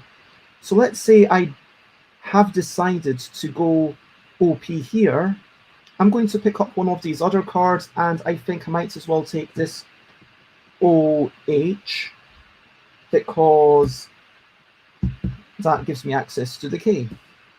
NOP, and then I draw a card, and I've got 7 again, and that is the end of my turn. Now at this point, I want to start thinking about... Yeah, WXY is going to be difficult to place. I just realized I'm never going to be able to place them as a WXY because we've established that I don't have any V's. So hopefully the rules make sense. If the rules don't make sense, please ask me questions and I will explain. Let me know, pray. So this game, whenever I place 2 cards, the 2 cards I place plus the one before must be kind of continuing. So for example, if K, L, M, H. So for example, if I were to pick this one up, then I could put these 2 down here to go H, I, J. I'm not saying that's the best move, but that is definitely at least one possibility. And if I did do HIJ, then I could do K and then start working off there. And getting this, yeah, that would be a nice move for my next turn. And that would mean that I could then get an empty row. An empty row is really useful. So I am actually going to do that. And these ones, it occurs to me that because the only way to place an A is at the start of a line. I cannot ever place a W because there's not going to be any V's out. So yeah, basically I need to clear a line to put down this A, and then I need to do it as an A, B, C. So I'm going to do this right now, do HIJ, and I'll pick up another card, and that's me back on 7 again. I could do that, pick that up to use it straight away, IJKL, and that's me on 6, and I pick up back up to 7. Okay, so this needs to be, I know that I've got 3 R's because the top letters, Senorita, AEINORST, there's one of them in each of the suits. So I'm just thinking, okay, I could hold on to the, I've got the P here, get another R, and do that as S. QRS. I do need to do this at some point as an A, and then when I get an A, B, C, D, E, F. If I were to get an H, that would be amazing. So I'm basically waiting for the B to be able to make my run right now. I could pick this up and put down 2 cards, RST. That's what I'm going to do this turn, just to keep these cards all here, because I want to keep those in my run. And now I've got this, boom! Do you see that? I just flipped over the B, boom. So now it's going to be easy street. I've got this amazing run, A, B, C, D, E, F, H. And there is a G. There's a Q. I need to leave this one open. Now I need to take off things without being too disruptive to myself. NOP, I could just pick up all these things because I'm going to be able to put them down again. Yeah, let me start off here just in case I get the queue. And then if I were to start picking up stuff from this top row, then with this top row, I would, once I get the queue, I could do QRST and combine them. So I'm going to pick up here and put down 2. And that's my turn. Draw a card. G. Boom. Okay. Pick up that one, put down 2, and draw a card. Oof. If I get an M, that's all right. Pick up this one. So I've got the QRST that's planned to go here. Put down 2, and draw a card. There's only 2 cards left. L. Oh, this is L. That's okay. I've cleared that row, so I could do something extra over here. So, yeah, 1, 2, 3, 4, 5, 6, 7. I get to pick up another card. Which cards do I want to pick up? I'm not sure that it matters. Let me pick up this P and put down these 2. Oh, now that I've put down those 2, I could use this one actually as an I. Pick this one up. Oh my gosh. PQRST, and that one's going to be an I.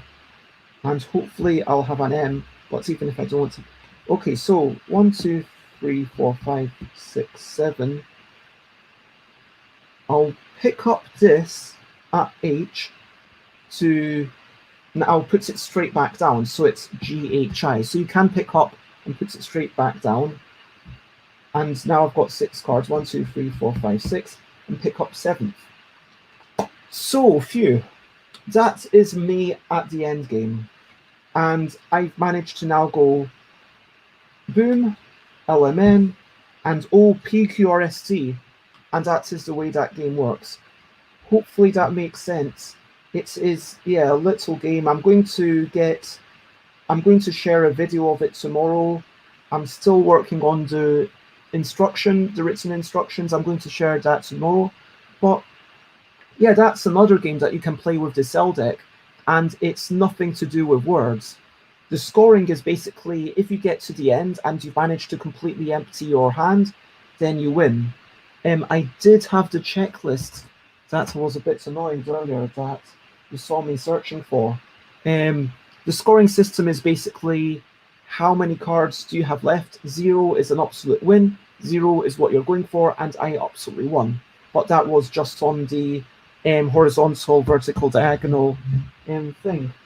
Seriously, what's happened to that sheet? I was sure that I had sheets. I was sure that I had it in my bag. Let me look more carefully. What have I got in here? I have a copy of Tabletop Gaming Magazine. Reasonably well written by... I've got the printed rules to the game because I was getting someone else to test it. Here we are. So I decided provisionally, 1, 2. Oh wait, this is when I was printing it single-sided. Basically, the point is that there's all these there's 20 different permutations. Some of them are a lot harder than others. And so if you go with, I'll need to double check, the easiest possible one is, the very easiest is triangles, is basically these 3. I don't know if you can see that. So it's the vertical one, the diagonal, and the triangle. So the triangle, the vertical, and the, yeah.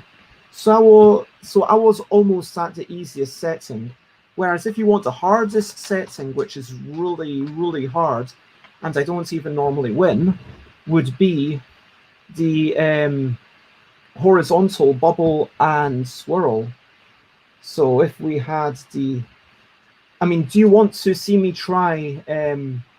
this one is kind of towards the easier side of everything. This is very much not too difficult. Do you want to see me try the hardest one?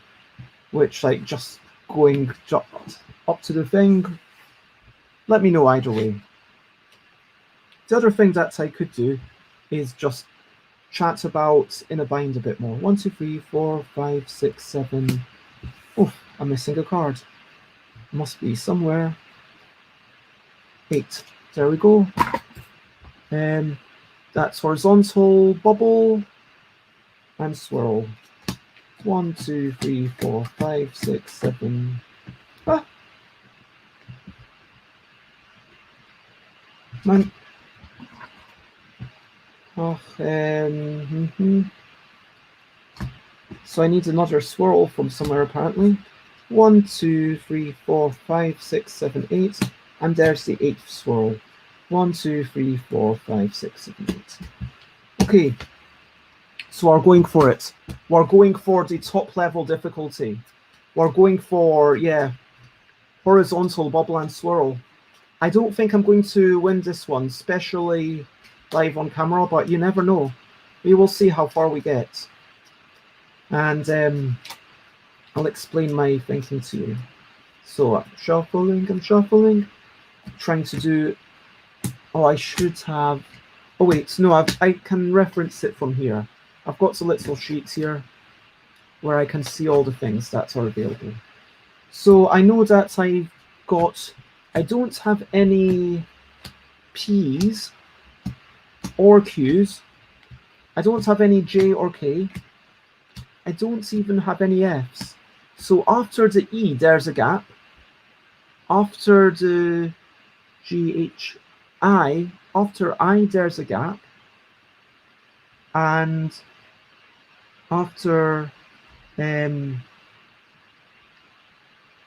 O, there's a gap. O is going to be difficult. So I've got OD.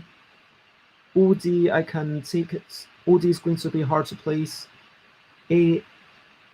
AL, that's going to be the hardest card. I can see it right now.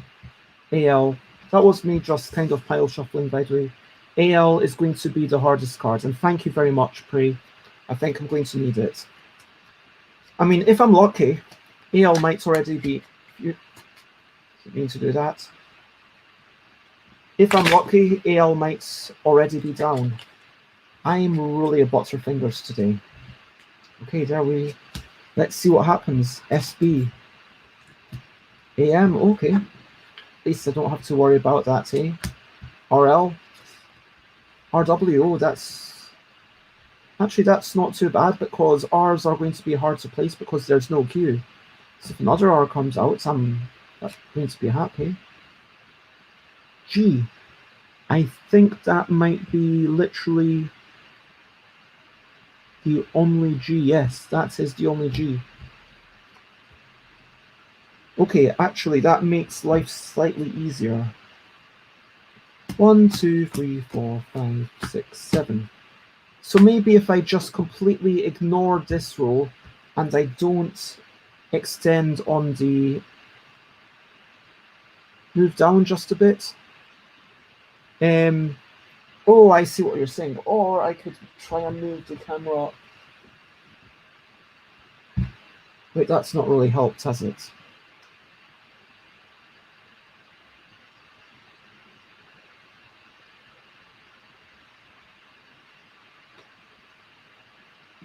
There we go. Okay, my 7 cards. Yeah, sorry about the crazy tilt. Yeah, hopefully it's okay. Well, I'm just realizing I should plug in my phone, which is my second camera. Just give me a minute for this technical maintenance, by which I mean plugging it into the bit. Okay, oh, we've got a V, a D.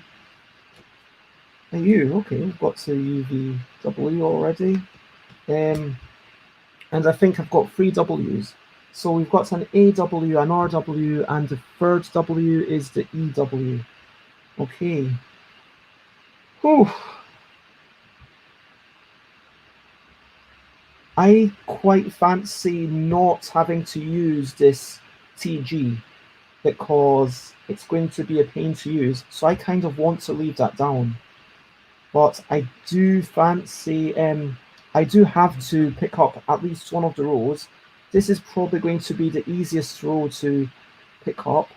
I do immediately see that I could do MNO either here or there, but if I do it here, then I am going to be, and you're very welcome, and thank you for letting me know, Prey. I appreciate the reminder.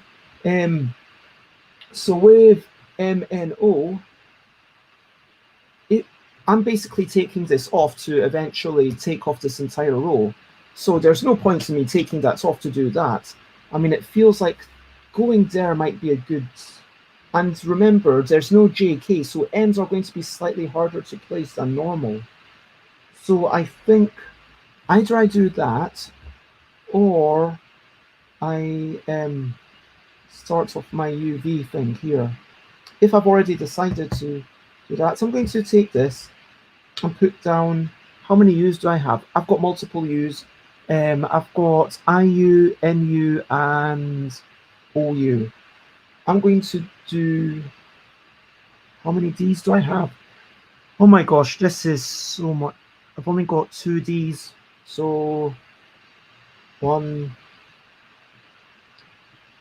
Let me actually just put those 2 down, and that's going to be my turn. We're already getting a lot more into the calculation. There's a lot more that I need to ponder. You see, I got the OU. I should have... So now I can, with the OU, I can do MNO up here instead. So I'll take that, and I'll put these ones down here. And I've got 6 cards, and I draw my last, and that's the end of this turn. So now I've got a spare row. This is something where I could put down an A, but we've established that that's the only way to play an AL, so I've got to be careful with that. What I could do this turn, if I wanted, is to pick up the V and put it straight back down, going VW. And now this is probably where I'm going to put my X, Y, Z as well, because this deck does have the whole alphabet. Oh, there we go. Z, let's keep that for there. CD, I've got BCD. Oh, I could actually... So the key thing about this game is that you can change up the rows. So because this is UVW, it doesn't matter what the previous cards are. I just want to clarify that. So I could now go A, B, C, D. And that is a valid thing. Alternative, like IU, I cannot follow J. Yeah, both of these cards, one of them is going to lead to a dead end, because there's no P's, there's no J's, and there's only one V. So one of these cards is going to be a dead end. Yeah. I think that I've just got to accept that right now. This one's basically dead. I'll just do that to remind myself. This one needs to have the X, Y, Z. I can't do anything with that. I could now work with this to have LMNO, but then I've got to find a place for the R later on. Let me put... I think I'm going to take this one. The only problem is that, like, I take this one and instantly I know that I've got to put this down somewhere. And Q, nothing comes there, and there's like all these W's are really hard to get rid of because there's only one V. So with 3 W's, because I know there's 3 W's, because that's what the number here means. I don't know if you can see that, but there's a number 3 beside the W. And so 1V, 3 W's, I've got to basically, yeah, exactly. No, you can fill a blank row by starting with whatever you want, but I know that there's an AL in the deck. And the problem with the AL, I mean, I've not got into it yet. There's 1, 2, 3, 4, 5, 6 cards left in the deck. So there is an AL somewhere. I know exactly what cards there are, but I just don't know the order. Now, with the AL in the deck, there is nothing before A. I cannot go from Z to A. That's not allowed. And I cannot go KL because there is no K in the subsets of the deck. That's why this is the most difficult one. I mean, I know that Sate said that maybe you should be able to go from Z to A. And yeah, so I can choose whatever I want here. And I could choose the BCD, but AL, I might have to be later on going MNO or something like that. I could use that as an L. And so I could potentially, because how many what's the last O? OV, OD, OU. So if I'm using this one as a D, then maybe it makes sense for me to take this one, add it to my hand, and then I put down BC. So now this is my hand. I know it's quite badly arranged, but yeah. We've got D6 cards, and I draw my next one. Oof. Oh. I just realized because I went from the A and went to the B, that means that I might be able to use the other W, the EW, when it comes up. Nice. Okay, so I could carry on. I could carry on with these. I could do a cheeky pick this up, put these down. Yeah. I know that there's 2 Ds, in fact. I think there were OD, TD, yep, there's 2 Ds. So I could pick this up and put in O. Or no. Oof. Maybe I just go DE. 1, 2, 3, 4, 5, 6, 7. So I'm still thinking about what I'm picking up. I definitely don't want to pick that up. That's too hard to place. I probably don't want to pick this up unless I were to go RST and start working on that system. Let me 1, 2, 3, 4, 5, 6. Oh, I did pick up the N and then N and oh yeah, go for it. 1, 2, 3, 4, 5, 6. I'm back at 6 and I pick up my 7th. Okay. So I'm just going to hope that the AL comes up fairly soon, because once the AL comes up, then I'll be able to work out my plan, because I think I've got the MNO is what I'm wanting to do. Or I could use MNO from there. I mean, right now I could pick up O again and go DE, and that means that later on I could put in a third eye there. So that's 3, 3, 6, 7. Okay, so I could also do this. I could use that MNO when the AL comes up, because I know AL is coming up. This is me planning ahead. So it's going to be AL MNO, and WXY is something I could have here now that I've got the E, because I went from UVW and then ABC, DE, and then I can change back. You see, that's what it's all about, changing back and forth. And let's shimmy these over a little bit, because the most important thing is what's the couple of cards on the right. Hopefully you can See, that's okay. So 1, 2, 3, 4, 5, 6, 7. Oh no, I can't go HI. So, oh wait, IU, IC, IY. I've already got all my eyes out. I don't need to worry about that. I could do NO if I need to. I do need to pick something up, even though I really don't want to. Okay, let me pick up that one because I know I can put it back down there. And WXY. That's what I'm going to put down. 3 turns to go. N, AM and AL. JKL. Yeah, both the AM and the AL are quite difficult things to place. So these are going there. That's going there. And now I've got these 3 cards that I don't know what to do with. Do you remember, like last game?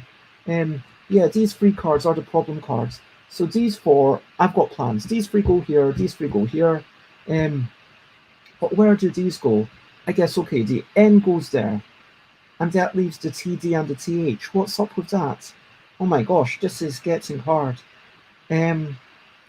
Yeah. So I can't do much with AB. So what else is remaining? So I've got the 3 A's. A, E, E.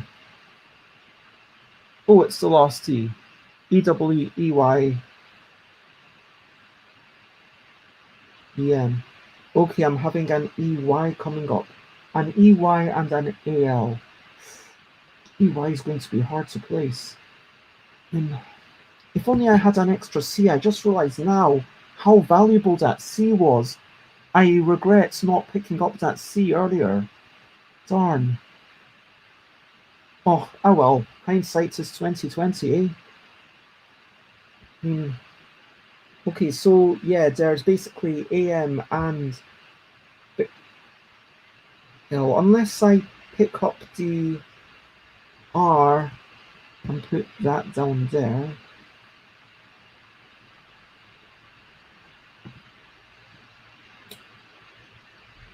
This is very much a last minute change, but feels like what I need to do. Okay, so I go for that. And LMN, pick up. Okay, now we've got DL. Okay, I picked that up clearly. LM. That's all I need to do. 1, 2, 3, 4, 5, 6. Oh gosh. If only I'd picked that one thing up, I think I could have won. So you've got this. Now let me try to win as best, get at least the best score I can. That goes to Z. That goes to NO. And that's it.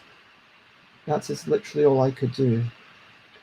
Oh, if only I'd thought about picking that one up and then using it as a T, I could have gone RST.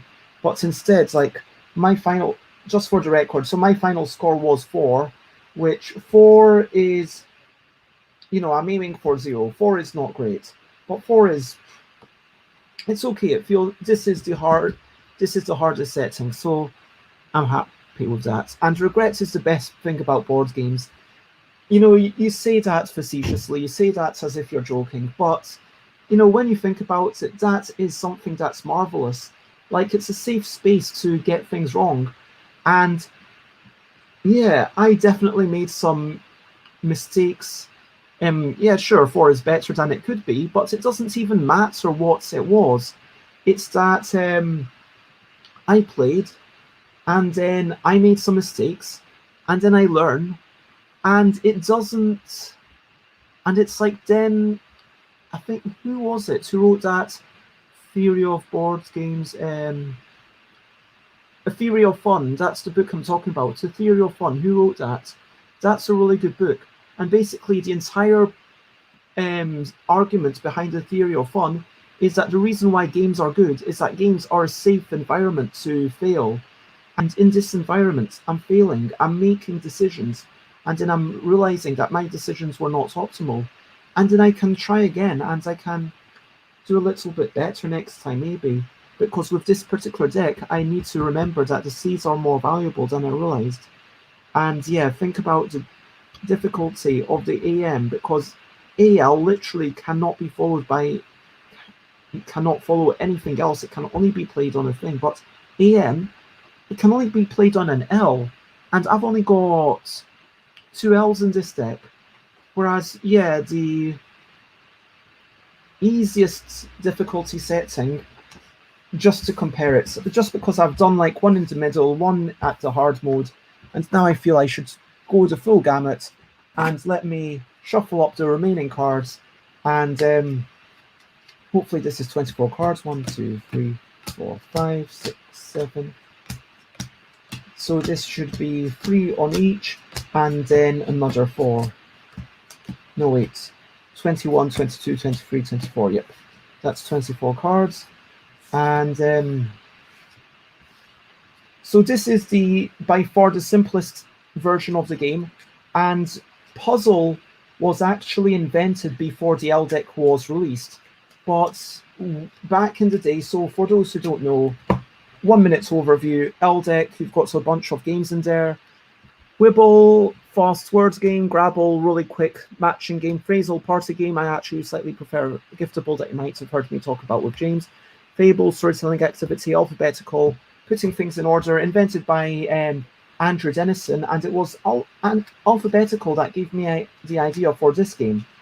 Now I was playing this game and it's like, oh, this is a really nice thing.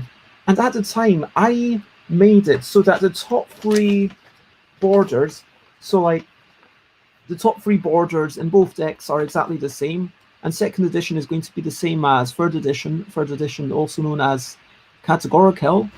Anyway, so you'll notice that I've got all the letters from A to T. There is no U, there's nothing after T. That's important to note. There's 1 K, there's 1 J, there's 1 Q, there's 2 P's, and there's 2 F's. But what I did is it was like, okay, there's only 1 J, Q, and P in the deck, so let's make sure that they are all in the same 3 borders so that you can have an easy setting. Does that make sense? So this is by far the easiest setting.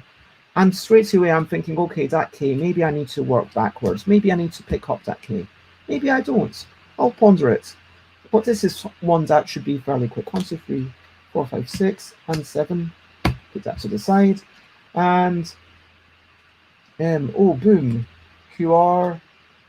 And it's all about going from the T and then moving to another thing, because you want to keep that chain going as long as you can. And getting, okay, I can do MN.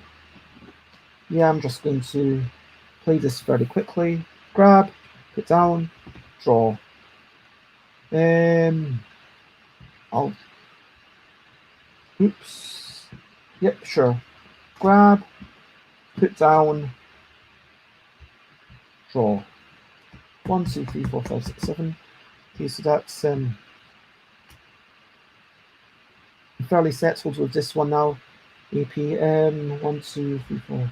I've got D, K, L, M, N. There's going to be another P in the deck coming up soon. H, I, J, K, M, P. I could go pick up, put down to draw. There we go. Keep it simple. C, D, E. I could do that. Do I want to keep the J? I don't know. Okay, let's maybe C, D, E to try and make up that. Which C, D would I want in my hand? Probably,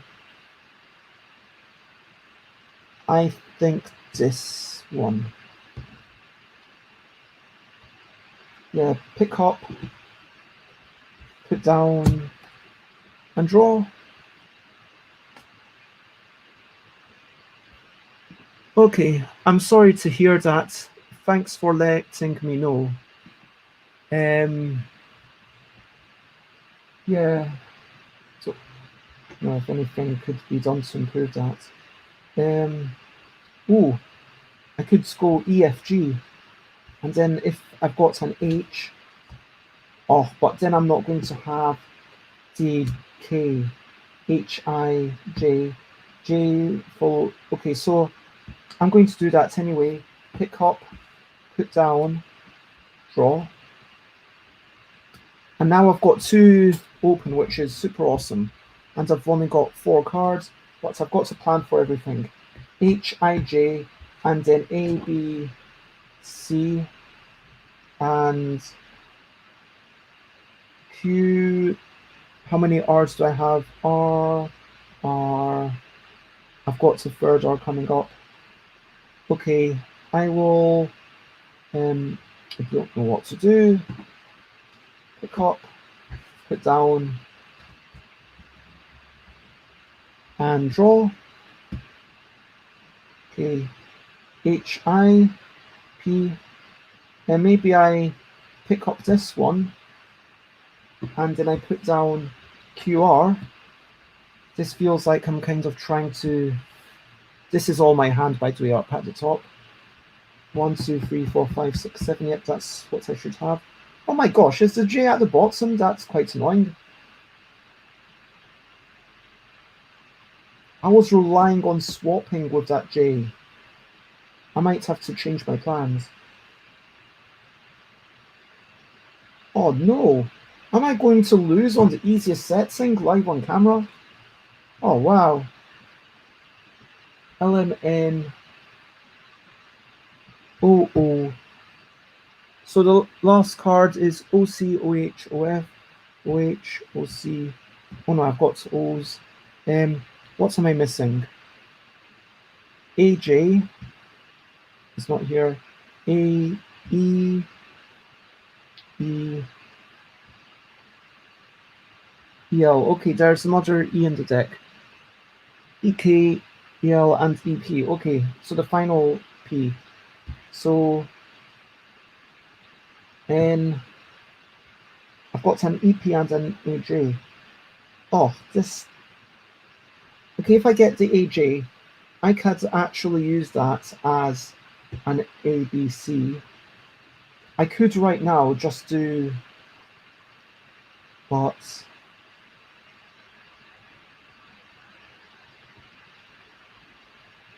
yeah, could I do this to think about putting it up here and hopefully have an E, and then I put down of other. That was there. Oh no, I think that this is unwinnable. I think I must have messed up somewhere. Okay. Shows what happens when you don't think too much. I'll pick that top, and no, I won't pick that top. That's full that. Wait, so I could pick that top, and then potentially go LM, and then pick this up. Now I go A, B, C, D, and the E that's coming out is going to be for that. And now I just need to make sure that I've got something here. Where do I put these? HI, one of them can go here, but then I'm left with one. Oh, so close, but yet so far. Oh no. Sorry, sorry, I'm not paying enough attention. And sorry, I brought down my hands. So these 5 cards are. Oh, this keeps rotating for some reason.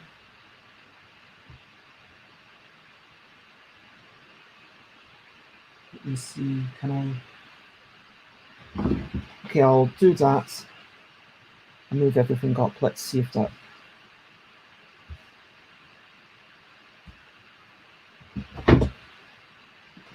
Okay. Hopefully that's. Yeah, the camera is kind of working, but not as perfectly as I hoped that it would work. But yeah, hopefully it makes sense. So I've got the H. I can follow that with the I.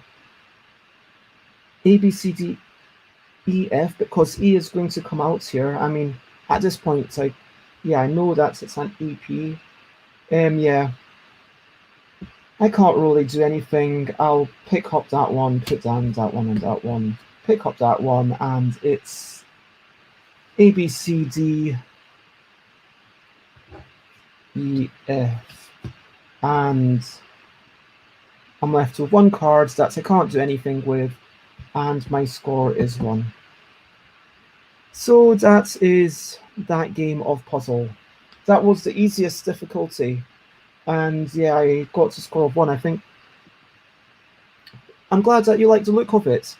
If you like the look of it, then please, yeah, I don't know if you have an owl deck already, but if you want one, then they are available. You can either get the first edition, and you can also get the print and play, which if you've got a printer, then get the print and play. Yeah, there's a really cheap version for like £1. And frankly, I feel like if you've got a printer, you should definitely get one of those. Okay, so I'm going to finish off by talking about the game with the 5-year anniversary.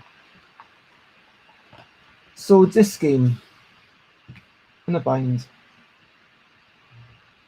because I am going to talk about this tomorrow. Going to talk about this one tomorrow, and I'm going to talk about this one on Sunday. Now, what I'm going to do is I'm going to go to Board Game Geek, and I'm going to spend a tiny bits of time, yeah, looking at the comments and reading them out for my own amusement. And I'm also going to show again some of the competition photos in case you didn't see it. Pray, were you here when we were showing the photos earlier on? Sharing my screen now.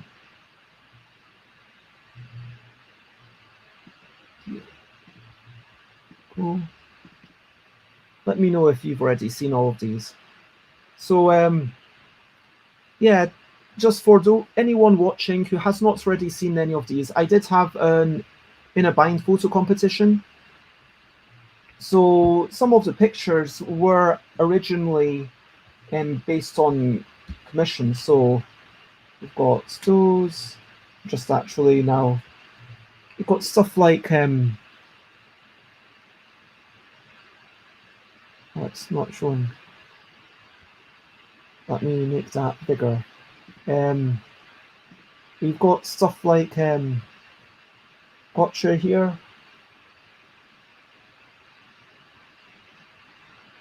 Always, yeah, even I can see this is really laggy. So this is gotcha, this is Gabby, this is me, like back when I used to have a moustache and stuff. This is my friend Jess, although that's not technically commission, it was just because I really like Jess. That's why the picture looks a bit smaller. This was based on Acme and other folk. Oh, there we go. There's Maggie Rostron, mutual friends with Catherine. If you remember Catherine, who was yeah, let me so Catherine, who was amazing. We both have Maggie Rostron, the pole dancer, as a mutual friend. So let me make this bigger just so. So that's Maggie Rostron. And there's some more cards. Here's Liz, because Liz wanted to be drawn as a mermaid. Sorry about the lag. I'm seeing like about sometimes 1 frame every second, pretty much. Are you seeing the same? I mean, I just assumed that would be better for everyone else. But yeah, this is a wonderful friend of mine, Liz Chu. What else do we have? I don't know if my phone is overheating or something. Let me feel it. That is pretty darn hot. And there is Joao from Spellbound Games. Now, anyway, my point was that so the competition winner will get to, and there you go, Joao from Spellbound Games. And if you look very carefully, you can see their t-shirt actually says Spellbound on it, a reference to their shop that's now gone. Now I'm looking at these thinking which one is my favorite, and yeah, it's strong competition. I do really like this picture. It's very cute. It made me smile a lot. This was quite nice as well. This one I felt, actually I don't feel like I gave the, this one I feel like this picture, okay, the pose is being done and it's got a reference to the mermaid, a picture in the background by Andrew's wife. Yeah, lovely art. For the sake of involving the card, it doesn't quite involve the card super amount. So here we've got Alan Allison wearing 2 pairs of spectacles. Why not? I mean, let's just be ridiculously silly. With this card on top of head, which seems to have fallen down, although maybe you call forehead your head. Cards covering the eyebrows, cards on the nose and the chin and the chest and all sorts of things. So, whoops. Here we've got preparation for something by Xate.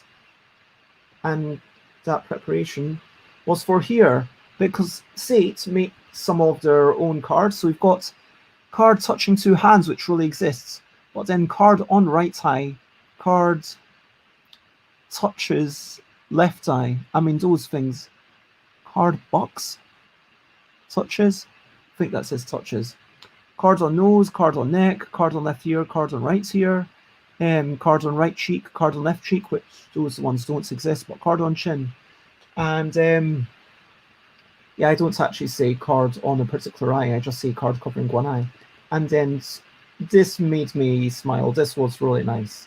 This was really inventive. Great work, Xate. We had this from Xate's alter ego, Oma Groot, which for those who don't know, Xate's alter ego is as a tree. We've got this, which is a pun on the term in a bind, because Xate is literally tied up. And this is Xate's first entry. For me, if I had to look at all of them, and then this is the final one. I like this. The musical thing doesn't make any sense until you see the video. And I am going to close this window for a moment, just so you don't see confidential information. While I go and quickly find Alex's video that they sent me. I'm going to play this for the 2nd time today, just because I really like this video. That, yeah, you're going to see this in a minute. It just made me smile. For those who haven't watched one of my streams before, there is something that I tend to do. Today, I will be attempting finger touching shoe.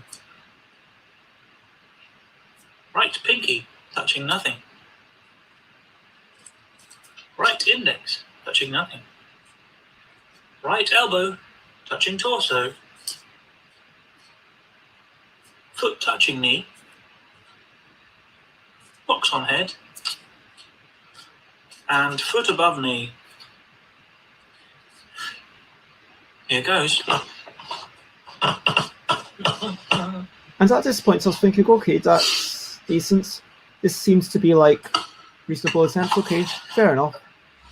No, so wait, what's going on with this ukulele? Okay, I see. Dark just finger here pose. Wait a minute. What's this song? Bye bye, bye bye. This is the goodbye song. Bye bye, bye bye. Thank you for watching along. Bye bye, bye bye. This is the end of the show. Bye bye, bye bye. Now it's time to go.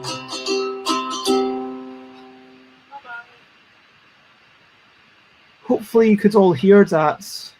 And for those who don't know, that is the song that I sing at the end of every single one of my morning streams, which was why it was so lovely. And that video definitely is, as I said, it was incredibly lovely to see, and it made me smile. And if it was okay, submit some sort of media for Inner Binds. Like, it makes me wonder, should I do something for Inner Bind Junior next year? Because that's going to be the 5-year anniversary of Inner Bind Junior in 2021. Yeah, then I could kind of tell people about it and ramp up to it a bit more maybe, and allow people to do videos or drawings or whatever they want. And if you want to do a drawing or whatever, then maybe that should be allowed. But for the sake of a photo competition, I do kind of agree with Alex and himself that, yeah, video shouldn't win the photo competition. Let me know what you think, because, well, Prey, you are slightly biased because, wait, you know all these people, so you are a bit biased, but let me know what you think. And I've got to make a decision tomorrow night. It's, yeah, not an easy decision, but there we go. Now, I wanted to look at In a Bind on Board Game Geek, just out of curiosity, because I thought it might be funny to go through some of the comments on Board Game Geek and see what people have said. It's got, you like the first one the best. Wait, so out of those, let me double check which one you're saying. So, Prey, you're saying that this is your favorite photo, is that correct?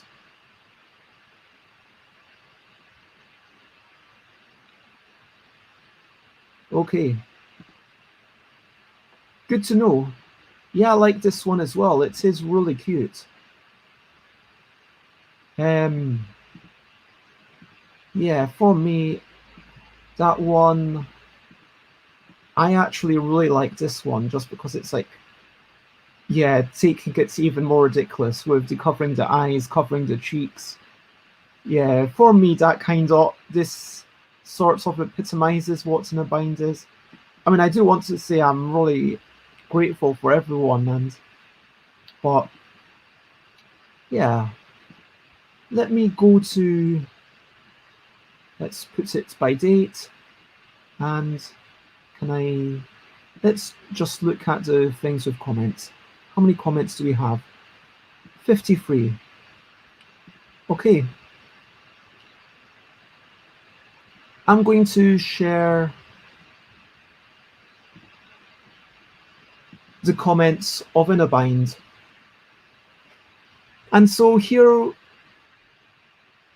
I basically want to give context to these things. I want to talk about these people a little bit. So Hazer10, that is Andy Hopwood. Hazer10, if you look at their username, Andy Hopwood is creator of such games as Zoom Zoom Kaboom and Mindleaf and Odeka. Had a wee bit of success, and my favourite one is definitely Mindleaf. Andy Hopwood says, before you read this comment, put your left elbow higher than your head, your left foot above your right arm, touch your neck with a finger, and then take a card to play on someone else. This is a great game. It is powered by innocent pleasure, farce, and comedy. I want to play this game right now. Now, I should say that I'm going to review these reviews. That's what I'm going to do. I'm going to spend the last 30 minutes of this stream reviewing these reviews.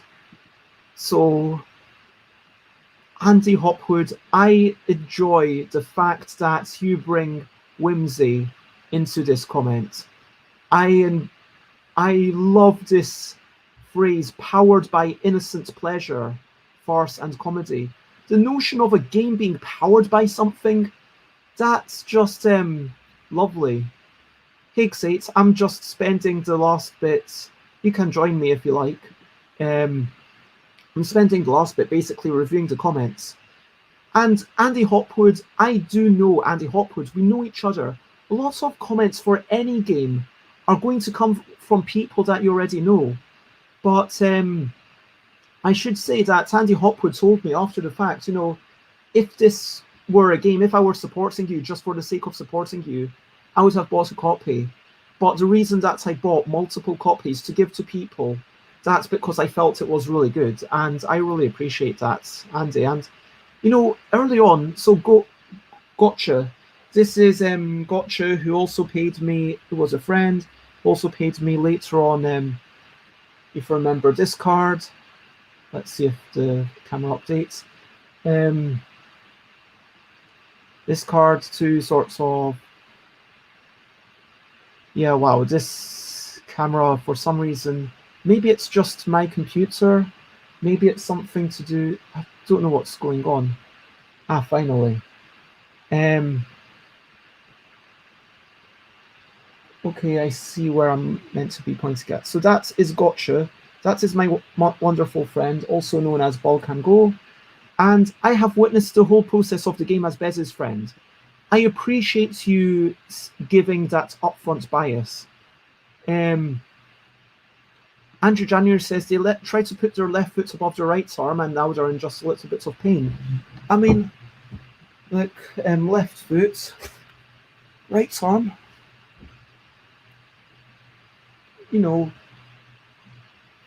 There you go. Or you could do this, lay on the floor and put your legs on the couch. There's always an easier way. Well, I'm glad that you've been having fun, Prey. And, as always, the Gen Con things, would they have been, involving in the chat? That's what I want to ask. Probably not. You can watch back on them. All that BGG stuff will be uploaded and watched after the time for sure. So, Gotcha. I have witnessed the whole process of the game as Bez's friend. In the first versions, the game was more complicated and there were difficult binds not possible to do for some people. Then the game has become more balanced and fun after new ideas and almost 1 year of playtesting. Now it's in a perfect shape. I take the game to play with my friends when possible. It's probably the silliest and funniest game I have ever played. I have to admit, so when I read something like this, there's always the question, how much of this acclaim, probably the silliest and funniest card game I have ever played. I mean, I am so honored to have that. And when I read that originally, I was thinking, you know what, Gotcha's just saying that because Gotcha's my friend, you know what I mean? I mean, yeah, Gotcha's paying me a bit of money because Gotcha's in a better financial position and Gotcha's happy to have their name attached. But Gotcha, they joined me when I was demoing it in the park on sunny days, as it says on the back of the packet. And I don't believe people would have done that if it hadn't been good. And sometimes I think that, yeah, maybe I didn't give myself enough credit. To a degree, maybe, I don't know, maybe I should have at that point. I do still, I agree, it is probably the silliest and it's definitely up there. And so I really appreciate this. This doesn't have any amazing turns of phrase, but I really appreciate how Gotcha does give that bias up front. Nordeng, this is someone I do not know. So we've gone from August 2014, September 2014, November 2014. So the game is still unreleased at this point, just to clarify this. I've played this once with my wife and 2 daughters, 8 and 10 years old. It took a bit to get the group into it, but we had fun watching people try to draw a card whilst contorted in goofy ways. My 8-year-old thought it was okay, and my 10-year-old absolutely loved it. The game is right up her alley with silliness abounding. I love that turn-off phrase, silliness abounding. I mean, abounding, how often do we hear that word these days? We don't use that word enough. I like that comment. That's a good, solid turn-off phrase. My wife is usually all about these kinds of games, but this one didn't click for her. I had a lot of fun. So I'll try it again with others, but a mixed bag of reviews after just one play so far. One issue was that the cards I printed are delicate, and this game needs sturdy cards. Overall though, it worked fine with cards printed on cardstock. It seemed a bit too difficult to keep touching the cards in hand while dealing with the binds, just a little too quick to get knocked out. We got to 3 or 4 and that was too many, and we were fairly easy on enforcing the rules. It's definitely worth another go, we'll see how it goes. I would have been really interested to see how it would have gone in future. I'm assuming that Benording never played a second time, but I really appreciate how Benording went into the opinions, not just of themselves, but of the people that they are playing with. I appreciate that Benording gave a little bit of, background information. There's lots of information there, so that's a good, solid comment. Now let's move to the last page, because there's only 53 things with comments. So just pawn versus dice. So this is, I should say, this is someone else that I do know in real life. This is Stuart. Unique party game full of chuckles, sprains, and dislocations with funny illustrations to match the game's mischievousness. I love the fact that it says chuckles, sprains, and dislocations, as if sprains and dislocations are meant to be something to be strived for. This, maybe it's because it's such a mental game that it inspires such ridiculous turns of phrase. It's a party game full of chuckles, sprains, and dislocations. I like that. And mischievousness. That's another good word. Legend Express. This is someone who was... so I know this person also in real life, but the truth is this is a person who has made their own game. If we go to their... Oh. They're not linked with the designer page, but yeah, basically they have made a few games and they are very excitable, but they did also offer to publish it on my behalf. Yeah, true story with In a Bind. During the Kickstarter for In a Bind, I got offers from Indie Boards and Cards. I got an offer then from a Russian company that I don't know if the Russian company was legitimate at all, and I got an offer of publication from Legend Express. Now, Legend Express, nice bloke, fairly, yeah, I don't know if, basically, it didn't feel like the return on investment was right there. And I was amazed when Indie Boards and Cards said, hey, we might be happy to publish this game, because Indie Boards and Cards, I didn't solicit that. They just contacted me through and oh my God, this is an amazing company. They've made games that I love, like The Resistance, and I know them, and they're offering to publish this game.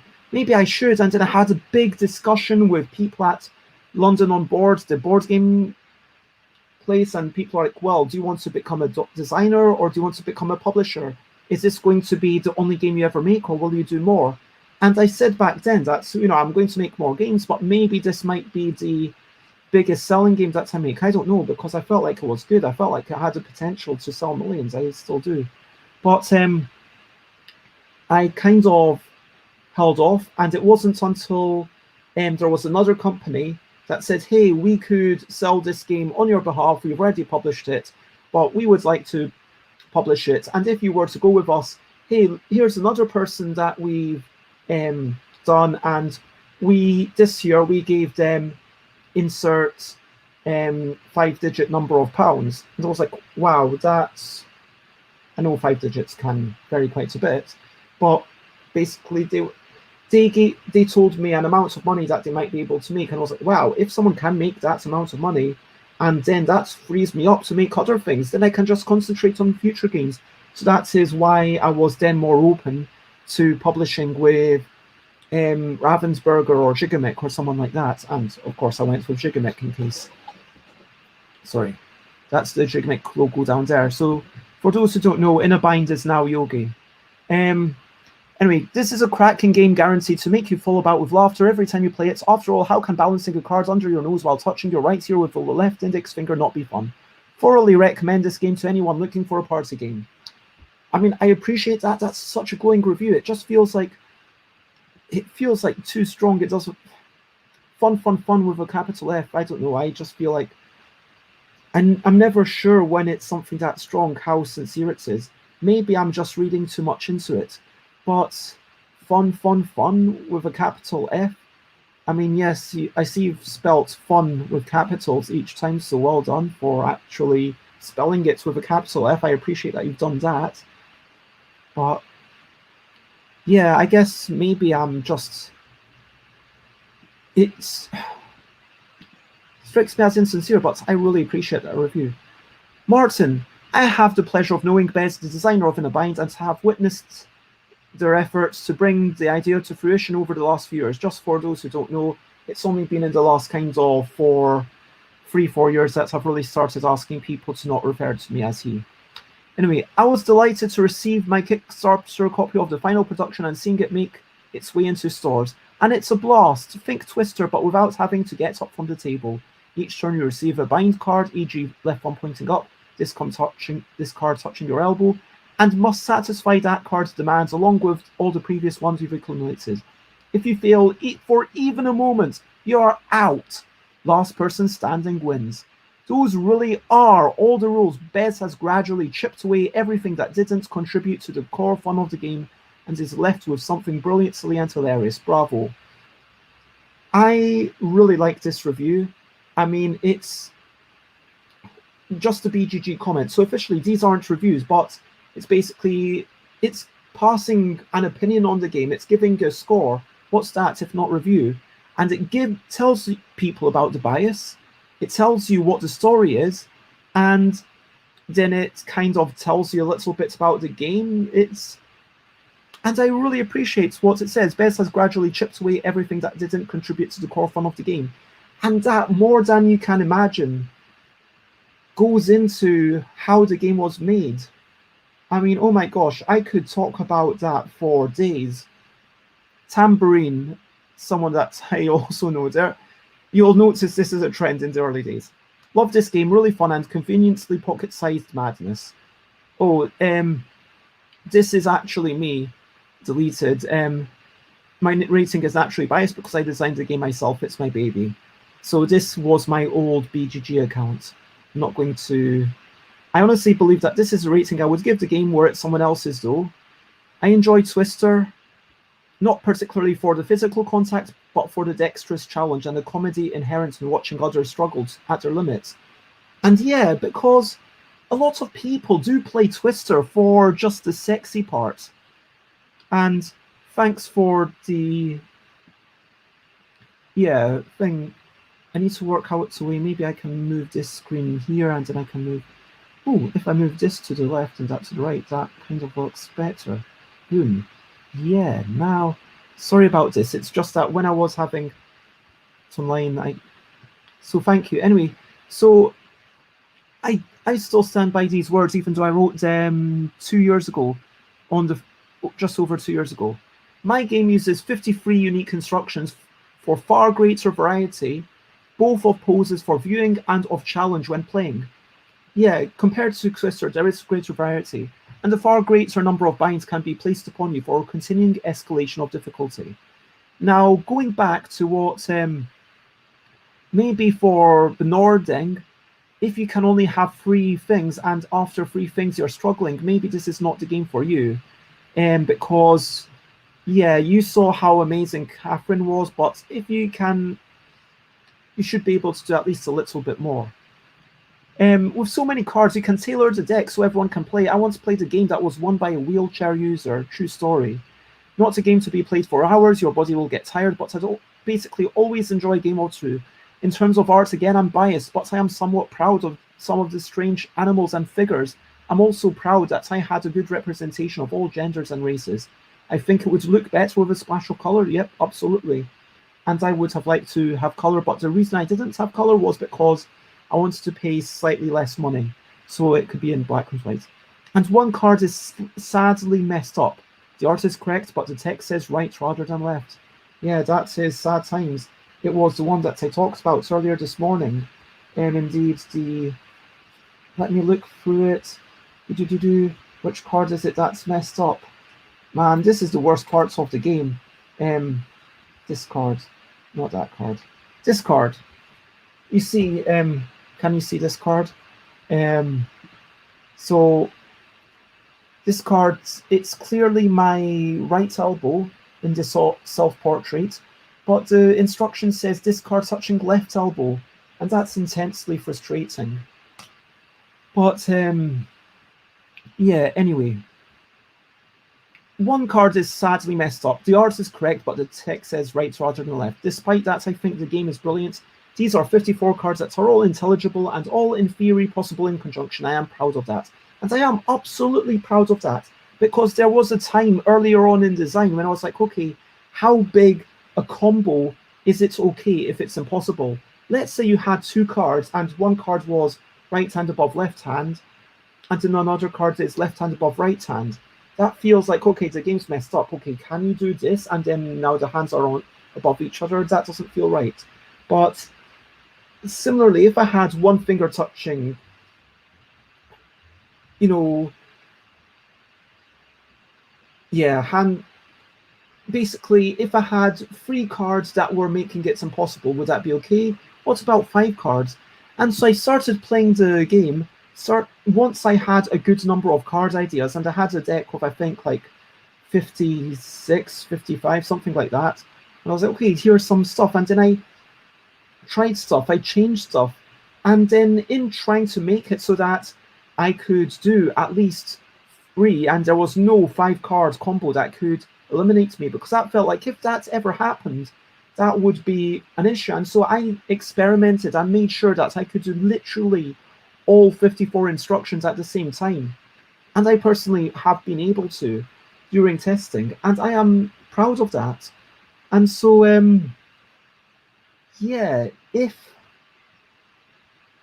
at that point, that is what that's what I kind of call the development, where I made all the cards possible in conjunction. Major props to Forrest Bauer from Bauer's Game Corner, the reviewer, who pointed out the one final possible simplifications. Ooh, Bez from 2 years ago, you made the one final possible simplification. That should be in a singular. Man, it was going so well. We didn't have any grammatical mistakes, and now myself from 2 years ago. Sad times. Slow and Sadistic is great fun with the take that elements, but the new simpler default mode is friendlier and actually purifies the game somewhat, letting nothing interfere with the challenge of physical contortion except the luck of the draw. Now that's my review deleted on the 1st of, is that 1st of the 5th month, or? So this is my things, and I can't update it. I don't know exactly when this, I think this was on the 5th of January. Yeah, I think this is American dates, so it was deleted 5th of January because I asked them to delete my old account because of, yeah, I wanted to, yeah, that was when I was like, yeah, I don't want to be known as, I used to be known as Bezman in lots of places, and I felt like that was too confining in terms of like gender, and so that the BGG did not allow me to change my account name, but what they said they would be happy to do instead was to delete it and I could start a new one. Konrad Borowiecki, this is also someone I know. Great time and amazing fun playing it. The art is wicked good, highly recommend. Smiley face.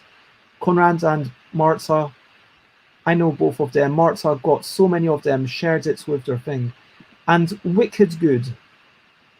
I should say that highly recommended. Like, whilst if I'm reviewing reviews, well, that should be a capital, and he wants a little full stop, but I really appreciate that. And this is notably the first one with a little smiley face. I didn't know you could have emoticons, and so yeah, we've got another one with an emoticon here.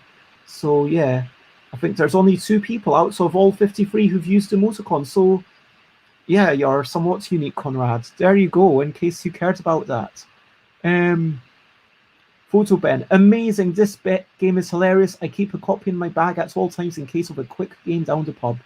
Great to get non-gamers involved. Now, the funny thing about this is that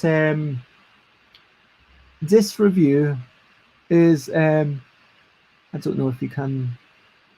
This game is hilarious. I keep a copy in my bag at all times. Great to get non-players involved. And I think that, so certainly Gigamic felt like this was the best quote for the game. And yeah, I am proud of that. Photo Ben, again, I know them, I should say. So now we move into August 2015. Oh, this is when the game was actually released. Then Vuto, I don't know this person. Let me actually see before I say I don't know this person. Maybe I do know them. Mo, oh yeah, I do know Mo. Fantastic, simple, fun social game, guaranteed laughter. Thank you, Mo, for the lovely words.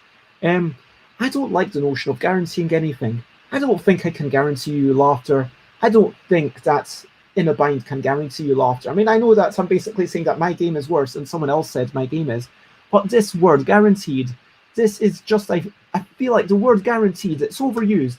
When they say guaranteed fun, I mean, what if you're, you know, really depressed, that, like, if you're going through a depressed moment, what if, you know, you've just had a major tragedy? What if, you know, you can't say that any particular thing that you can engage with is guaranteed fun. I can't say that, oh, play this game, it's guaranteed fun. I mean, games ask you to bring your mood to the table, and so I think that guaranteeing anything is way too much, but I do really appreciate the sentiment. I mean, I don't know why I'm kind of... So, Fraser is another person that I know, great friend, fun, easy to pick up game, and again, I am aware that there's lots of bias going into Fraser's words. I've had a good laugh with this in the pub with friends and also at home with the family, so suitable for everyone, really. And I know that Fraser and Miquette bought multiple copies and kept some for Hazel. I think that this is short, it's succinct, it gives you an idea of what it's all about. Nice, 2 lines. Sucklead, who is this? Their name is Nick Heap. I think I might have vaguely known this person. But a lot of these people I know now. I should say some of these people I know because of board games. Like, I only know Nick because I went to UK Games Expo for several years. I only know Nick because as time has gone on, I've continued going to UK Games Expo. And I've been like, okay, this is who Nick is. And Nick knew me because we were both, for a while, working there. And so there might have been some bias. I don't know how much. But it's, they say, a great game to keep on you for torturing your friends in the pub. I love this word, torturing, and that harkens back to the slow and sadistic mode. That's what it's all about. Dollface, who is Karagander. Oh, this is the ex-employee of Leisure Games, because Kara, for personal reasons, left. It wasn't anything to do with Leisure Games being bad or Kara being bad. They're both lovely people. Leisure Games is one of my favorite shops, and Kara is a wonderful person. And Kara was involved in the... Actually, the way I know Kara, true story, the way I know Kara is because I entered a design competition that Kara was running, and I asked Kara, could I enter, even though I've got something that's on Kickstarter, it's not released yet, what could I enter? And then I was like, yeah, that's fine. And so that's how I know Kara, purely because they were running the design competition. And again, like, where does personal bias start and end? But I don't think there's so much friendship there that they would rate it a 9. But they say, I played this once at UK Games Expo and really enjoyed it. A lovely little party game with a dexterity element. Okay, so it's more of a dexterity activity with a game element, but it's competitive and fun. What more could I want? I find that it's a really interesting distinction, whether it's a game with a dexterity element or whether it's an activity with a game element. I mean, I assume this is being a joke, but we come into the token of what is a game, and I think that here Kara is using it as a shorthand for a game is a strategic thing that you make decisions and then you do these things. So yeah, Kara, I think that, would you call the mind a game? Would you call, well, I just lost the game. Would you call In a Bind a game? Would you call the mind a game? Would you call a role-playing game a game? Would you call Dungeons and Dragons a game? Would you call improvised singing a game? Would you call salsa dancing a game? Now, this is a really deep philosophical question. Let me know what your gut reaction is in the chat. The mind, Dungeons and Dragons, and salsa dancing. Those are what I'm personally curious about. Personally, I would say yes, and no, but I would probably not. So I would say that for me, the mind is clearly a game. It's an ortho game. It's an, I didn't say ortho, I said ortho game. So ortho game as in the term coined by Richard Garfield, as in it's a game where you make decisions and then there's some sort of winner. And that's a really powerful thing, let's say, because it's something where you try things and then maybe you manage to make it work, or maybe it doesn't work, I don't know.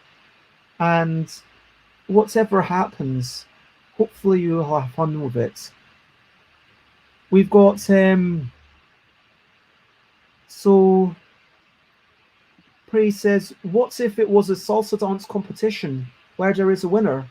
Yeah, I think that's at that point it definitely becomes a game by many measures. I know that some people go so far as to say, okay, you've got puzzles, you've got context, and this term game is so, it feels to me like the term what is a game or what is not a game is kind of fuzzy. And does having more strategy make something more of a game? I mean, certainly in some people's minds it seems to do. Some people would call, I mean, Energy Empire a game and say, oh, the mind, that's definitely not a game. Whereas to me, the mind, that's something where you're making decisions, you're thinking about when exactly you put down your cards, and I would draw a big distinction between an ortho game, in the term that Richard Garfield coined it, and a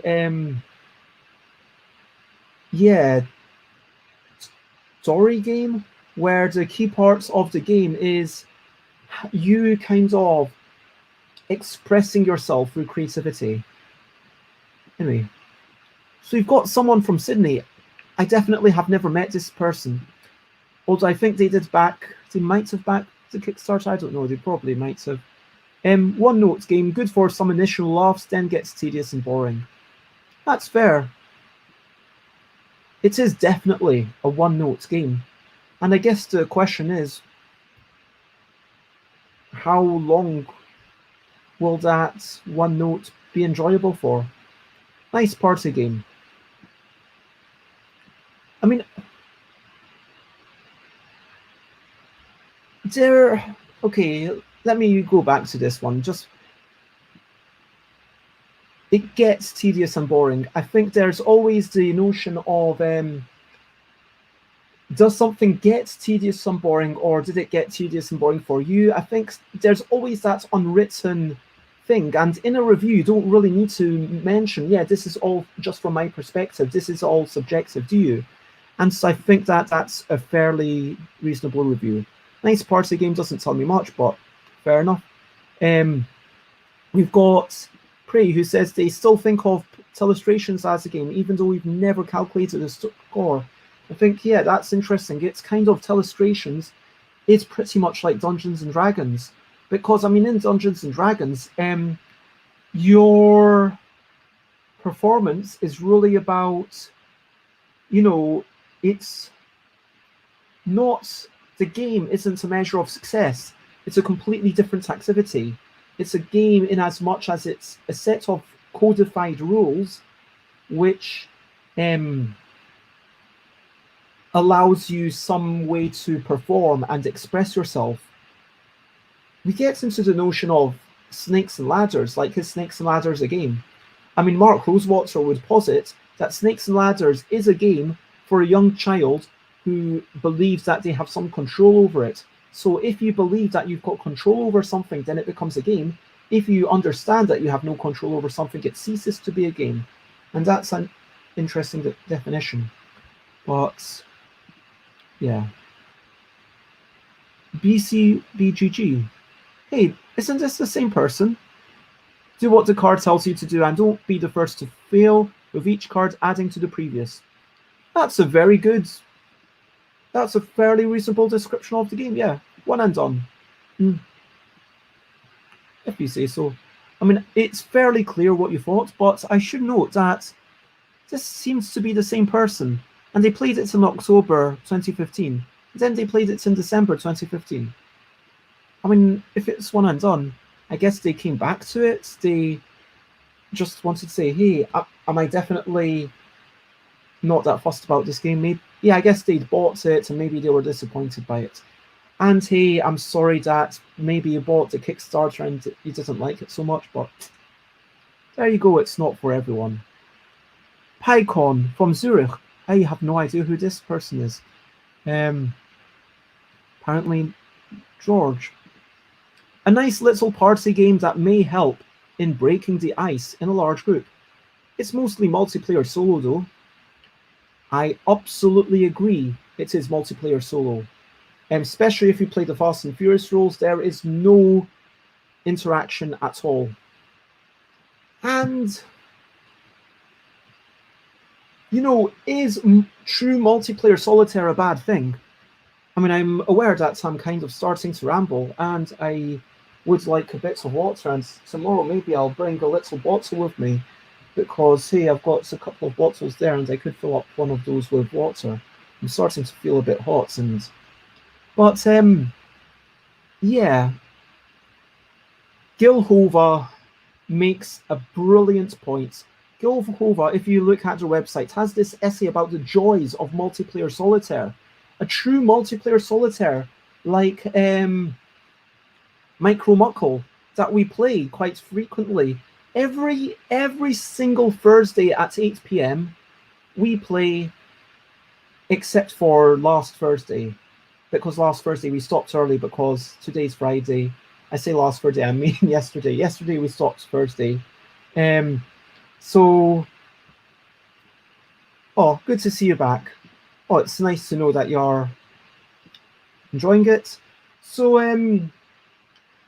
yeah, last Thursday, as in yesterday, we only played one game. But normally we play multiplayer solitaire games every single Thursday. And quite a good chunk of Tuesdays, because the multiplayer solitaire games, where it's something like a roll and write game or a flip and write game, or maybe it's something like Take It Easy, where you've got your own boards going on, and there is no race element. There's nothing like Can't Stop, where Can't Stop actually, and there's quite a bit of interaction. If you get to the top of a thing, no one else can go there.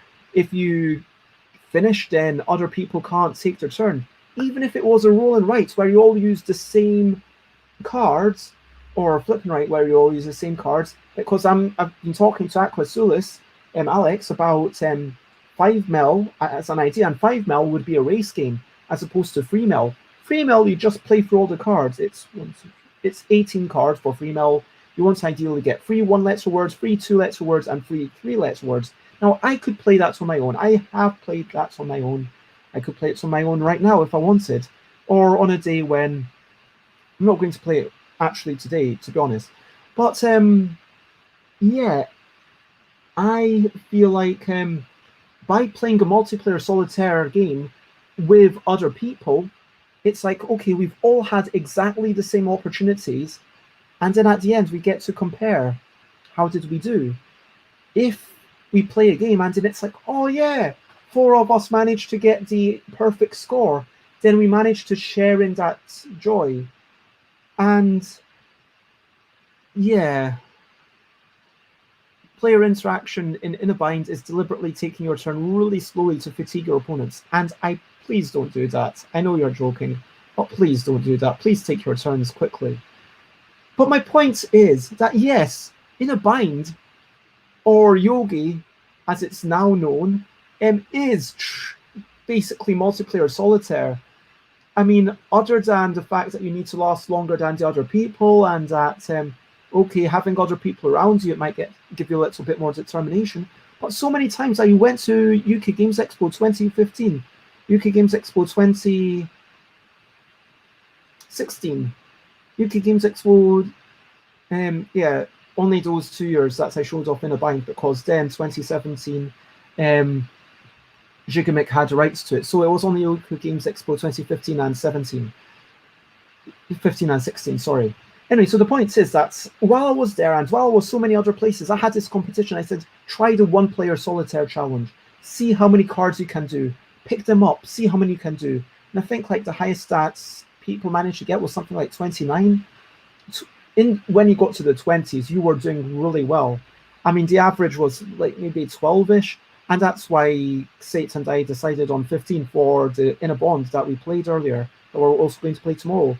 But having that multiplayer solitaire feel, it's got benefits. And it's mostly multiplayer solo though. I guess what they're really expressing is that this person has a strong desire for games where you have more interaction. Maybe they want games that you have some degree of take that, and clearly it's not what you're looking for if that's what you're after. Brucey, whoa, there's a lot of comments left, and I am getting actually quite tired. I feel like I need some sugar or something. Brucey557, I don't know if I know this person. They're from the UK, I might. Ian Rain, I've got no idea who that is. Says it's a good icebreaker, suitable for non-gamers. I'm fairly sure they mean non-gamers. Apart from that typo, that's a totally fair review. Steve B, I do not know this person either. Fun and brings out the competitive nature in some. Works really well, just a bit daft. I think this sums it up perfectly. It's a bit daft. And whether, when it says just a bit daft, I don't think the person is meaning it's just a bit daft. I think they're meaning, unfortunately, it is a bit daft. I think that what Steve B is actually trying to say is that Steve D would prefer to have a game that is not so daft. And again, if you don't want a daft game, then this is not for you. So please don't buy In a Bind or Yogi if you do not want a daft game. And I'm glad that you've had lots of fun, Prey. And yeah, just to let you know, tomorrow, 10 a.m, unboxing In a Bind expansions. 2 p.m. is going to be the highlight. 2 p.m. is going to be In a Bond again. And yeah, see you at some points in the future, maybe. For now, bye-bye. So yeah, this kind of just a bit daft.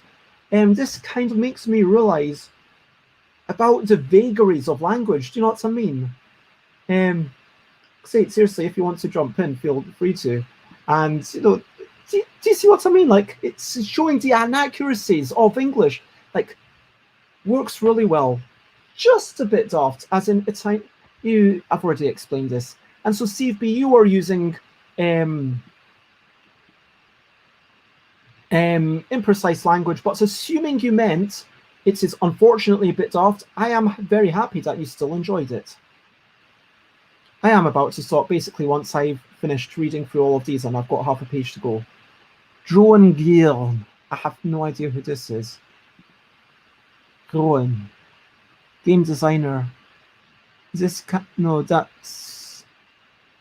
I don't think this is someone I know. Or is it? No, I definitely don't know this person. So, title is very aptly chosen. Silly, but after a few turns, most people cannot help but become fanatic at winning this silly game. Yeah, that is what it's all about. I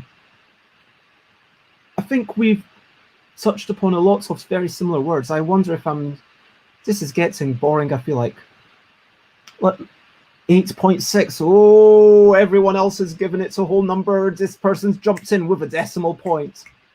I wonder how many decimal points you can give. I want to kind of see. I'm going to...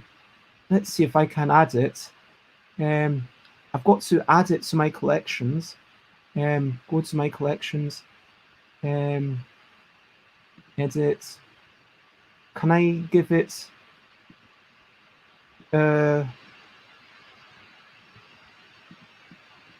9 points. Okay, so it saves at least 2 digital plate. Oh no, wait, look, check that out. It saves 5 decimal places, but it kind of messes up the typeface. Cool. Anyway, so going back, so this is the first person who's given it a decimal point. 8 point. Oh no, it wasn't the first person. I missed that 6.1. Sorry. Was unsure about this when NK picked it up at UK Games Expo 16, but after 3 games, I am hooked. Fun end of evening game. I think this speaks to how divergent people are. I mean, Quartz Gamer says after 3 games, I'm hooked. Someone else says it's one and done. It just shows people are so different. Oh, sorry, Xate. Oh, why can't I put that at the bottom? I'll just keep you here. Yeah. I've been sidelined. Crazy Cod. I'm trying to check if I know any of these people, just so... No, I don't think I know this person. I can see how the novelty might wear off soon. Yep. I'm glad that you've got some enough imagination to conceive of that possibility. But we did have a great laugh playing it. What do you give that review? If you had to rate that comment... No, rating it seems harsh, but... Well, I mean, they are probably playing underwater. That does change the game quite significantly. Yeah, if they're actually a COD. Yeah. Yeah. So this is from Rob Harper, who I actually do know. I want to say that for disclaimer. Twister, the card game, good for laughs and cricked necks. A simple but clever idea, very well executed. So, again, we get into the inaccuracies and imprecision of the English language. Is it good for curing a cricked neck, or is it good for giving you a cricked neck? Which normally, if I say something, I think Rob Harper is making a joke here, because I would say, okay, here's something, it's good for a cold. But I could also say, okay, here, I'm going to cough into this and drink this up after I've coughed into it. It'll be good for spreading germs. I mean, or it'll be good for a cold. You get maybe they mean good for laughs despite cricked necks? No, I think he's basically saying that that is the downside of it. I think that's basically what Rob is saying, that it's good for laughs. The unfortunate side is that if you don't want a cricked neck, then you might not want to play this game. Right, that's what I said. Despite cricked necks. Oh, I'm sorry. Should I say it again in English?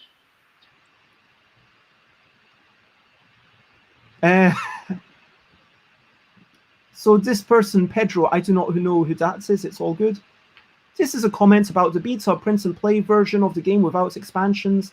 Had a good time playing it. Very good for a playful mood and to take some funny pictures. Just so people know, when I did the Kickstarter, I could probably, if I go to my own Kickstarter page of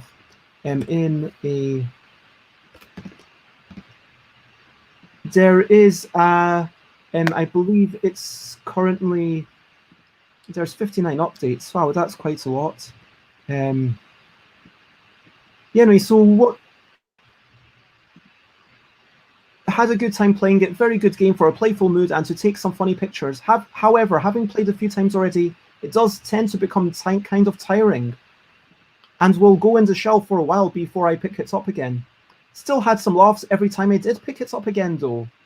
Also, I found it very fortunate that my version is print and play. Sometimes some binds lead to awkward positions with cards getting bent, and that would upset me should the game be retail version. And then on update, almost a year through, and this game still gets played on occasion, mostly as a filler when playing with children and adults together. Everyone has fun. What do you think of that review? Well, I'm immediately curious. A year later, is it still the print and play version? I mean, I'm assuming so, because they. Why would they have? Oh, sorry, that was comments. That would have been a.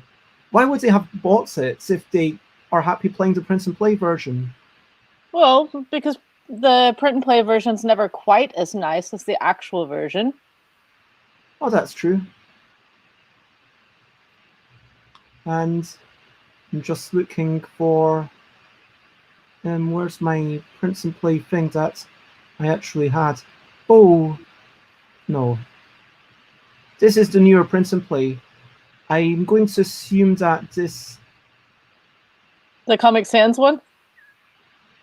It's no, this website, I don't even own it anymore, and it has been completely lost to the ravages of time, unless someone out there has it, because yeah, I lost my laptop in the unfortunate death and laptop robbery of 2018, I want to say.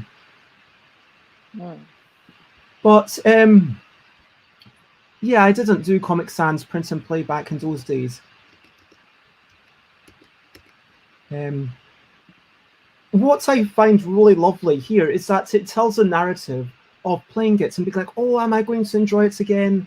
Am I not? Oh, I enjoyed it. Oh, I'm still on the fence. Oh, a year later, I still enjoyed it. And I really would be curious to know, have they ever gone back and enjoyed it? Or you could do a test for Bez Day. Choose a couple of the comments that make you curious and write them a personal note on BGG and ask them. I could. Say, hey, we're doing this Bez Day thing, and I reread your comment and was curious about blah, blah, blah, and see if they write back. And just include in your message. And if you want to write back privately, that's okay. But if it's okay for me to share this on the stream this weekend, I'd love to do that too, and then just see what they say. Maybe you'll get permission from some people to do follow-ups. I'm also wondering if I can look at board game plays. Okay, I'm looking at older plays by game. If I do a Control F for in a... Nope, it's not on this page. I haven't logged any plays of In a Bind. This person has... Yogi. But I have logged plays of exactly one play of this game. So, yeah. You know, they are clearly playing it without logging it. I mean, given that they played it at least twice, apparently. It's not the kind of game I would log, though. I get that. Like, last year I did this 1 year challenge where I purposely logged absolutely every game I played in real life, not at a convention, just to get, you know, a baseline for what do I actually play in a year. Why not at a convention? Well, because I was doing playtesting for companies, so I would play like 2/3 of a game 23 times in a row, or you know, or I felt like that would distort the number statistics 23. a little bit. Is that such a bad thing to do? Pardon? You could just like say, okay, click. I played Dice Hospital 23 times at Essen or whatever. No, I wanted to. If I played an entire game in a sitting and it wasn't the game I was actually demoing, I did log it. But if it's a game I played only part of, or I was demoing it, I didn't log it at all. But to be fair, all the games I've demoed at conventions, I've also played quite a bit during the year anyway. So, like, because I demoed last year, I demoed Dice Hospital with the new expansions at 2 conventions. I demoed Underwater Cities, and I demoed Assembly. And those are all games I've already got, over 20 plays of anyway, so it didn't change my stats that much. So, but I wouldn't, and I even like went off of that, like the last few weeks we've been doing so much LDEC games. I logged the first like 2 days of that, and then I'm like, this number is going to be ridiculous if I keep going like this, so I stopped. Yeah, I don't even bother logging things. For me, it just feels like more work than anything. I do it with the longer games just because I want to keep track of, am I playing this or do I need to sell it? I've decided to challenge myself that if a game doesn't hit the table for me in a calendar year, it's gone. That feels, broadly reasonable.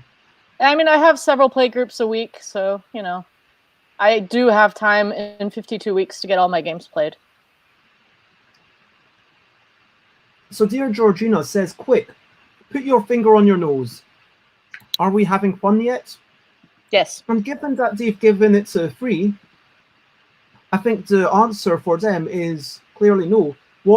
There is a strong implication there of what they're implying is, hey, this is all there is to the game. Why isn't there more? Maybe they would like in a bond. That's true, actually. Maybe if we tighten up the rules to in a bond, it could be a game that would bring In a Bind and Yogi to the masses. Yeah. I mean, I genuinely can't see Jigamic having any problems with us doing that. Oh no, you want to add more? Oh no, you want to advertise the game that we're selling for money? It's supposed to be even better? No, don't make it better. How dare you? I did find that having the I feel like writing down the numbers was easier right now, but I think that for a real game, maybe you have one banker and they write down the numbers, or maybe you have actual money, I don't know. I'd like to have something in front of me, colored tokens, or I mean, that could be the same kind of thing where you just grab whatever you have on hand, cubes from a box. I could take the cubes out of Hyperborea and just take different colors for different people that I had stocks in or something. I think would be easier than writing it down.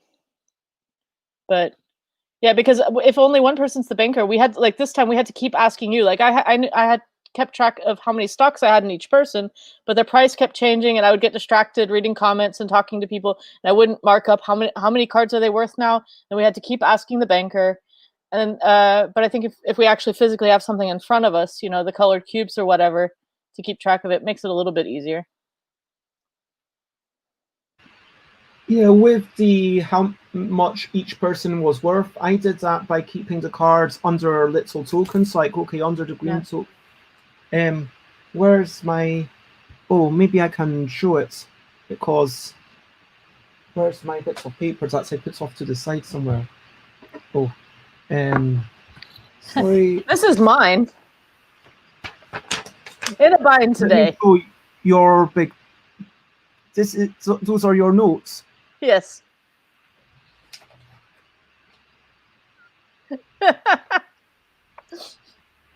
Well, wow, something is really wrong with this camera. It's okay. So can you see this bit of paper?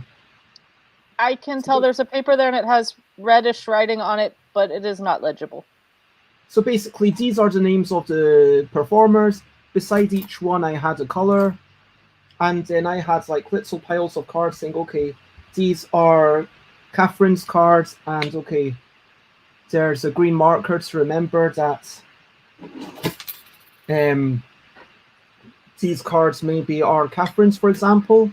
And then when someone bought stuff, I would put these little squares are for each person, and I'd put stats into their area, if you know what I mean. That's how I ran it.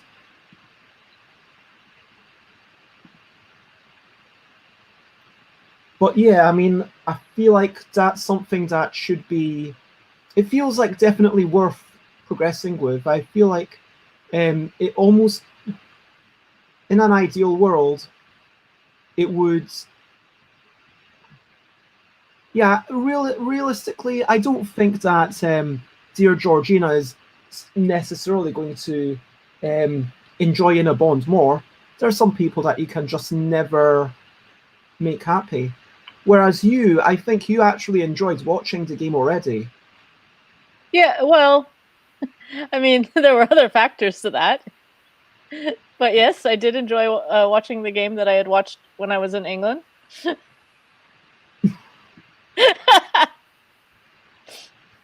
was a very attractive game.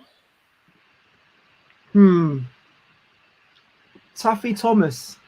I'm just checking if I know who this person is. No, I don't know them, although I should say that I believe that this might be a repeat.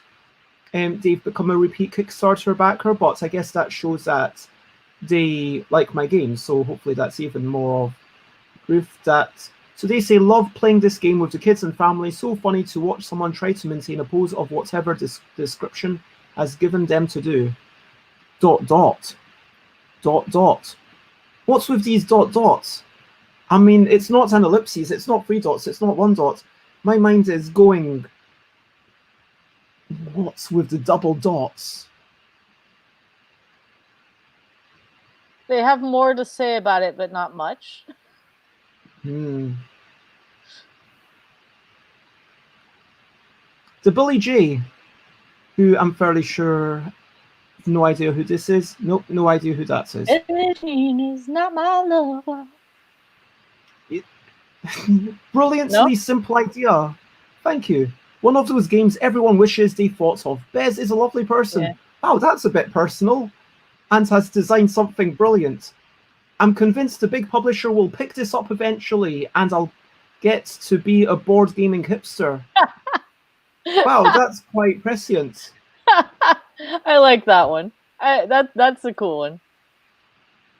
I mean, I find it amusing how they just randomly throw in Bez is a lovely person. Well, if they got the game off of you, then that would make sense. Yeah, I mean, I could imagine them having met me at in Cardiff. I did go to Cardiff. There were definitely people that I met. Now, Charlesworth, who I don't believe I have any idea who this is, says it's just so boring. And then it's this kind of squinty sad face where you're kind of maybe are sad, but you're not sure if you're really sad. And I'm sorry you're sad. Just so boring. Just so boring. Am I doing it right? Do I look sad enough? I can't maintain that. Silly Twister, the card game, high on drugs, good with kids and drunk friends, or friends who like to party and make fun of themselves. Wow, high on drugs with kids and drunk friends. I mean, it's quite the juxtaposition, isn't it? I mean, different cultures, so. Okay, Jax, who is from UK, I still assume I don't know who this person is. Jack Bell. You'll notice that at the start there were lots of people that I knew who they were, but later on as it started spreading, and I'm really glad to say I did manage to get into shops, people did start managing to buy it from me at conventions without me necessarily knowing who that person is. And maybe they've interacted with me. I mean, there's probably hundreds of people who've interacted with me at conventions, if not thousands. But, you know... So you don't know each and every one of them and their BGG handle?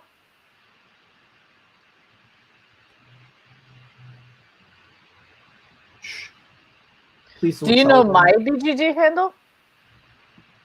I don't know. Is it Xate? Is it Omar Groot? It's actually Xate, yeah. For board games? No, it's Xate. It's Okay. just Xate. It was very much a trick question. Anyway, so Jax says, good dexterity game with the right crowd. This is so true of, I would say, any game, surely. You need to have the right crowd. You have to work your way through the deck, completing the challenges as you go. Most challenges win. A funny Twister style game, but using cards instead of a mat. I would imagine it would be brilliant after a few drinks. there we've got some more references to drinks. And, you know, I talked this morning about how it was, you know, I was thinking of it as a adult game almost. Yeah, I mean, they didn't even mention playing it with their drunk kids, so I guess they also saw it as an adult game. I mean, what do you think about that, the right crowds, though? Would you not say that everything is kind of, you need to play it with the right crowd? Well, definitely. I mean, what's going to happen if I pull out, you know, one of the games I like most? Like, I had a friend yesterday who was here for brunch, and he asked me about Scythe, because obviously I have Scythe kind of standing on its, you know, I have all the box fronts showing in my shelves because I love Scythe and I love the art in Scythe. And so he's looking at all my games and immediately is like, oh, well, what's that one? If you want, you could teach me that game. And I'm thinking, not the right crowd. That's my absolute favorite game. And this is a person I like quite a bit, but this is someone who doesn't play any games at all and would be completely overrun by trying to learn Scythe as the first game. So no matter how great that game is, that would not have been the crowd or the day to do it. But, you know, on the other hand, I was able to show them some Elves games that may or may not exist already, and that was simple enough that I could explain it to a non-gamer who doesn't really have any context for it, and they were able to understand and follow the gameplay. I wonder how many submissions there are right now. But what did you say? What did you actually say to them in response to the "Hey, let's play Scythe"? I'm honest, so, you know, and this is Germany, so I just said, if you want to play that one, we could work up to it, but it's not going to happen today. Yeah. And I just, you know, explained, I said, basically, I just told them about the game. I said, I love it. It's beautiful, and I can show it to you if you want to just look at the art. But I think it's too much to learn it once. It's a several-hour game, and you have to know a lot of things about a lot of things. And I just, you know, described some of the mechanisms to them that they didn't even know. You know, like I had to say, well, each player plays a different role, and that means each player has slightly different rules. You know, trying to explain to them what it even means to have asymmetrical player powers, because you can't just say that to someone who's not a gamer. So I'm like, well, every player has slightly different rules depending on what they can do better than other people. And he's like, okay, that seems like a lot of stuff to remember. That might not be great for me. And I hadn't even gone into all the different actions you could do, or the fact that you're not always playing the same character with the same player. But like, I just, you know, just that was already enough where he's like, oh, yeah, no. Yeah. Now we've got, I think this is a common thread, a combination of Flux and Twister, which I can definitely see why Twister. I'm not sure why Flux. I don't know Flux. Flux is a chaotic card game. It was actually a big part of the inspiration for what became In a Bind. But so Flux is basically you wouldn't like this game. Basically, I don't like any card games. Pardon? I don't like any card games. You just play them a lot. No. So Flux, you've got cards that, how can I describe it? It's basically a game that changes its rules. The objective of the game is to get a certain number of keepers, and which keepers you need is determined by the current goal card. So you've got different types of cards. You've got rule cards that change the rules. Rule cards means that you can draw more cards or play more cards, or maybe you have to do other things like during your turn. You've got the keepers, which are things like, okay, a bed and a moon. And then maybe there's a goal card, and then you play the goal card, and the goal card says, hey, if anyone has a bed and a moon, then you get sleepy time, and that player wins, because bed and moon means it's sleepy time. So the goal, it's very random. Right. Andrew January says that it's maybe the Fluxish elements is a simple start gets into complicated by stacking rules. I could sort of see that. It's an interesting comparison. But yeah, so this fun to play maybe once, as if like I think what A. McLeod is really saying is that for them it wasn't even fun to play that one time. Yeah. I mean, I think anything's worth playing once, even if you don't think it's going to be something that you would like, even if it's not your typical style of game. You never know, because sometimes you play a game that's definitely not a thing that you would normally want to play or tend to play or like, and this one's just kind of sort of different. Like I said earlier, when someone brought up the crew, I don't like I don't like card games. I don't like draft. I don't like the oh, was heißt es auf English? English words are not my friends. I don't like the when you're trying to trump people to get suits of things. Oh, trick-taking games. Trick-taking, right, that. I don't like trick-taking games, card games, or cooperative games. But someone recommended the crew enough to me to where I was like, well, basically I can get it to get free shipping, or I can pay for shipping. And so it didn't really cost me anything. So I'm like, why not? I'll take it, and if I don't like it, I know some kids that would love to have it. And I like it. And I was extremely surprised that I like it, because it's everything I don't like, but somehow it works. And it even works for me. That's a really glowing recommendation. Having said that, I'm not sure I would say try everything, because there's just not time in life to try literally everything. You've got to make some choices along the way. I mean, sure, if a friend of yours is saying, hey, this is a game that you might like, then I think it makes sense to actually give that a go, because, you know, that person presumably knows you. And but even if you're like, if I was just visiting you, like when I did visit you, actually, we played a lot of games that are just games that you liked and wanted to show me that I hadn't ever heard of or played before. So what do I have to lose if I try them out? You know, I have the time. I'm there. We're going to play something. So either I could just keep playing the games I already know I like, or I could let you show me some new stuff that you're inspired by, and I can find out, you know, maybe I actually like that as well. And if not, that's okay. But maybe I'll learn a little bit more in the process. And so I like doing that. I wouldn't necessarily go buy a game that's something I don't like and try it, you know, just to have tried everything and, you know, have the newest new and no FOMO. But, you know, if you're already playing games with someone and there's an offer on the table for a game that you're just kind of like, well, I don't know. But the other person's like, yeah, really, this one, try it. You know? You're still muted, that's Des. a fair point. And yeah, I think that yeah, it seems to be, it is still a balance though, isn't it? You don't go chasing the new experiences purely just because they're new. And some experiences, if I invited you to play, you know, a 10-day LARP with me, you know, that's a big ask. That would be fun. I'm not really a LARP person, but I would go to a LARP with you. Like that is actually something like, yeah, LARP, but a LARP with Bez? Like, yeah, I could be talked into that. Like that sounds like that could be fun. Well, I'm flattered that I would be the person to make it fun. So the next review, the next comment is by Dave Weatherall, who I've do know. That name before. I think we know that person. Oh, is it you? Dave Weatherall is the designer of Kaleido cards and several other games. Dave is going to come on tomorrow, possibly, and says, fun filler game, good for non-gamers, can be particularly funny after a few drinks to round off an evening of other games.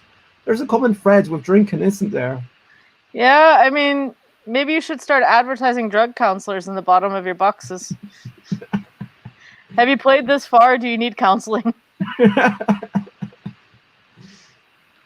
Do you drink? That's a complicated question. I do not buy alcohol because the money that I don't have much money, but the money that I do have is money that is in support of my work as a drug counselor, amongst other things that I do technically as just volunteer work, but there are some people who subsidize that by sending me a little bit of money to get my train tickets to go meet with people or whatever covered. And so they're not giving me money to buy alcohol. They're giving me money to help me stop other people from using alcohol and drugs. And so I don't think it would be fair to them if I was buying alcohol, so I don't. Okay, sure. But if you were over at my house and I was like, hey, here's some mead that I found very interesting. I don't know what flavors you like, but maybe it's some rhubarb mead or some coffee mead or some pear mead or some eucalyptus mead or some so chili mead or some ginger mead or some garlic mead. All sorts of meads that I've had over the years at Sesson. Sounds very weird. But let's say you were here and then I was like, hey, do you want to have a splash of this rhubarb mead? If I am in a vacation setting where I'm not going to be seeing someone on that day or the day following that day for the purposes of drug and alcohol counseling, I will have a drink, yes. Okay. But if I'm going to see people in a counseling manner on that day or the next day, I don't want to be a hindrance to their recovery, so I don't. That's fair. Yeah. I'm complicated. Or complicated, I guess would be better. I do not know this person. They live in England. Played this for the first time in a hotel lobby during UK Games Expo. You know, it's a good thing that I keep going to UK Games Expo. I mean, people apparently heard about me there. Great stuff. A simple game, but great fun. We ended up with another 5 random passers-by joining in. Hint, wearing glasses is an advantage. I like this comment because it gives you a bit of setting. It then gives you a little bit of, you know, this is what we think of it. And it gives you a little bit of, you know, story and narrative. And then it even gives you a hint. It feels like in such a short amount of space, Mr. Griffiths, you have done it all. And it draws me in because I actually got drawn into another game at UK Games Expo in one of the open spaces between rooms. It was more a hallway than a lobby, but it draws me back in my memory to that experience, which was very positive for me. And so I'm thinking about that space and those people and the randomness and the people joining in that game as I read this comment. Sorry, we've got Temple of Battle. I'm no idea who this is. Cool. When you give a game to non-gamers and they tell you they had a good time, it speaks of the clever design and well thought out gameplay. That's well, what game did they give them? I'm curious. They really liked Monopoly. I mean, this is a strong assertion. I don't know if I believe this as a point blank, but nothing's true or if you take it as a universal truth, is it? But there's what I think what they're basically getting at is that anyone can have a good time with this game, but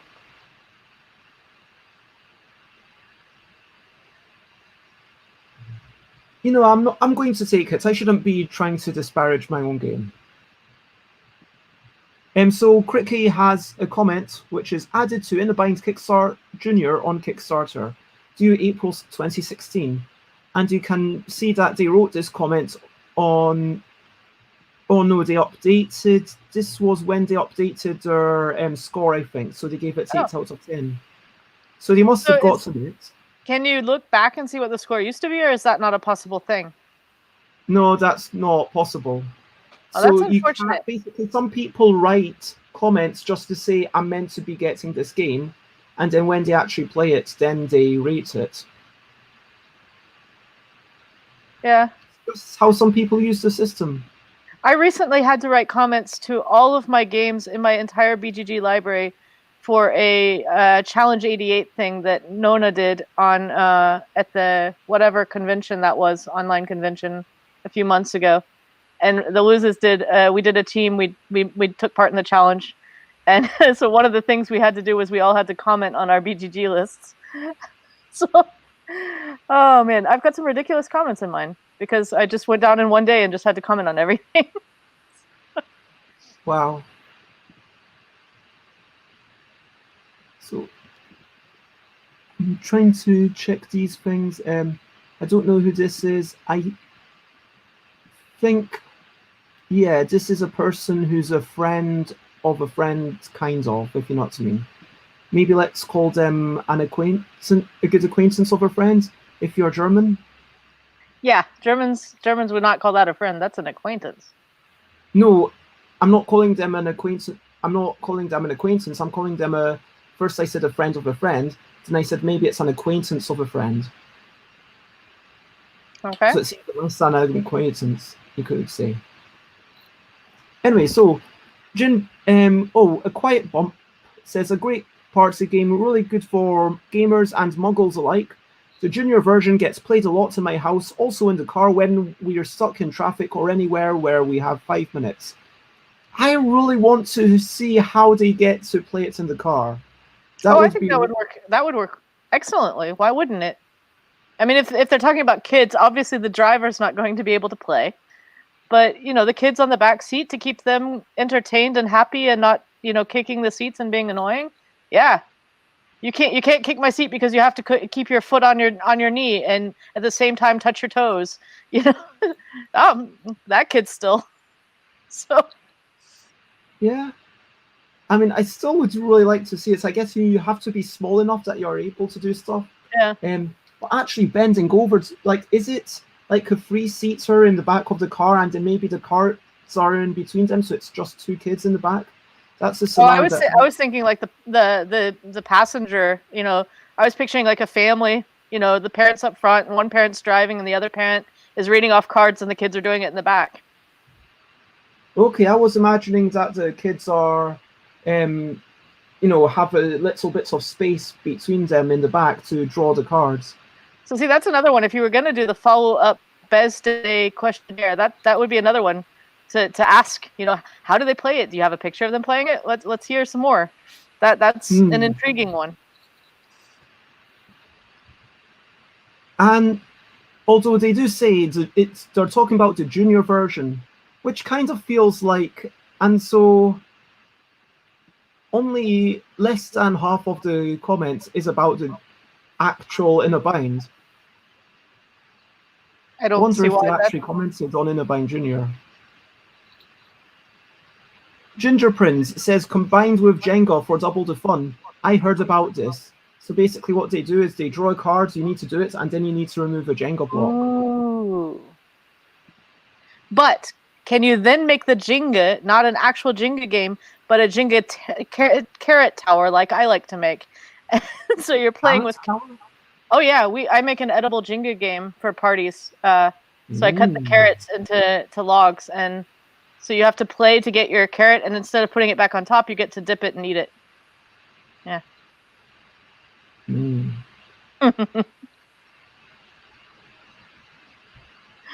want to see? No, I'm just kind of imagining the kind of process, because yeah, I do like it, and removing it and then eating it means that you're not touching other people's food, which is good. I like the idea. Lego Tortoise says NA. I'm not sure what that means. I mean, did they not realize that you can just press enter and they don't have to write a comment? Maybe that's someone who doesn't really realize how Board Game Geek works. That could be it. Crazy Oliver. Slow and Sadistic Game Variants is one of the most funny and original party games I've come across. It manages to deliver a level of juvenile fun that far surpasses that other party game style card games without having to delve into the offensive or crass. It's always a joy to see games that engage you physically as well. I'm glad that someone that, at least out there, is enjoying being sadistic to their other players. And it's totally, I feel like we had a glimpse of that in a Bond, where basically it was just all the traders being sadistic to, or actually people were generally being generous to their own people, Although I know there were a couple of points where folk were trying to scupper particular folk, but What? No. I would.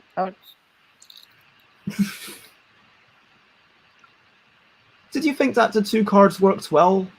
I mean, 2 cards felt like it was just easier for the stream, to be honest, to hold them up.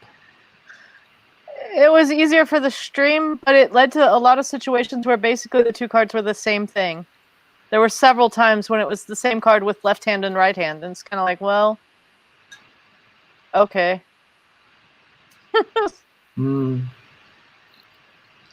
Maybe 3, just to give slightly more choice, but not too much choice. And I think I'll keep it at 2 for tomorrow, but I mean, maybe we can have a chat about yeah, I think maybe it's worth just trying it with no limits at all on the companies for the stream. That might just be better. So that might be an added complication that wasn't needed. Anyway, this is Paul Lister, who I do know. Twister the card game, lovely art. It brings laughter to the table. And there's a lot of references to Twister. And I don't know if you're aware, but there is actually a game that was released in 2016, I want to say. Actually, well before this, but yeah, there was a Twister the card game. It was released after In a Bind, but before Yogi, if you know what I mean. Okay. So, yeah, have you played Twister the card game? No. And I I'm not wouldn't. going to say anything about it. Sorry, what did you say? And it's not the kind of game, that I would be trying to play. But it sounds like I could easily encourage you to play. Oh, I mean, I would pretty much do anything for you, so... Oh, wow, those are dangerous words. I've already realized that. I need to watch out. I sent you a Facebook picture. Accidentally in the group. Ooh. Of Jenga carrots. We're almost done. We're on August 2018. Rainbow Beneath just says brilliant. That's one word. Succinct. But it's your word. Brilliant things. Brilliant things. These are In the things Binds of that are Languages. brilliant. This is Dave Breen. Scurra is David Breen. Twister the card game. Yeah, fine. It's a fair shorthand if you really need to explain it. Yeah, I admit that I wouldn't voluntarily choose to play this game, but the execution is excellent and it deserves to be picked up by a big publisher. 2018 update. Ha! Yogi it is. Said like yoga. Yoda says Yogi it is.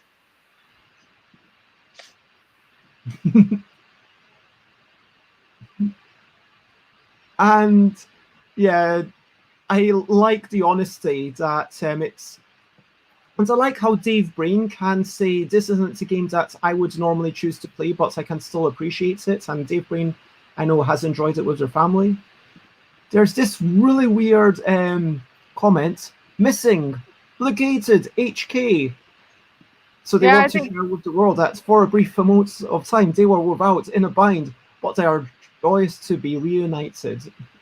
I guess that's like what you said, the people just using it to keep track of what games they're still expecting to come. And then they didn't delete the comment after it got there, instead just updated the number.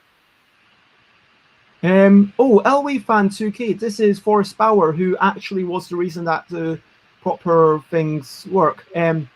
Reviewed, that's all they say. It's a game they reviewed, that is absolutely true. That's a legitimate comment, though. If I was a reviewer and I was putting out reviews all the time, I would probably comment my games the same way just so I could keep track of it. That's fair. Yeah. Scanner Darkly, I don't know who this is, but they hate everything about it. Wow. Everything? So why did they initially get it? Or what? I mean, that interests me on so many levels. Like, did they even like? Is it their copy? Did they play? If so, why? Why do they have it? Because if they had everything, then they can't even like the name of it or the packaging or anything. So why would they buy it? Do they hate the card? I mean, do they hate the fact that it's his cards? That's all. Right. Like, so this is stupid because it's not a tile placement game. By the way, have you thought about a tile placement version of In a Bind? No, I haven't. I mean, I don't see how that would work. It's pretty much the same thing, but instead of cards, you have to put like bathroom tiles all over your body. Oh, it's actual bathroom tiles. Oh my gosh. Yeah. You can play it after a renovation. It's just a variant. Hmm. When you have leftover box of tiles that just don't match anywhere else in your house. But there is a lot to hate. I mean, that came out wrong. There's a lot of, let's say, bold choices. The graffiti style, the fact that it's all handwritten, the fact that, yeah, the artwork is a specific style, and it is unashamedly dexterous. So, in all sincerity, I think those are things that someone could legitimately say, yeah, I hate that art style, and I think that I am actually proud of the fact that someone can not only just give it to one, but that's not just a robot. That is a real person who doesn't just give it to one, but hates everything about it. That's quite an achievement. And I mean, it has to be a pretty passionate person to actually bother. Like, I definitely have games here still in my shelf that I have not been able to get it to dispose of in any manner that I would actually say I hate. Like, I really hate. But I haven't bothered to log them on BGG because why waste my time on it if I hate it that much? Like, oh wow, and they've only rated 21 games. Oh my gosh. Wow. I feel You're really someone's honored nemesis. now. Yeah. Wow. What Oh are my the other gosh. 21? What? And this is amazing. Out of everything else, oh wow. Are you the only rated one? Yeah, basically everything else is 6 or above, except for this one game. And what category of games are they rating otherwise? Is it all just heavy Euros? No, like the ones which they've given 9 or 10s, it's Seven Wonders Duel, Castles of Burgundy, For Sale. Yeah, that's quite a light game. Takanoko, that's quite light. Through That's the very Ages, light. Troy. Okay, so kind of mixed. Light to midweight games.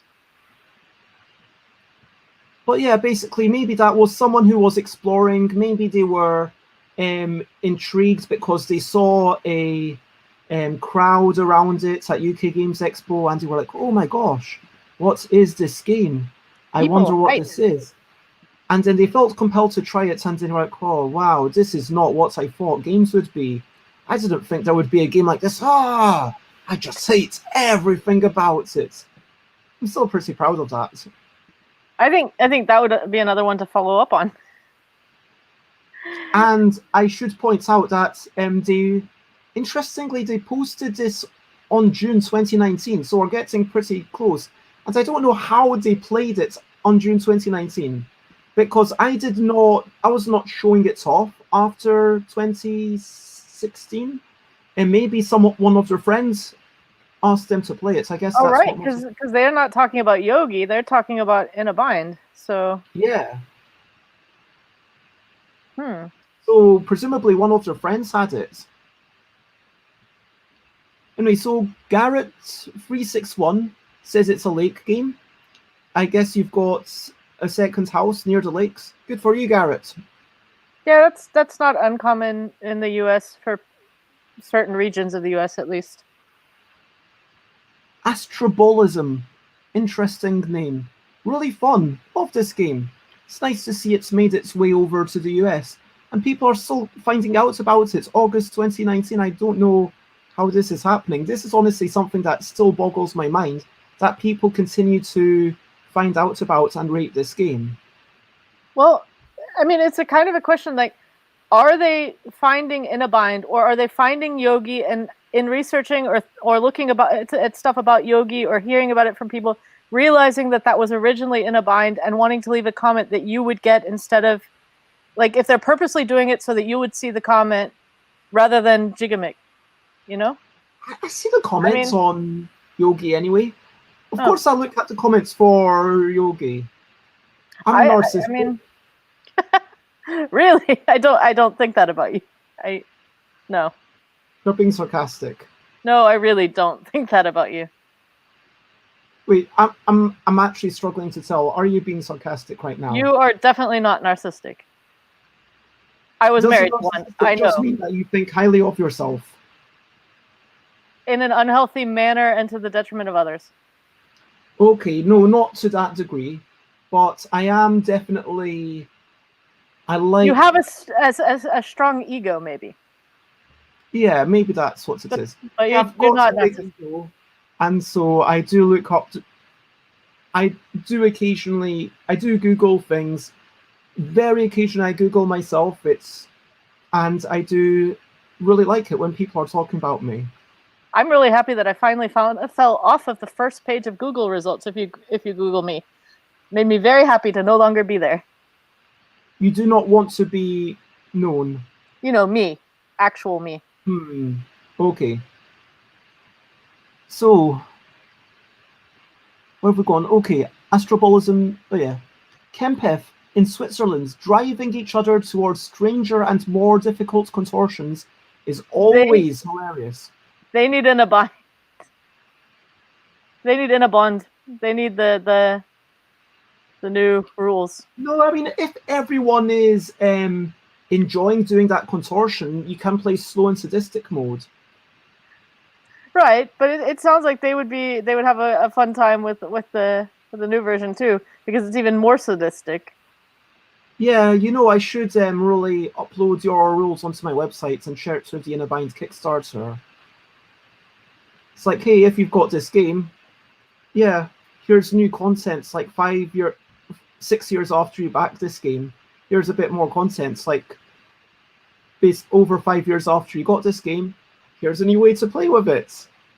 I mean, nobody's going to complain about more. Either they don't care or they do care. So. Waggly Bean. That feels like someone I might know. And are based in the UK. I don't know who this is. Ridiculously easy to learn. Fun for 2 players. Fun for tons of players. Think Twister in card game form and you can kind of understand it. Great all-round silly filler. Twister to me is a game where everybody's like around each other, not themselves. And so I'm baffled that everybody thinks of Twister with this game because you're only touching yourself, unless they're cards you took out for our version that do have you touching other people. I think it just speaks to the fact that there's not many games of this sort. I mean, when it was made, what was actually sort of on the market? There was Twister. There was Twister Hoopla, which is... there was there was Dancing Eggs, which is actually a really good game. Dancing Eggs is pretty solid, and also Dancing Eggs did help inspire, focusing more on the cards around the body, so credit where credit's due. Dancing Eggs, thank you very much for... And basically, other than Twister and Dancing Eggs, and then what else is actually being sold that has been sold for more than a couple of years? Those two and Yogi are the only things I can think of, are the only 3 games that I can think of that fall into that category of, okay, you're doing things with your body and then someone wins, that have been on the market for more than a couple of years. I mean, Happy Salmon is going to get there. Happy Salmon is going to become an evergreen. It's sold amazingly well. Happy Salmon's also a really good game. Then you've got stuff that I respect, like Body Party. Body Party is a good game. And you've got a bunch of other stuff, but even Body Party, it came and then it went within a matter of months. And Twister Hoopla and Twister Jungle Book and Twister Fingers and all sorts of other things that I found out about when researching. And there's basically nothing else like it on the market. And I think that's what it is. People want to find something to compare it to. And what else can you compare it to? Do you know what I mean? Okay. Sure.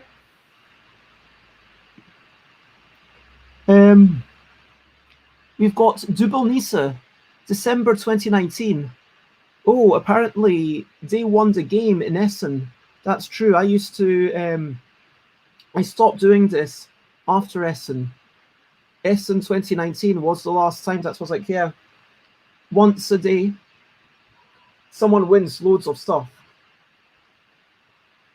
After that, it was like, okay, I am going to offer people the choice of a whole bunch of stuff, but they need to choose a couple of things, you know what I mean? Because otherwise, like, it was an ever-going thing, and right now it would be way over 100 quid, and I'm running out of stuff, and I don't particularly want to give it away so often, do you know what I mean? Yeah. But yeah, that's someone who just says they won it, and apparently they liked it a bit, enough to give it a 6, but didn't love it.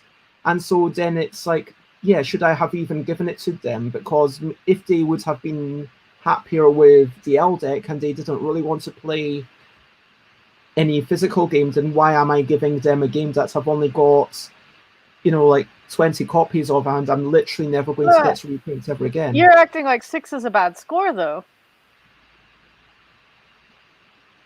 It depends on the person's style of rating games. I think BGG gives like an official what each number is supposed to mean thing that nobody actually looks at, but each person has a different style for how they rate their games. For that person, 6 might be a very solid, very good score, or it could be a very low score. You don't know. But for me, like the games that I have that are rated 6 are games that are staying in my collection for now for sure, and that I actually play. And 7 are ones I like a little bit more and stuff, but I don't have many games that I would rate a 10. I think I have 3 maybe that I actually rated a 10. If even 3. I know I gave... I'm not even sure there's 3. I would have to look. I mean, I'm not saying it's a bad score. And looking at their overall ratings, it's in the... certainly in the bottom quarter, which is kind of what I imagined, and they've rated nearly 1,000 games. So to me, it's maybe they had some fun with it. I'm not saying that they didn't, but given that I now have maybe like, I don't know how many copies, was that the best use of one of the copies of Inner Binds? Do you get what I'm saying? Yeah. Because given I can literally never reprint it, that's kind of, if it were Yogi, I wouldn't mind so much because I can just buy more of them and then give them away. I mean, yeah, I get a bit of a discount when I buy it, but you know, I'm paying money for it. But it's a bit different to, I've got a set number of these. Like I've got a set number of the second edition L deck and the first edition L deck, and once that's gone, that's it. It's gone. And it does kind of, in my mind, I used to do this competition that, yeah, so maybe going to UK Games Expo, maybe one day would be Wibble, maybe one day would be Grabble, one day would be Yogi or In a Bind. And in that circumstance, each day there would be like something crazy going on at the end, and then the ultimate winner would win everything that I had mass produced. So at the start, basically, it was, okay, let's have an Inner Bind competition. Okay, you get these. Okay, next. Okay, now you're getting Inner Bind and Inner Bind Junior and the expansions. Okay, that's not too much. Okay, now you're getting Inner Bind and Inner Bind Junior and the expansions and the L deck. Okay, that's still not too much. But once it's like, okay, you're getting Inner Bind and Inner Bind Junior and the expansions and Yogi and Yogi Guru and the L deck and the second edition L deck, because you might want it for some reason, and Kitty Cataclysm and the Kitty Cataclysm expansion, you know, at that point it was too much.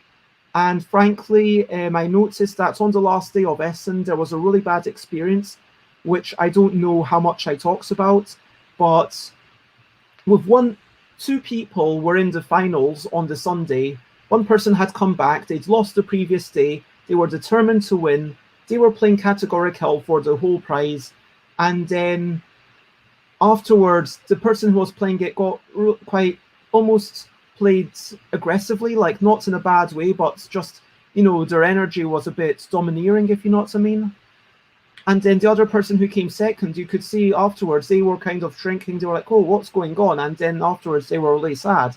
And that's not something that I want to have happen. Like, for people to be sad.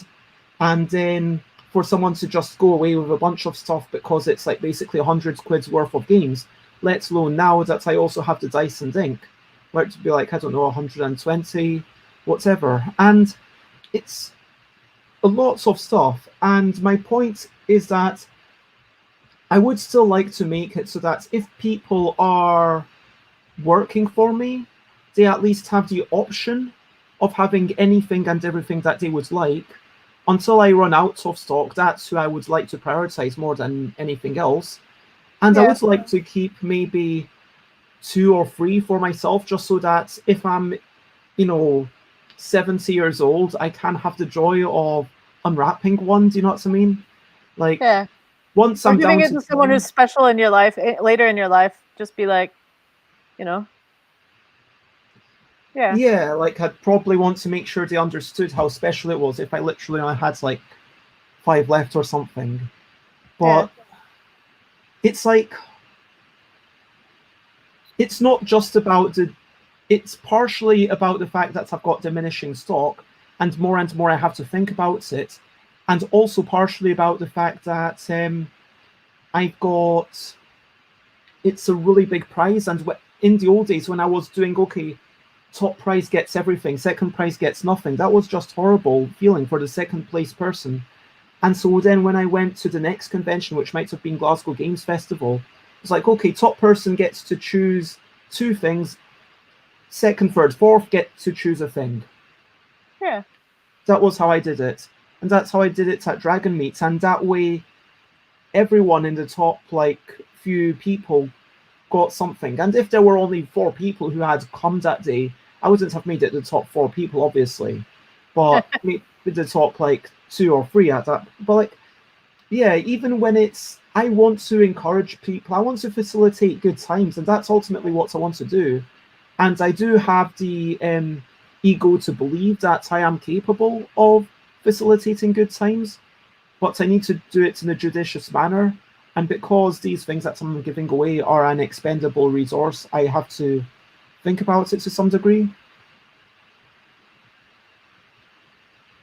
Yeah.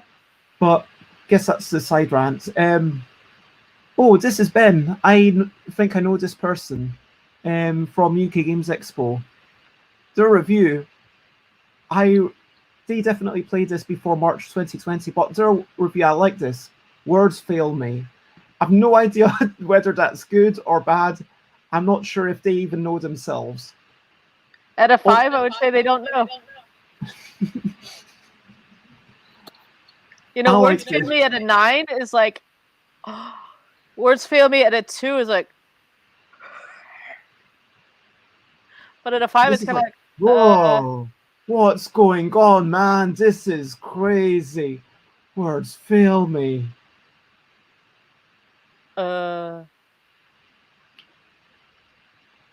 Right? Oh.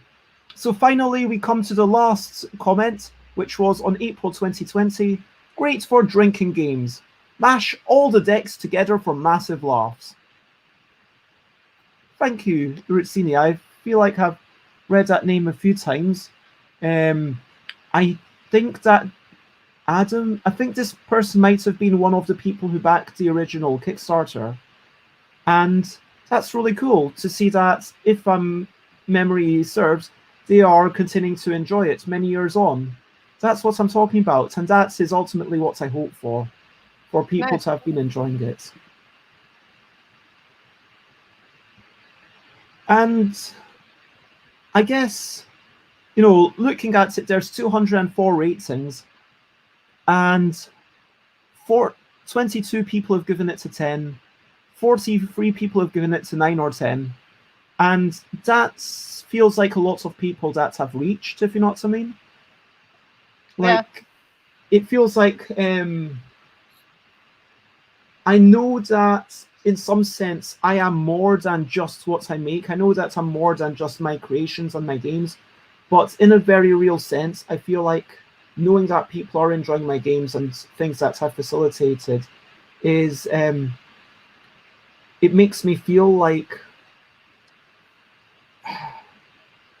to not get glib about it. It makes me feel like my life has some sorts of meaning, if you know what I mean. Like I've got something to strive for that I can do again, if you know what I mean. Yeah. And it's kind of like, obviously, but yeah, it's. I don't.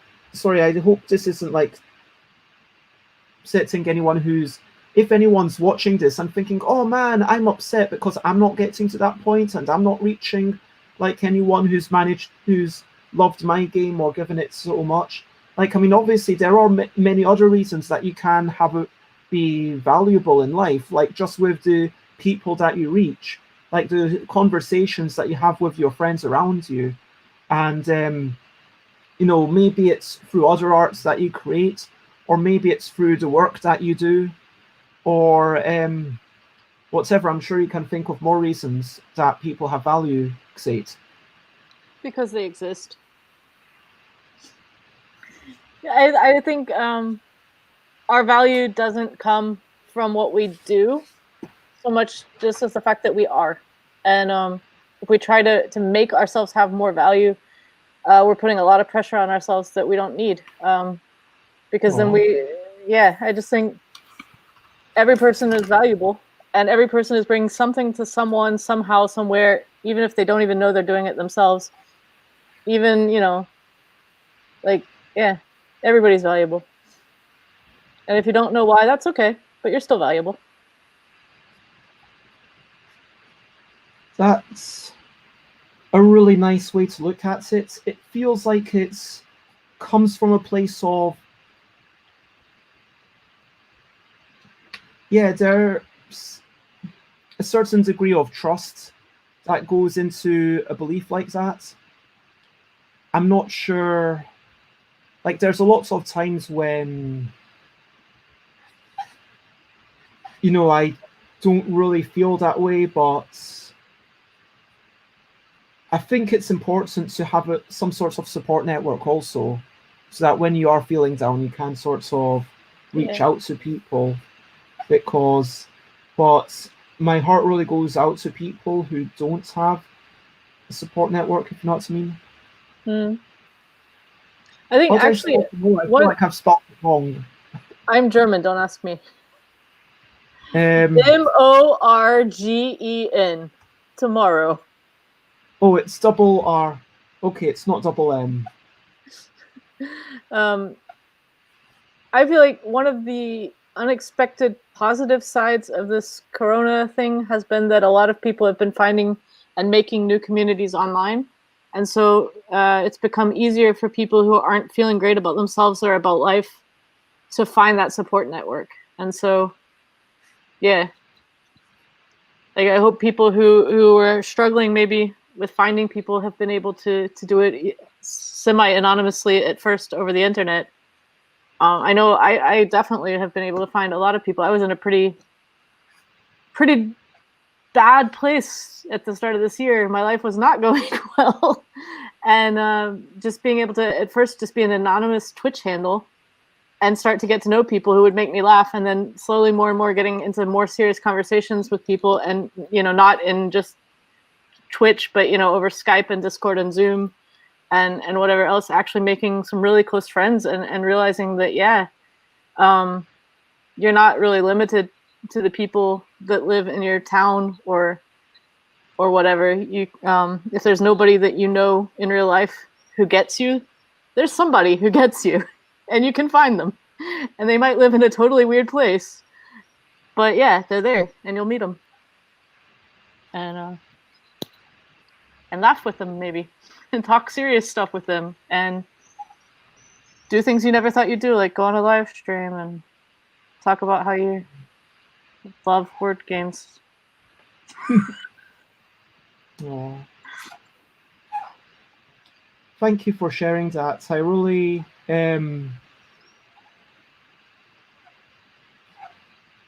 really chuffed that you were able to be here for the end of it. And as people have seen, with me kind of excitedly using my new camera, there is love for everyone. I would say some degree of love for everyone, in my heart for sure. And yeah, I hope that you all have a good evening, or if you're watching this and if you're in another country, you know, maybe have a good afternoon or whatever, or if you've been watching this. Basically, yeah, I feel like I should do the whole wrap-up thing, because sometimes it's nice to think about highlights, isn't it? Should we do the wrap-up thing? Sure. Okay. Let me find the banners. And even Aqua, who I've been working so much with on these games the past couple weeks, I didn't know him a few months ago. He's in a different country. You know, so you can find people to collaborate with and to talk to and to look forward to things with. Like looking forward to tomorrow's Stuff by Bez Day stream, where really weird people are going to be doing really weird things. Oh wait, no, that was a different podcast. Well, really weird people are going to be. It's exactly the same podcast. Was that not in a bond? Although you could describe so many streams with weird people doing weird things. Yeah. So, looking forward to hopes and ambitions. Over to you for our final section. So yeah, I invite not just Xate, but anyone still watching, to let us know what is something that you are looking forward to doing. Maybe it's tonight, maybe it's a small meal, maybe it's that you're going to the shops. And what is your hopes and ambitions? I mean, you know, if I had to have recent highlights, which will be tomorrow, like I'll just be talking about the stream, and then it'll be all self-referential. So be like, yeah, who cares? We've already experienced that firsthand. Why are you talking about your highlights? But I mean, no longer am I looking for. I am looking forward to obviously everything tomorrow, and it has been a lot of fun just to get that out there. With oh God, my face is so dark. I want to plug in the light. But. That's why I moved. Darkness was slowly overtaking my couch. Oh wait, did I?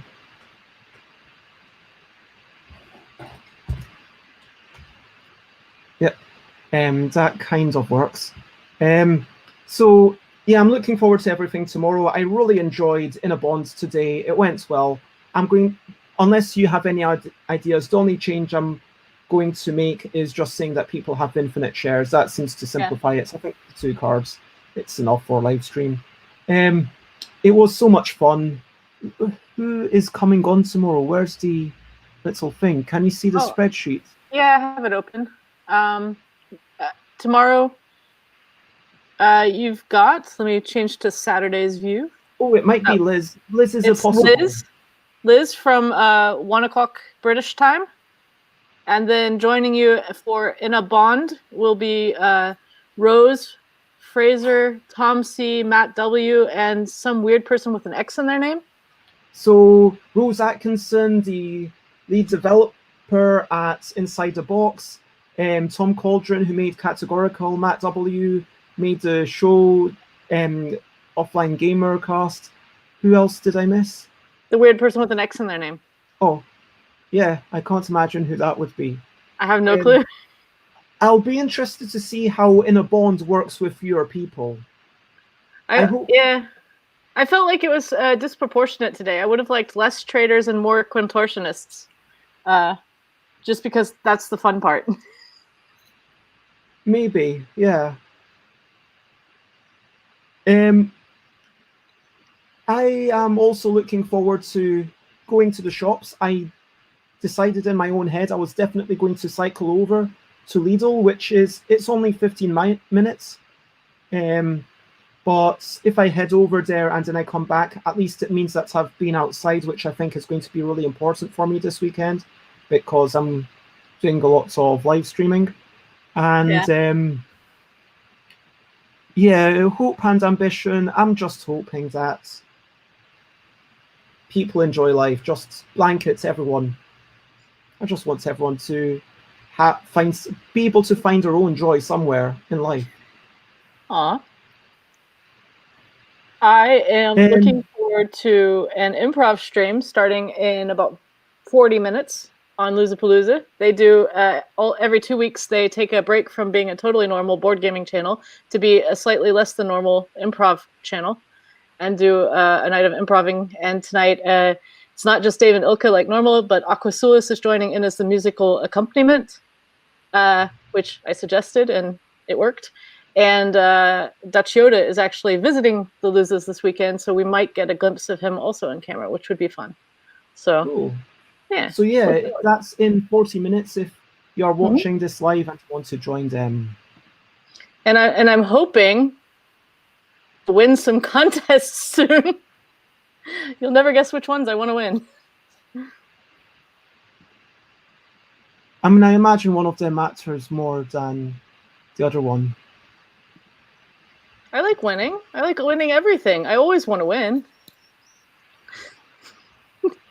I'm not competitive. No. Well, I mean, I've seen all the entries for one of them, and I yeah, so. Yeah, I'm probably not going to have the brain space. Oh, wow. That's a repeat designer from last year. They indicated they might enter something. Okay. Oh, and I sent you the Jenga carrot picture on Facebook. Okay.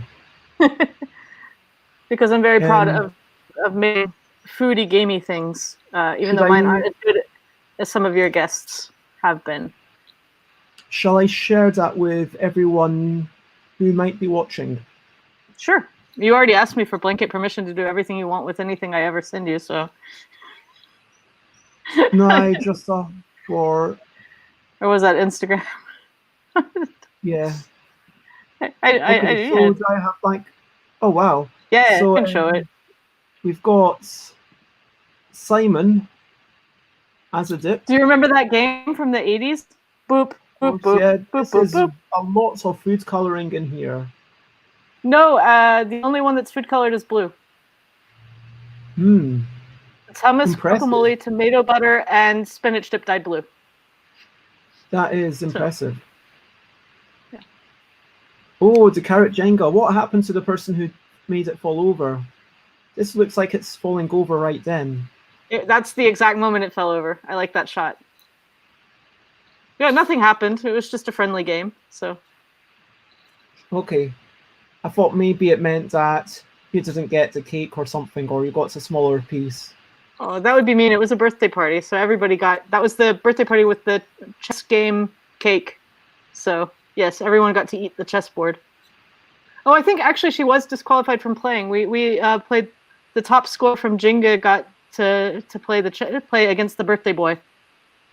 Ooh. So, wait, top score from Jenga? Doesn't everyone have the same score? No, one person pulled out a carrot more than everyone else. And 2 more than you did, who lost in that picture. So. But that's just because of their turn order, surely.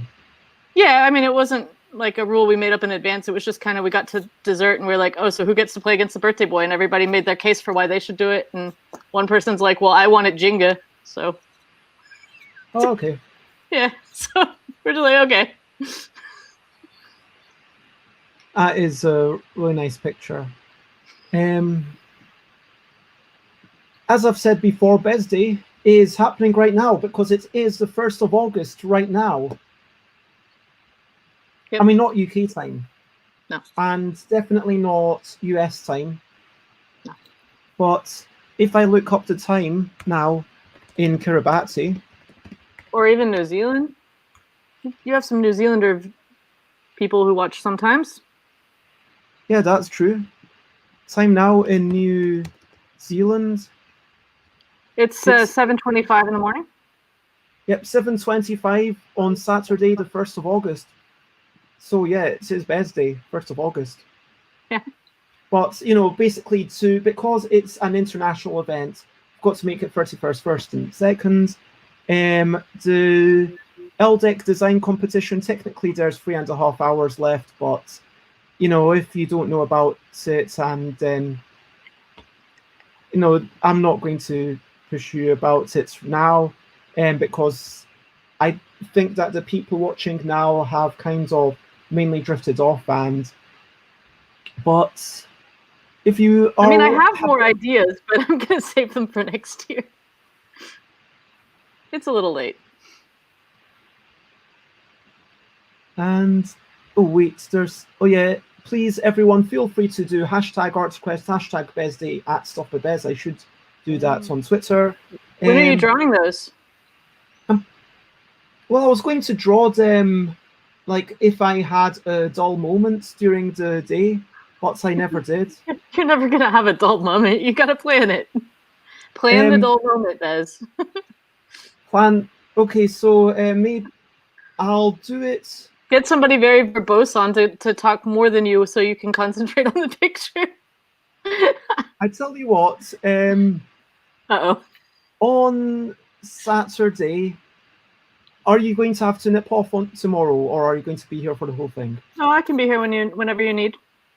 Okay, so maybe after every individual's been here, because if it's like someone in the spotlight sorts of, I'd like to be having my eye on them. But then, like, if you took the reins, potentially, and were just kind of whittering on, also, then I could do the birthday drawings. Although, having said that, Priya, what's their name? Prey? I know their real name, but I don't think it's open on the internet, so... No, I mean, what's their handle? Like Pray4J9? Yeah, something like that. Oh, yeah, here we go. Pray4J9. Yeah, so they had lots of fun with... when you weren't here, I played... I was here. I just wasn't on here, but I was here. Oh, you mean when you weren't watching, I was playing the... I was watching. I just wasn't here. I can do 2 streams at once. Did you ever see me disappear from your chat, from your viewers list? No. I don't tend to keep a strong eye on it. I did. I'm a moderator. I had to keep flipping back. I appreciate that. At the same time, I was playing cartographers. So, yeah, anyway, so do that. If not tomorrow, because Sunday I'm going to be doing the winners thing at some point. For In a Bind. You said earlier today, you said you were doing that tomorrow night. Tomorrow night I'm picking it. Sunday I'm drawing it. Oh, okay. It takes me time to draw things. I can't just be like that and have it drawn. Right. I thought you meant that you weren't going to announce the winner till Sunday. I'm like, that's not fair. You can't do that. No, I'm announcing the winner on Saturday. That's what I said in the Google form. Yeah. Anyway, so that's a thing that you can do, and we have rambled way more than enough. This was meant to finish an hour and a half ago. Yeah, somebody accused me, I think it was Mark Peebles, accused me that when I'm on their stream, even just in the chat, that apparently the stream goes half an hour to an hour longer than it does otherwise. I mean, I don't think that this is related to me, but they seem to think so. I think it's definitely like if you had not been here, it would have been slightly shorter, but it wouldn't have been as enjoyable for me or as interesting. Aw. So, to recap, oh my god, there is so much to recap. I've just done a 7.5 hour live stream, which is the longest. We could watch it back. You don't have to recap. What did we do? 1 o'clock, I chatted to someone. Jason, that's Jason? who it was. And then we had Jason on, and then people started coming on. We had, can you give the name of everyone? And Ololvi's amazing. And we had Catherine, and we Catherine. had James Cook, the comedian. We had, who else was a company? Ben, who was so Ben from instrumental America. in starting my whole journey. And I'm so thankful that this has been, long. It's been a journey, and thank you everyone who's been part of this. And then yourself and Jason and the person you were working on the social game, the more like serious game with. Tiz, yeah. And Tiz Creole and Alan Paul, sorry. Alan. Got Alan Alton on my mind. When Jason was on here, Sate reminded us to look at the contest entries, and we had some really good laughs. We've decided that it's basically all at me, basically down to 3 people, mainly. So there's a short list of 3 people now. Yeah. There was it feels mean to say kind of 3 people, but I don't feel like that's fair, because several of my entries were in the top 3, but I only get counted once. Pre said that their favourite entry was Andrew January's little doll. I will have words with her. Serious words, not games.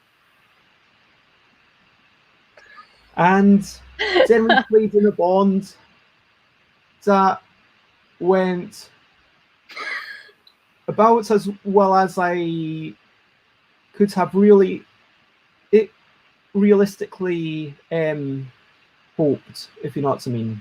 I think maybe we should suggest to the people doing trading tomorrow that they have their own note paper and they're taking notes as we go with who has how many, like who's worth how much currently and what do they have stock in themselves, even though you're doing it, just to eliminate that asking again every round. That would make it go a little bit faster if we're just, doing our own little marks or something. I mean, also if I keep putting people's piles into piles of 5, then it's faster for me to count. So maybe at people's turns, I could say, oh yeah, this is the game state, because also saying the game states is good for the people watching, so they know what's going on. Yeah. It was a really nice chat with Ben. It wasn't like particularly just about In a Bind, but it was just really nice chatting with them about the nature of games and what it means to make games, and making shorter games being something that you can sort of, man, this keeps turning. I feel like there's something that might be possible, but I'm not sure. I might ask Chris in a bit. You could just turn it off. But yeah, I want to be. I'll remove it for the moment. Yeah, I want to say thank you to everyone who. There was. Oh yeah, and then James came back, and then I played 3 games of puzzle. I played with the medium setting, and I got it all done. And then I played it with the hardest setting. And the hardest setting, I didn't quite manage to win. I got a score of 4. But 4 is not too bad. And then I played with the easiest setting, and then I didn't win. And I got a score of 1. Best.